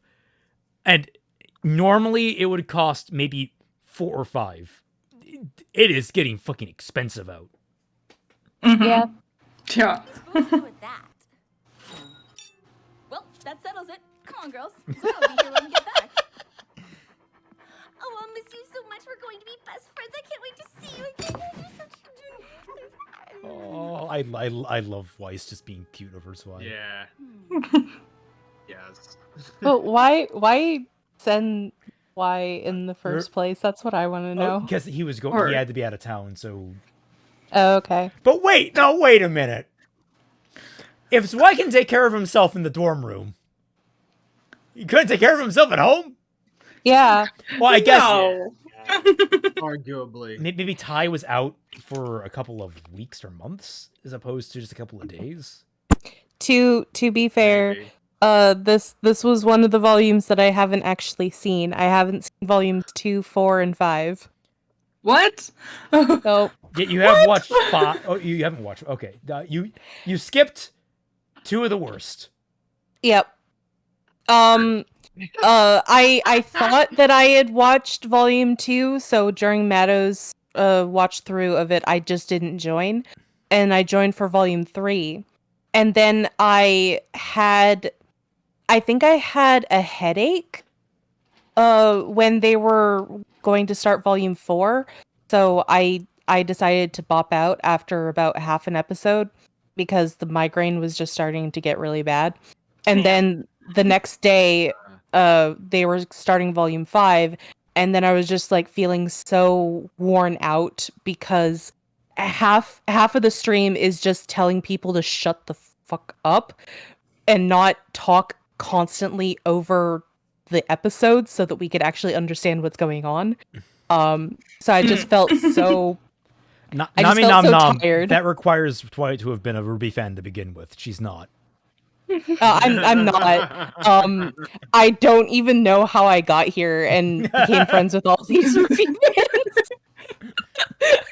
It is legitimately amazing how just like fate turns. Yeah. Like the only reason why I ended up in the Tundra in the first place was because I actually was interested in talking to Fat Man and Raymond about writing. So I joined the Tundra for writing purposes. It had nothing to do with RWBY. It's just that I happened to find their videos because of RWBY. Because I wanted to see if I was not the only person who would ever criticize RWBY. Dedarex, her name is her name is Yang Xiaolong. Her last name is Xiaolong. Her dad is named Tai Yang, one word. It's a similar sounding name because it has Yang in it, but it's not, yeah. I still find it really stupid. It is weird. That you have a person named Tai Yang and then his child is just Yang. Why? It's like dragon and great dragon. It's like, wow, man, you conceited much? Yeah. Yeah. It's like naming your child after yourself. Yeah. Why you mentioned we did not need to know there were bestiality fics about Zwei and RWBY. Now, to be fair, I never mentioned anything about bestiality. Nope. For the record, that is all on Shut you. I only mentioned the popularity of the tag. Y'all know what you were doing. Y'all know what y'all doing. I'm pretty sure that one of the fics that I tried to get us to read before we realized that it wasn't actually a fanfic was actually Humans Why. Yeah, it was he became human, I think, at some point. Yeah. He was just a dog boy like Blake is a cat girl. Ruby, I don't like that smile. Anyway. Quiet, please. Yep. Oh, did you include all of Ozpin's speech? No, just because no, Blake and Yang are standing next to each other. I'm pretty sure I cut that. No, yeah, there we go. You see? To tolerate this oppression, but neither would the generations to come. There we go. Okay, thank God. Fuck that speech. Also, the generations to come.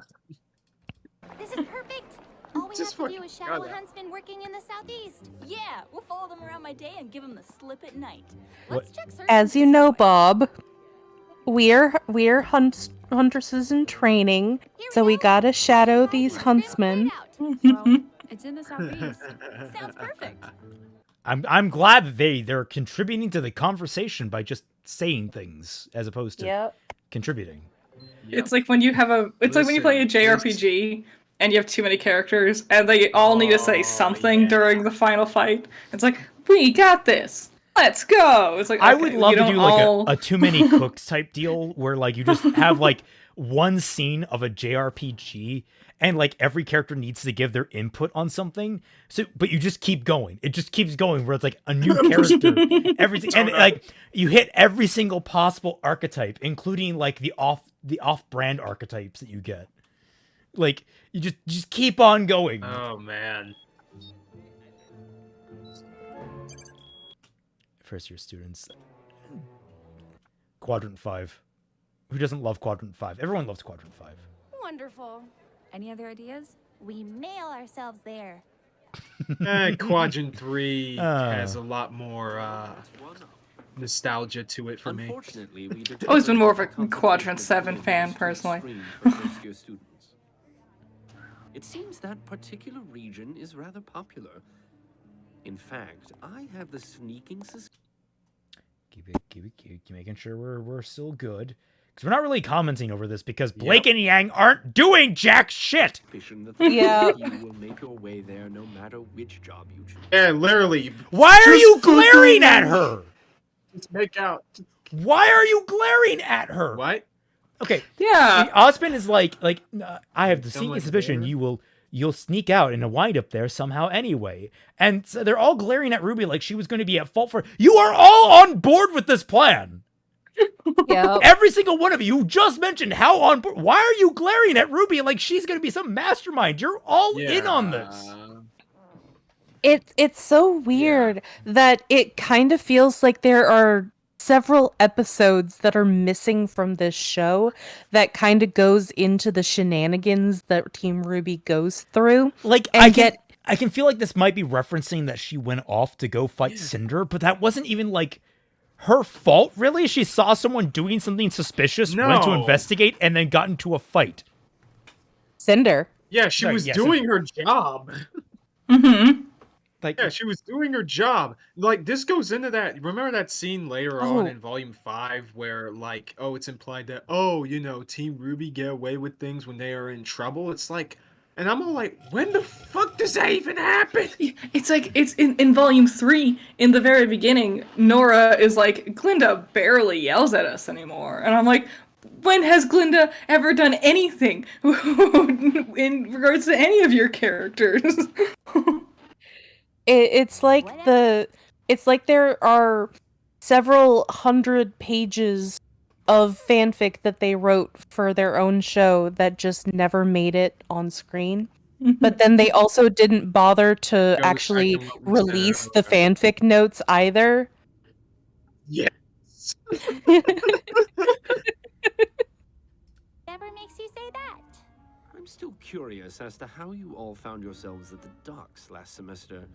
I'm interested to know how you really learned about a hideout in the southeast. And I certainly wonder why witnesses reported seeing robots and rose petals in a dance club some time ago.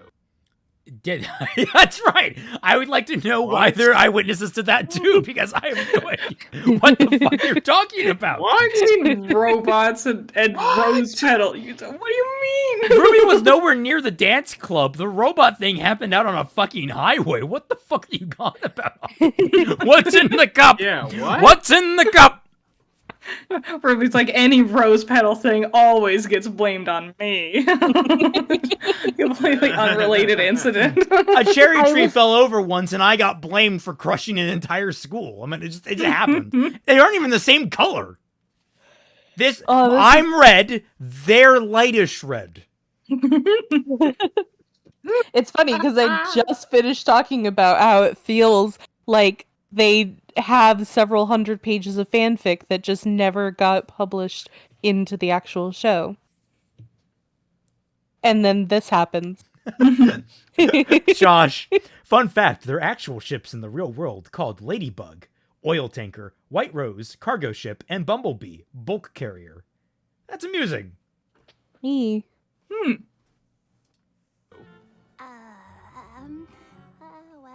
I doubt I'll ever find the exact answers I'm looking for.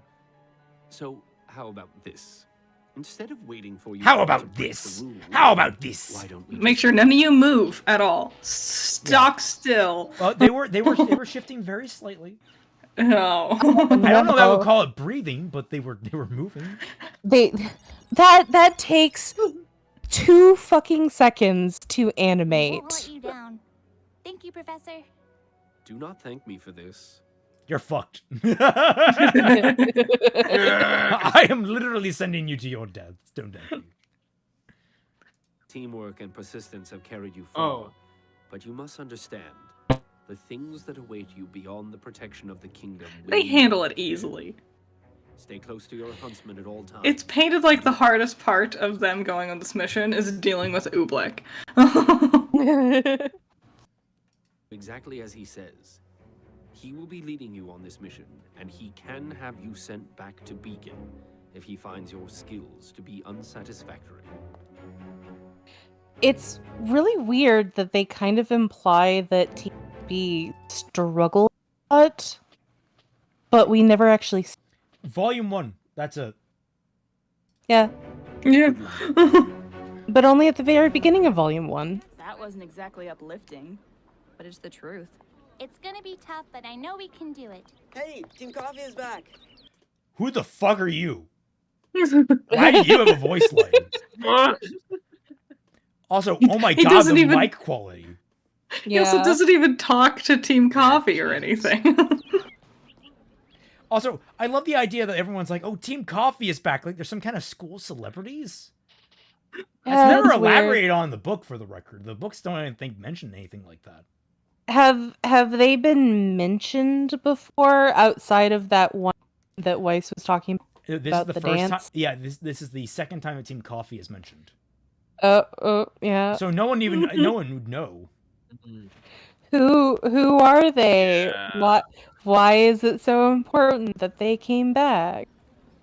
Velvet, are you okay? I'm fine. I had Yatsuhashi to look out for me. Your mission was supposed to I'm end a vaguely week ago. Australian. What happened? I mean, Nothing happened. I thought she was Australian. Yeah, she is Australian. No, but she seems to try to hide her accent. It feels like she's hiding her accent in some of the line reads.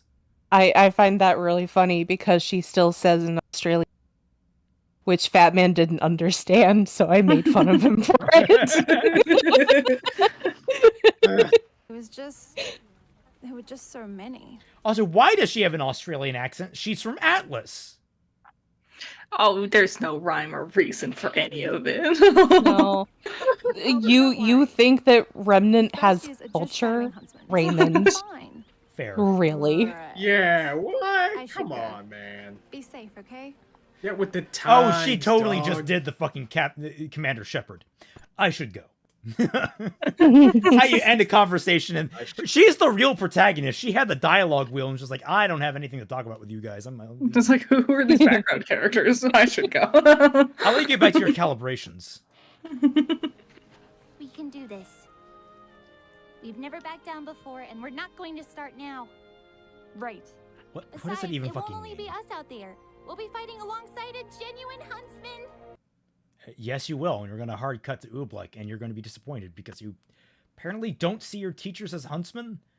Which, another I think that's one for me to mention. My Hero Academia. One of the things I appreciate, Izuku geeks out over every single teacher because they're a goddamn hero. That is true.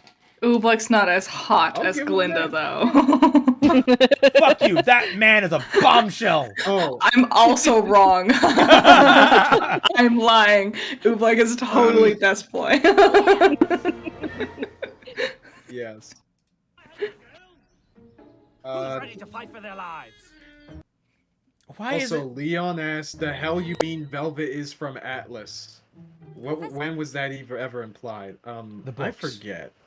It's the When books. was it said that she? Oh, from the books. Yeah, her dad is actually a scientist of an Atlas. That's why everyone. Okay. There's that guy with the dad's best dad ever mug or whatever up in Atlas. Number one dud is what it says. Number one dud. Yeah, everyone headcanons that's Velvet's dad, even though I don't think that's the case. I don't think so. Yeah. Right. She has a very unusual family relationship. Like, her family is separated. Her parents are separated. Did you include all of Oobleck's speech just because Blake and Yang are standing kind of near each other? They're here doing jack shit. It's almost like it counts. It's almost like you want this stream to be closed down again. Let me double check, make sure. It's getting so late. We're safe. I think we'll call it after volume 2. I think we'll be good at that. Yeah. We can get 2 volumes done per stream. Yeah. That works out. Come now, children. Honestly, but with volume 3 and volume 5, we're going to get through them real fucking fast. So. Oh, probably. Oh yeah, 4 and 5 are really quick. Yeah. 4 and 5 are gonna be. Oh yeah, because they're separated. Yep. So yeah. Well, the problem is, I think in volume 4, so we can just get there's a those lot of 3 they done. could be thinking about one another kind of bullshit going. Say it out loud, it sounds worse. Okay. Can we just accept that they're not doing anything in these scenes and just move forward? Yes. Yeah. Yeah, just do it. All right, airship. Here we go. I just never saw you as much of a fighter. So one thing that I want to do with Fractured Fairy Tales is just explore a little bit about how landscape. And I was thinking about that with this scene. It's just like, this is the only time that we see it, kind of, and it's just the time. I fancy myself more of an intellectual, but I can assure you, as a huntsman, I've had my fair share of tussles. Like the mushroom? Those are truffles. Like the sprout? Those are Brussels. I fucking hate that joke. I hate that joke. I hate how flanderized Ruby's intelligence I forgot that is. was the joke. I forgot. She's 15 going on 16. She understands what those fucking are. Yeah. Yeah. So dumb. Yeah, I don't like Okay, when normally naive. Would you count characters that get Bumblebee wise? Because they're both like basically doing the same thing in tandem. Yo, it was so hot when we bonded over telling your sister how stupid she is. I know, it's fucking stupid. But come on.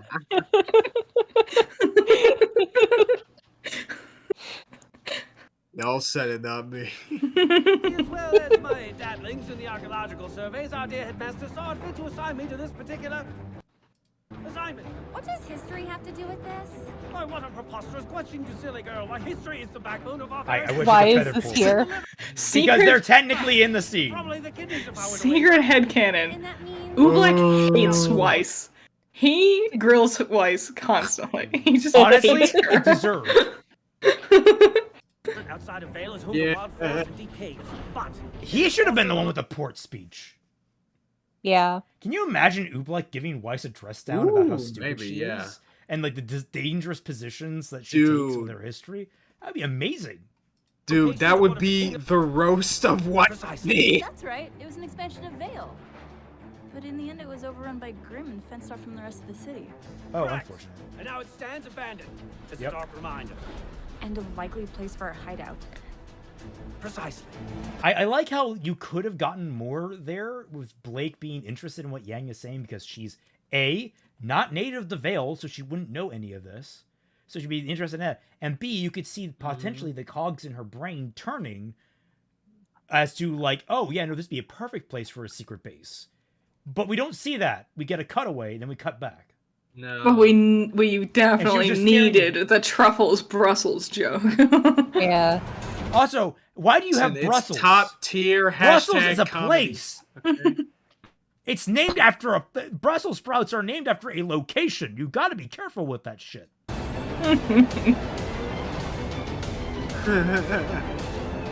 Man, I love not having to really animate anything.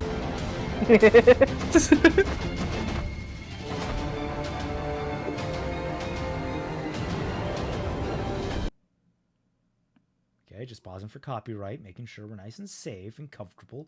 How's everyone doing? Everyone grabbing a good drink? Yeah, that's good. All right. We have 200. I finished my Gatorade. I finished my drinks a long time ago. I was gonna say, when I went down to get my drink a few hours ago, I had 3 different drinks. I filled up my 2,000 milliliter, my 2-liter bottle, and I've already drained it to the bottom. And you appreciate us, chat? We suffer for you. I have on time and again occasion consider just running a pipeline right here from the faucet just into my room. Yep. I mean, that would be very We useful. shall Bumble. But I imagine that Yep. you'll have a lot more trouble because knowing you're going to get that I told you that you can poison yourself with water, and then you'll poison by drinking fresh water. The Hearth guy, as they say in The Three Musketeers, permission granted. That's such a good film. Point is, people, we shit on Bumblebee so you don't have to. Behold, the RWBY fandom. Volume 10. Yeah. Oh my god. No, that's no. You're confusing that with the Rooster Teeth headquarters building. Yep. I thought I told you to leave all your bags I mean, back fair. at school. You know, honestly, downtown Austin. Period. I remember. Yo. I don't know if it was on stream or not, but Tom talked about how he went down for RTX last year, or this past year, and how basically a lot of the hopping spots that used to be down there are basically boarded up and like caution taped off. Like it was just bad. Apparently, it's like that's like gentrified area has gone completely to hell. Jesus. Yeah, it does not sound like I want to move to Dawson, Texas anytime soon. Dawson. Dawson. Hadn't told us to listen to you yet, so I didn't. She's not wrong. Very well, Ruby, leave your bag here. We can pick it up upon our return. I love Oobleck so much. What in the world could you possibly have in that bag that could be so important to bring it with?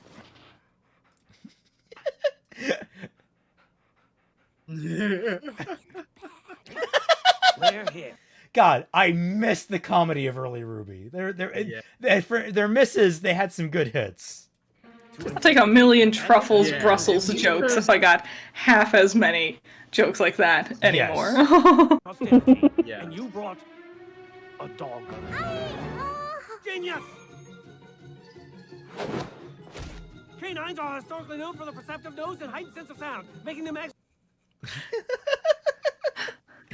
Yang. Hot tip. I used to hate Zwei because I thought he was like everything wrong with the comedy of the show in terms of like it broke reality. Like the comedy would often like bend reality around it as opposed to like any kind of substantial reality. I miss these days. I look back and I miss these days. That these are the problems I considered. You didn't realize how good you had it back then? I didn't. I'm a genius. Yeah. So, what are your orders, Doctor? Because you don't know what you got till it's gone.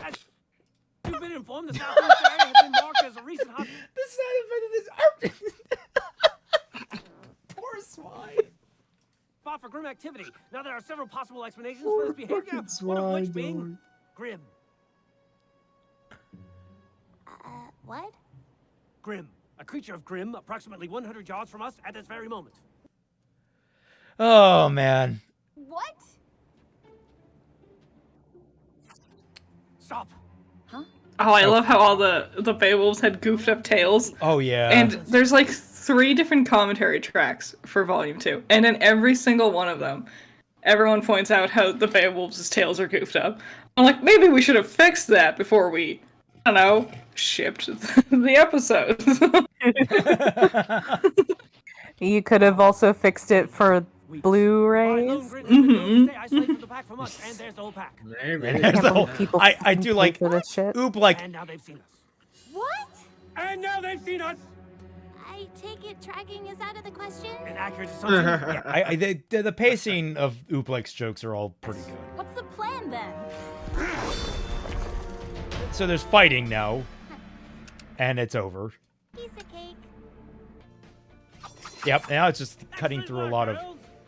Fortunately, there doesn't seem to be any signs of criminal operation. Just a lot of nothing. They're not doing anything.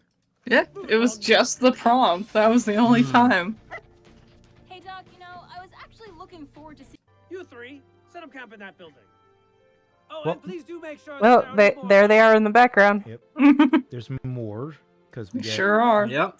the Just campfire standing. scene. Earlier. About We're standing and we're waiting.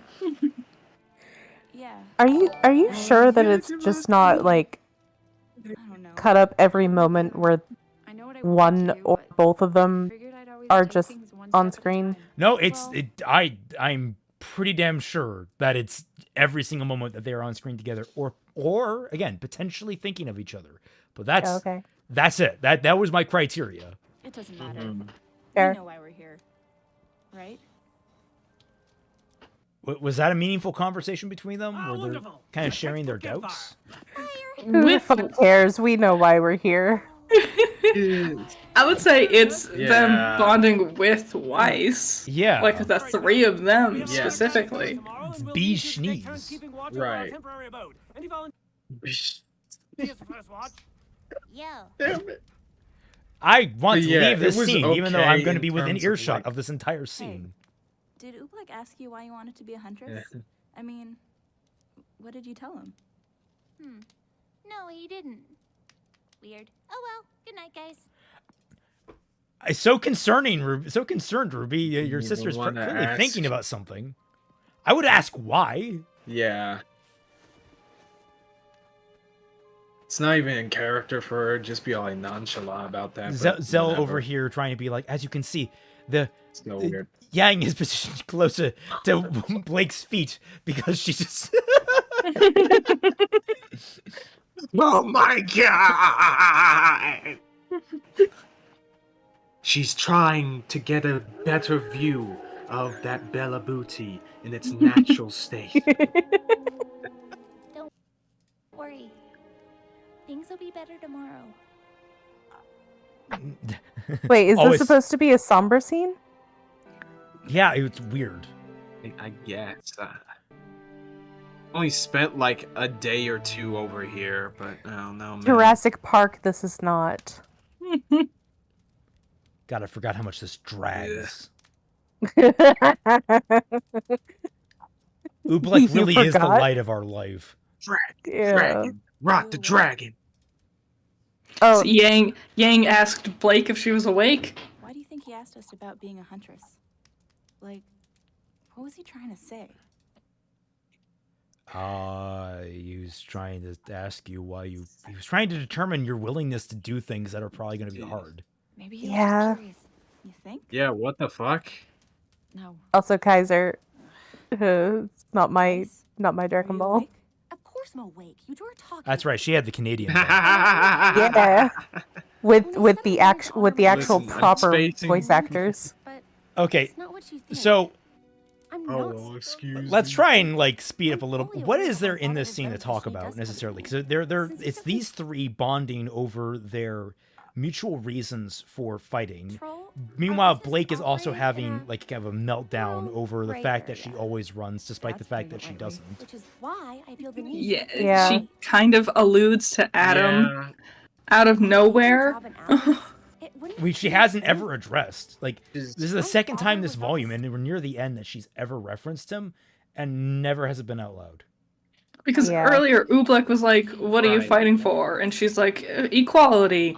And he's like, "And being a huntress will do that." And she doubted herself, and now she's suddenly bringing up Adam, and it doesn't really correlate. Yeah, like really? That says a lot about her convictions that were supposedly so strong before this point. Like, where is this coming from? Mm-hmm.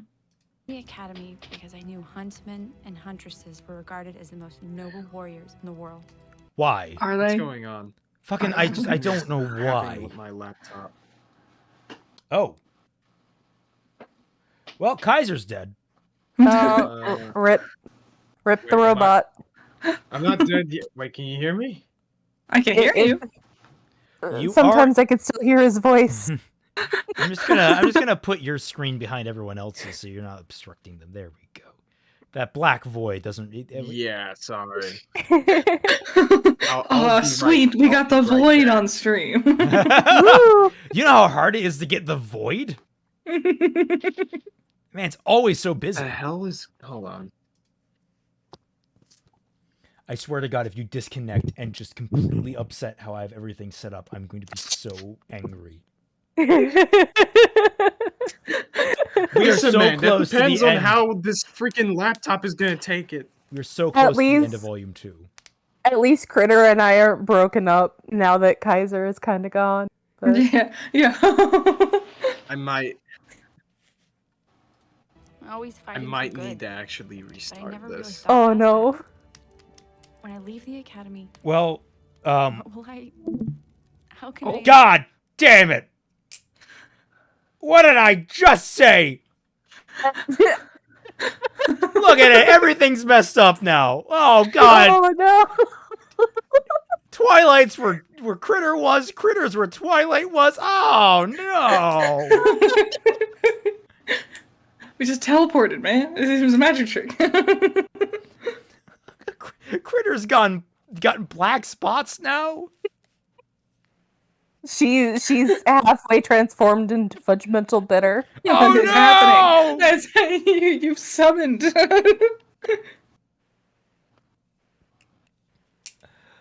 Oh. Honestly, I'm starting to drag and I'm getting hungry. Mm-hmm. It's like dinner time for me. Dinner time for me was 3 hours ago. My family have eaten. I have not. We could just like... Oh, I look awesome with the black spots. Oh, I opened the stream to look. I look awesome. We could just wrap it up here.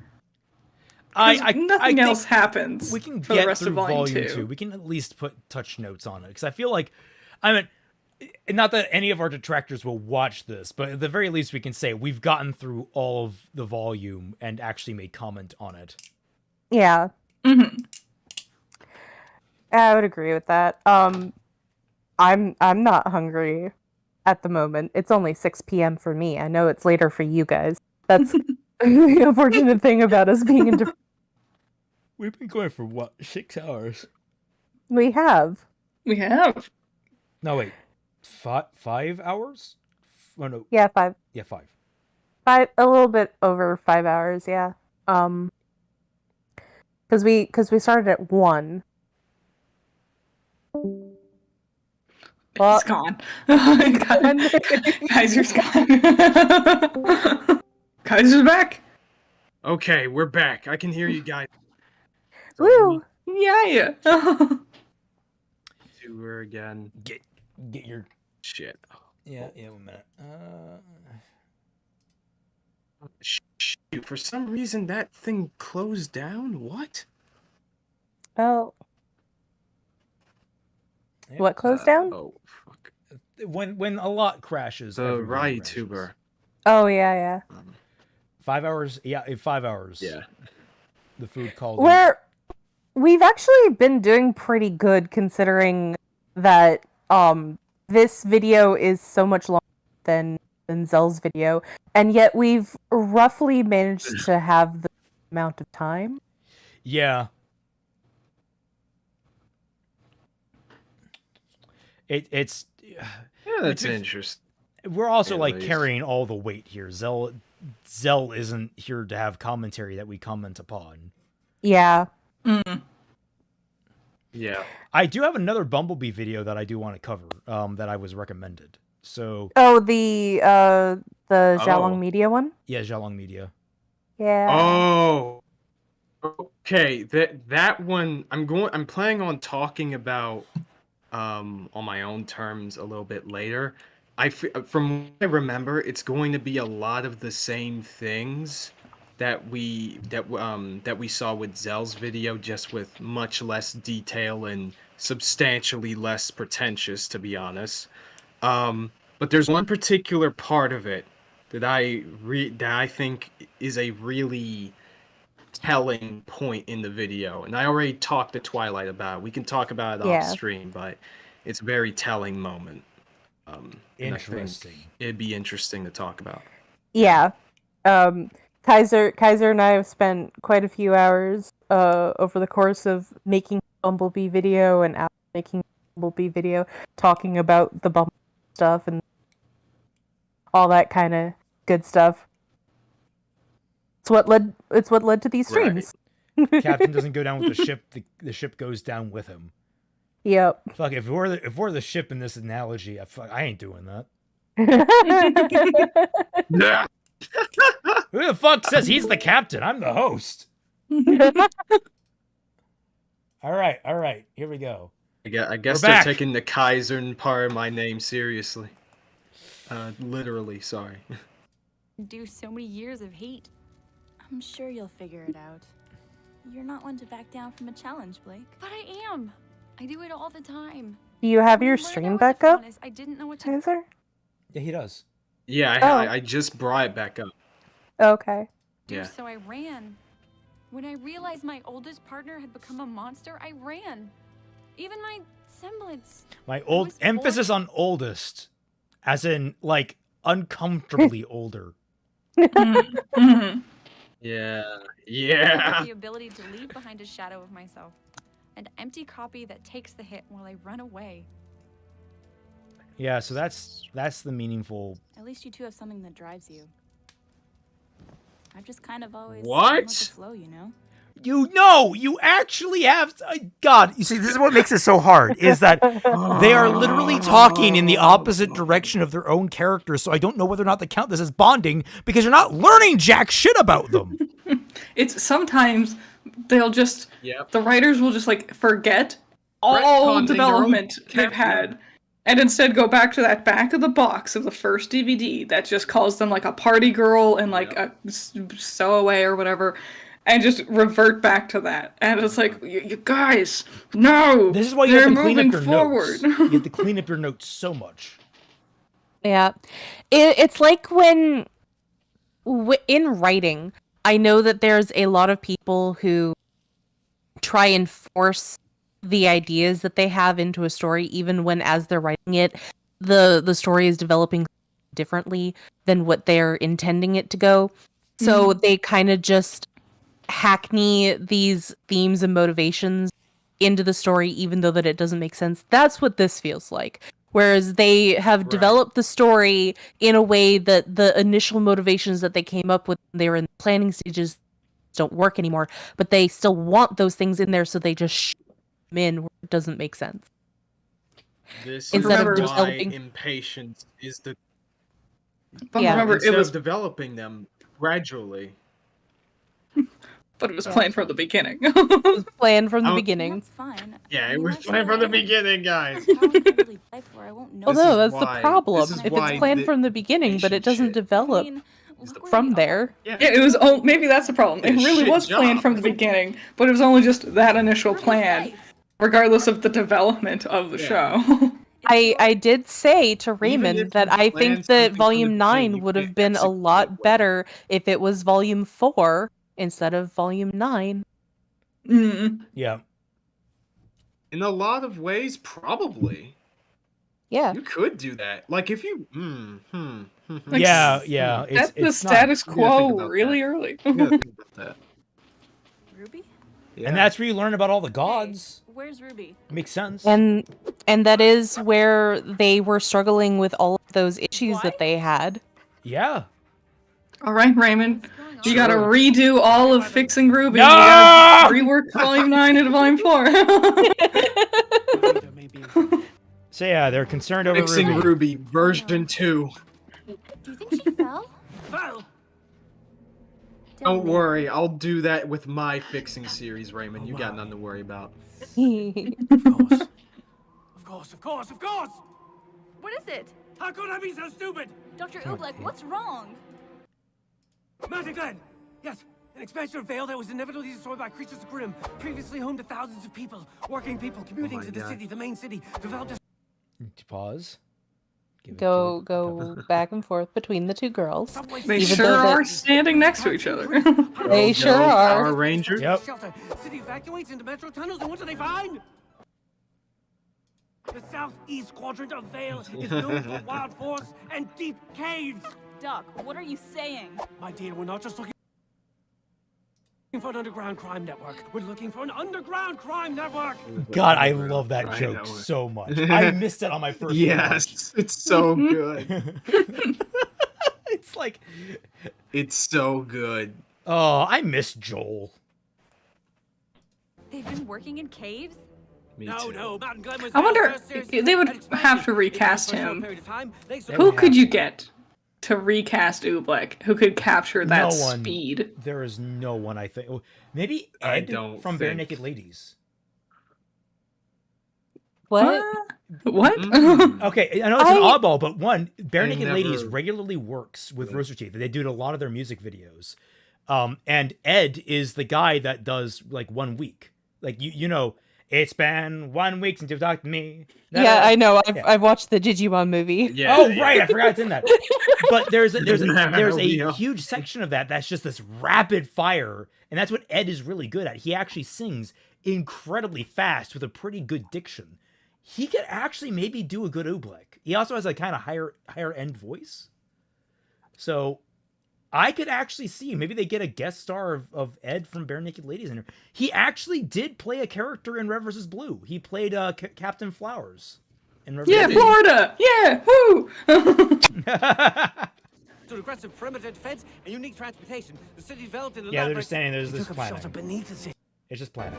We must find her. Just planning. So Just what skippity-doo-dah. happened with Joel exactly? Oh, they parted ways apparently on bad terms. I think the internal politics and him did not, as in like personal politics, got in the way of things apparently, and he wasn't welcome anymore. Yeah, I heard that he wasn't he wouldn't really do anything. Like he didn't have a job at the, so he would just show up, kind of mooch around, get money, not really be helpful. That's fair. Yeah. There's always also, really, like, an really adjunct. interesting. Also, Leon Critiques says, I miss when Rooster Teeth was funny. Yeah, me too, dog. Me too. Rooster Teeth was funny to you? Remember their shorts? They had some pretty good shorts. Remember Red vs. Blue? Yeah. Like the I 1 through haven't 5? watched Red versus Blue. I told you the only thing that I ever watched was Ruby and Genlock, and they're both bad.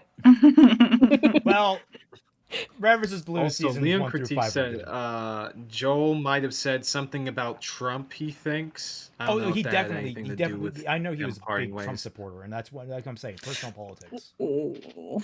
But I'm not. We're not going to dive into that. I just know that they parted ways on bad terms, and I don't think there's any real hope for a reconnection.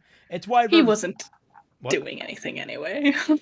He voices Caboose, and honestly, he was one of the few reasons to actually care about later seasons of Red vs. Blue. So, Damn. He was a star in that, even if he wasn't doing much. My dear, appears to be a ball. Well, they were replacing a lot of their in-house talent with extremely expensive voice actors anyway, so it doesn't... Yeah, I was thinking about that recently. Like, they got Kaiji Tang to voice Ren's dad for one episode. Yeah, what the hell? Like, It's dude, such a if I were- mismanagement of again, funds this is- to get, like, really prominent dude. voice actors. Yeah, okay, Kaiser cut. This is another look into RWBY. Kaiser cut, okay? if it were me, here's my question. Where are the abridgers at? Where are the abridgers at in this whole freaking thing? If I was running this shit, I would call up freaking TFS. I would call up freaking something sure they actually witty. do have cameos. I would call up Lil fucking... I'm I mean, pretty they sure do have TFS cameos, have but cameos. fuck that. But no, you're right. You're right. Like, that's the thing. It's like, because of how Rooster Teeth is positioned, is that they should have really gone to the community more so than anything else. The problem with that, I think, like the actually whole point starts. of Rooster Teeth was that they were. Yeah, go ahead. Well, I think the problem starts with probably the casting of Vic Mignogna as Crow. Yeah, they really got starstruck, and they loved the idea of like we're a real anime with our real anime voice actors, and it's like, okay, you're still a web series. as much as Vic Mignogna added a lot to RWBY, I think that was a really irresponsible choice to hire someone like that.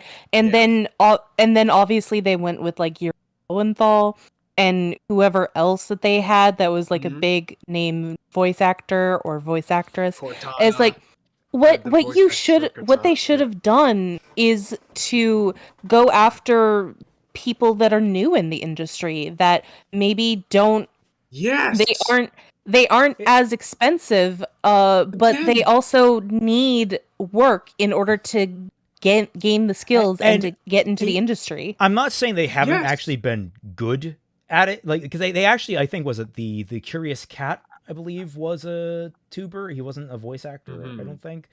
No, it was Robbie Damon. Who is he? I'm trying to think of who Robbie Damon is.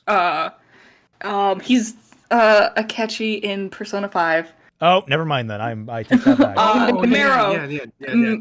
Marrow was voiced by Rice Pirate. I don't know his real name, but his YouTuber name was Rice Pirate. But I was gonna say, like, that should have been, you get a lot of lower end voice actors in, and you already have, like, fine, you get Vic Mignogna, you already have Jen Taylor playing from the famous for Cortana. You already have her play. You had her since Volume 1 playing Salem, which was a mistake. You have what's his name is Ozpin. Shannon McCormick. What's his name is Ozpin. You got 3-star voice. Cam McCormick.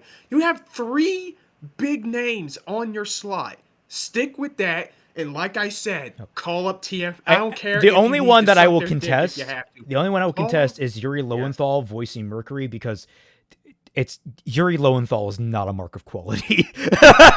I get it. He's a big name, but he's a big name because he's just everywhere. He does everything. It's honestly amazing that it doesn't surprise me. Yuri Lowenthal is in RWBY because Yuri Lowenthal is in everything. Yuri Lowenthal is 90% of the cast of the Metro series. All right, that man voices every Russian possible. It's. So, my God. And he doesn't really do much that sounds all that different. So that's. But yeah, there are so many people in the abridging community, and abridged series were big at the time. Yes, I think that would have been. They went the opposite direction they should have. I think they should have done more community, more community. They should have. You guys, dude, have you watched freaking Now a King, Sid Snap, Lil Karibo, freaking Blazing Azure Crow, Something Witty, all of these people. Imagine them being in this show. Well, granted, you would have to fix so many other problems, but think of how much money they would save just by getting those people, as opposed to the professionals. What were you saying, Critter? I was gonna say, have you seen Zet Overseer's RWBY Abridged series? Yeah, I know. Yes, actually, I love his stuff. So good. I'm sub to him. I love it. Don't watch Bridge series. Oh, and got another Dedrix art. Oh. He's got the ping. Let me double check on the Tundra. Oh no! Oh no! I feel so bad. What? It's so cursed. It's so cursed. Dedrix, you're amazing. Yes. So yeah, all right. I just skipped ahead because there's not really a lot going on between the two, and here we go. They run ahead because Yang tells them to. And they get past Neo. There you go. That's that scene. Yep. There's that scene. Then everyone ends up on the train. And that's the end of that chapter. Yeah, there we go. Train's coming for the crash. Can we go Purple Eyes? What the fuck? Yeah, Purple Eyes. Get Purple Eyes doing shit. Why not? Yeah, dude. Actually, Purple Eyes, what the fuck, might be the second best for Oobleck. Either him or Grimjack, maybe. Oh! Maybe. Wait a minute. I can't read. Got Grimjack. I always remember seeing that shot of Weiss like leaning against the pillar, and for like not this one but the other one where Ruby was from Ruby's POV, and just like the bolero having the red insert. I thought it was like, is Weiss fucking bleeding? What the fuck? There's like no blood in Ruby anymore. No. No, it's so weird because we were like leading up to some. Like I think the most blood that I can think of was Maria losing her eyes. Yeah. I do love how the King Taijutsu breaks out and like a bunch of other Grim go flying. It's like it's a cool detail, but it's also kind of funny. Oh no! Hard Guy says, wait, Grimjack could have been the perfect Tyrion. Yes! Yes! Well, they need to recast Tyrion because Josh Greeley isn't coming back. Yeah, no. Right. That is true. Well, I mean, the question is how many Grimjack people might be a good how many people choice. in like at this point they've burned how many bridges? People how many people don't want to work for Rooster Teeth anymore. Mm-hmm. No. Wait, Purple Eyes, what the fuck, retired? Well, what? Yeah, he did. He retired like years ago. That's why he hasn't made any new videos. I didn't know that. No, When he's did he announce it on his channel? Where did he announce that? 'Cause I might not have been on Twitter back then. I'm not even sure if he announced it. It just kind of happened. I'll have to rewatch One Punch Stan. Yeah. Oh my god. I forgot how ugly this fight scene is. It's I hated this episode for the longest time because of how ugly it is. I still hate this episode. Yeah, you did. I remember your video. You just have like 7 hours a day where you this episode. Oh, look, they're looking at each other.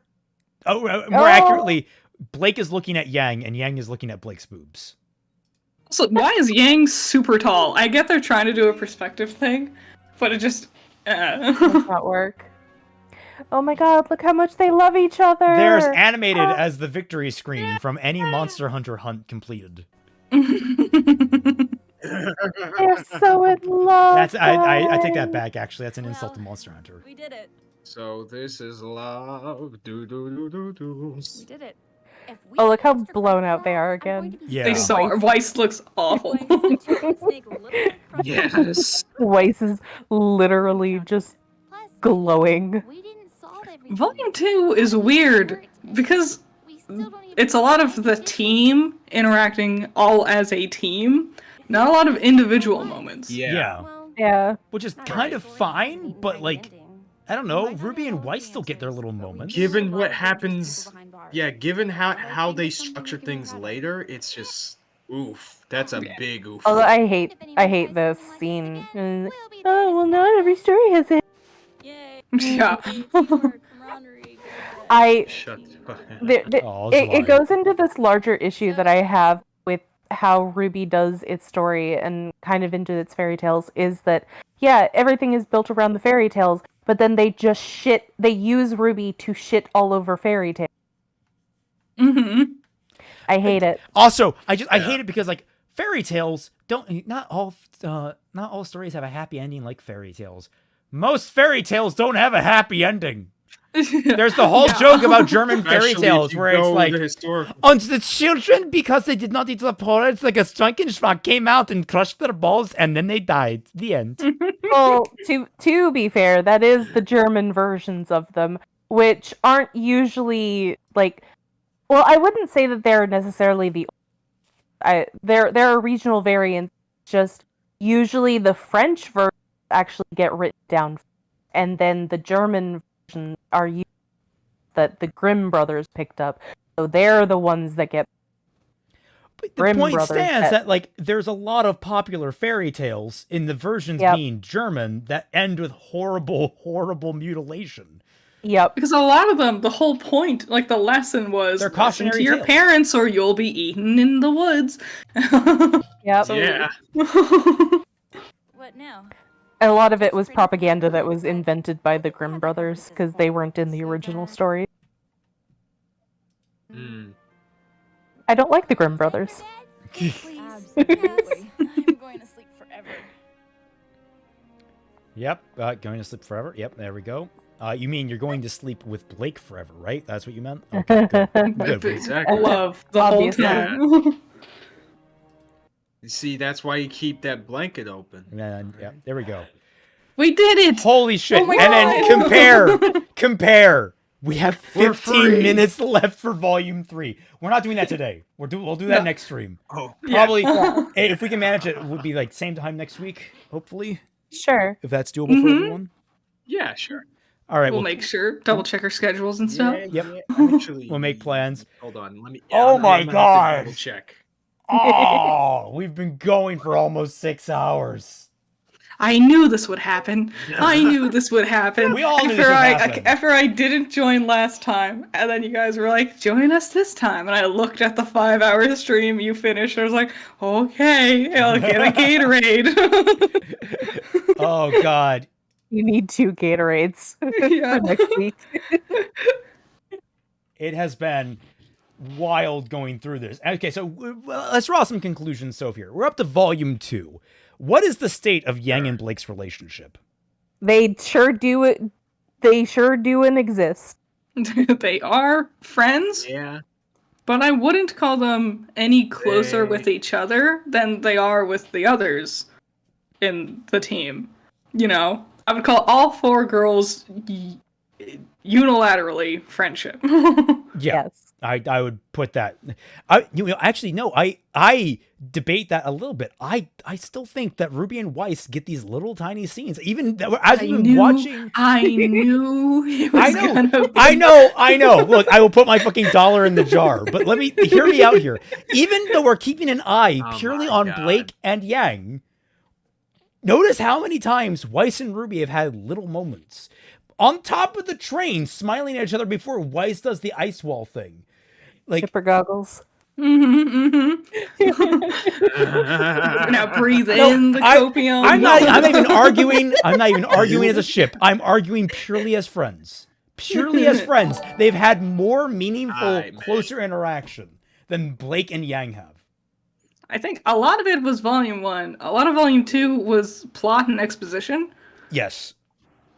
Ironically. Which does not do any of these friendships any favors. It doesn't. No. Oh, it's just they are. We can comfortably say they are friends. They're probably in like. I'm trying to think of like a good video game equivalent to this. I guess Sims equivalent of Friends. Or for Critter and my example, their heart meter would probably be in the purple or blue.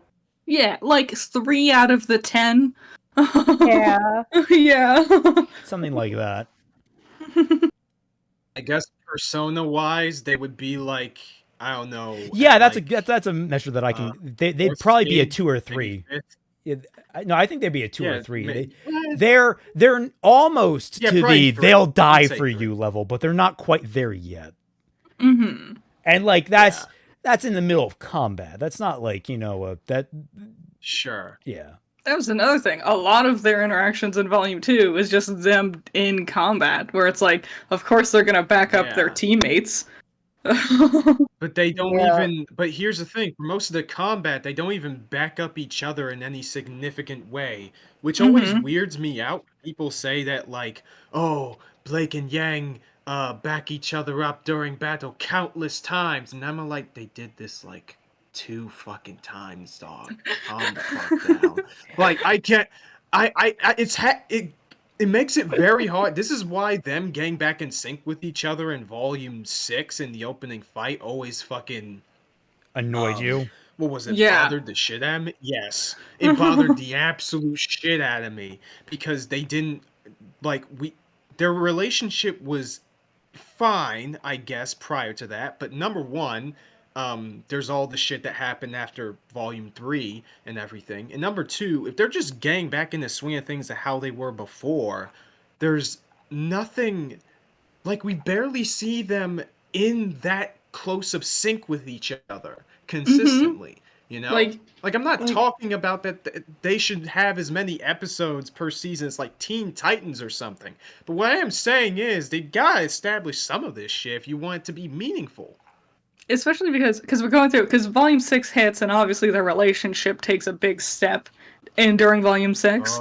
But we know, like, looking at this timestamp, we know Volumes 3, 4, and 5 is basically nothing. So the majority of their foundation for their relationship is the crumbs we've been talking about for Volumes 1 and 2 all day.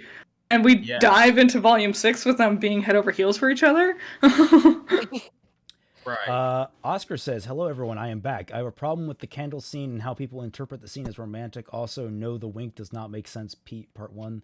And then part 2, the reason is that Yang is a jokester, she makes jokes. Look, Oscar, buddy, she's not going to date you. She hasn't called you back for a reason. I'm sorry. No, in all seriousness, the interpretation that scene couldn't be romantic is, I think, wrong. That scene could have easily been romantic. The problem is that scene is a mess. Yeah. Like that's really the problem that underlies this. You could have these things, but like the messages you're sending all over the place are just they're all over the place. I don't know what. Yeah. It's a problematic scene. Right. Like, I always thought that scene was okay, kind of decent. Like, I even say this in my video and even said this during the last stream and everything. But looking at the moment-to-moment of that scene itself, really, it's really kind of a mess and kind of a weird and shady foundation for Blake and Yang to have a close relationship from that point on. Mm-hmm. And, of course, going into what I said about the teamwork, #1 rival in chat, or as I like to call him, #1 lawyer, he hits the nail on the head. It's a show about teamwork without teamwork in it. Yeah. Pretty much. Crazy. Oh, all right. Well, so far we are unimpressed from what we have seen of Bumblebee in our little review here. Our homophobia levels have only increased since. Yes. In fact, scenes that I thought had been okay are now surely less okay. Also, I realize my mic has probably been blowing out this entire time. My bad. Oh no. And also, on that homophobia joke, I have lost my card, I have lost the piece of my half card because I am Schrodinger. What I call Schrodinger's LGBT. You cut out Schrodinger's what? Schrodinger's LGBT. Because depending on who you ask, I both am and am not part of the LGBT. If you don't like Blake and Yang, you're homophobic. It's like, that's a weird measure, but okay. Yeah. Dude, Critter, I got some things to tell you. I dare people to tell me, like people will call me homophobic, but like I dare people. Do somebody fucking rant on about White Rose during this? We have a fucking jar for me to put money in when I do. Like, what do you people want from me? You want your ship? No. This is a smoke screen. You are gaslighting us into thinking that you're in support of the LGBT by saying all this. This is a massive ruse. If it's somebody that I don't like talking about a ship, then it's just a fetish. But if I talk about the ship in the exact same way, then it is LGBT rep. Mm-hmm, exactly. Yes. Homophobia levels rising. Thank you, Adam. I think this is homophobic. Then this is super homophobic.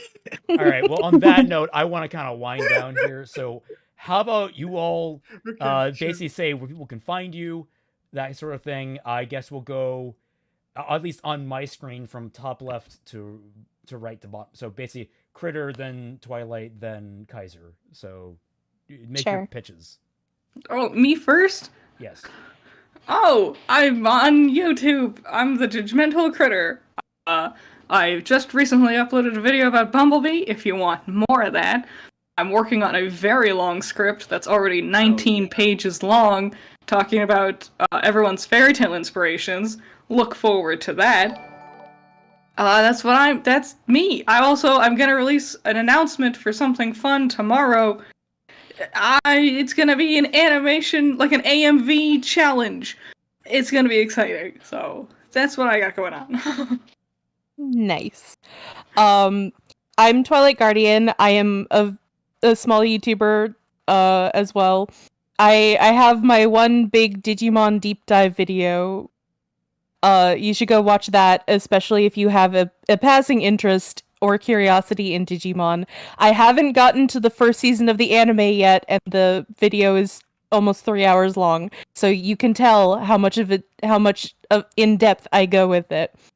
Other than that, I have animation videos, and I'm going to be releasing a rant about a book that I read last month.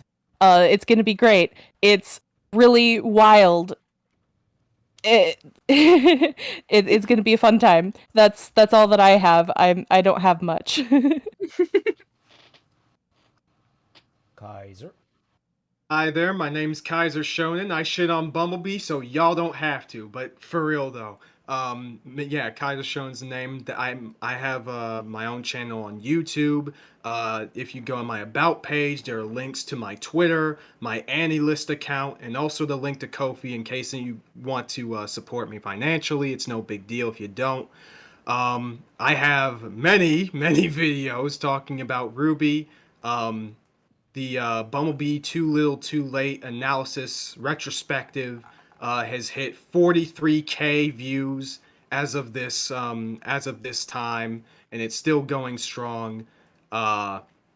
Let's see. I have a new video planned to go up tomorrow, talking about a subject relating to Freerun Beyond Journey's End. So I'm talking about a much more popular show than what I usually do.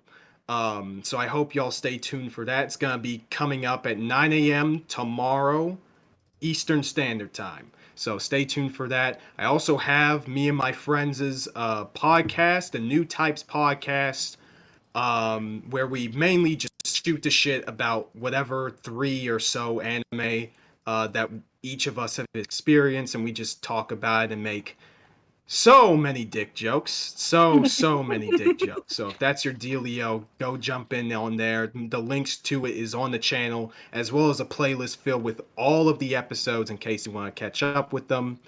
And just to say, this past year has been great. I just hit 1.6 K subs this year. Thank you to everyone who has supported me this year. It has been a blast. And I got a bunch of new cool stuff coming up next year. So stay tuned for that. Thank you very much. And to anyone that came from any of these three's channels, I am Celtic Phoenix. I do the Fixing RWBY series, and that's recently wrapped up remastering Volume 1, so we're kind of in a lull period. I plan to do a lot more videos. I have short stories on the Spoke to release. I have a lot basically planned for this coming year, and I feel like I'm going to be overwhelmed trying to get it all done. It's not going to appear like it's going to be a lot getting done in the background, and then like kind of all at once, a lot's going to come out. So keep an eye out. And yeah, we'll see where our schedules go. We're going to try and aim for the same time next week, and hopefully we can get this stream going again. With less technical difficulties this time. Yep. Yeah. Thank you all so much. Yes, yeah. I mean, it was much better than it was last time. Oscar, BB has infinite shocking and horrific. I don't see it romantic, but it actually toxic, even abusive. Also, I disagree with making it as well romantic because it does not work because, like you said. So. I'm just going to politely nod my head and say thank you everyone for joining us. It has been a fun time. I hope you all had a blast. And we'll catch you all on the flip side. Bye. Bye-bye.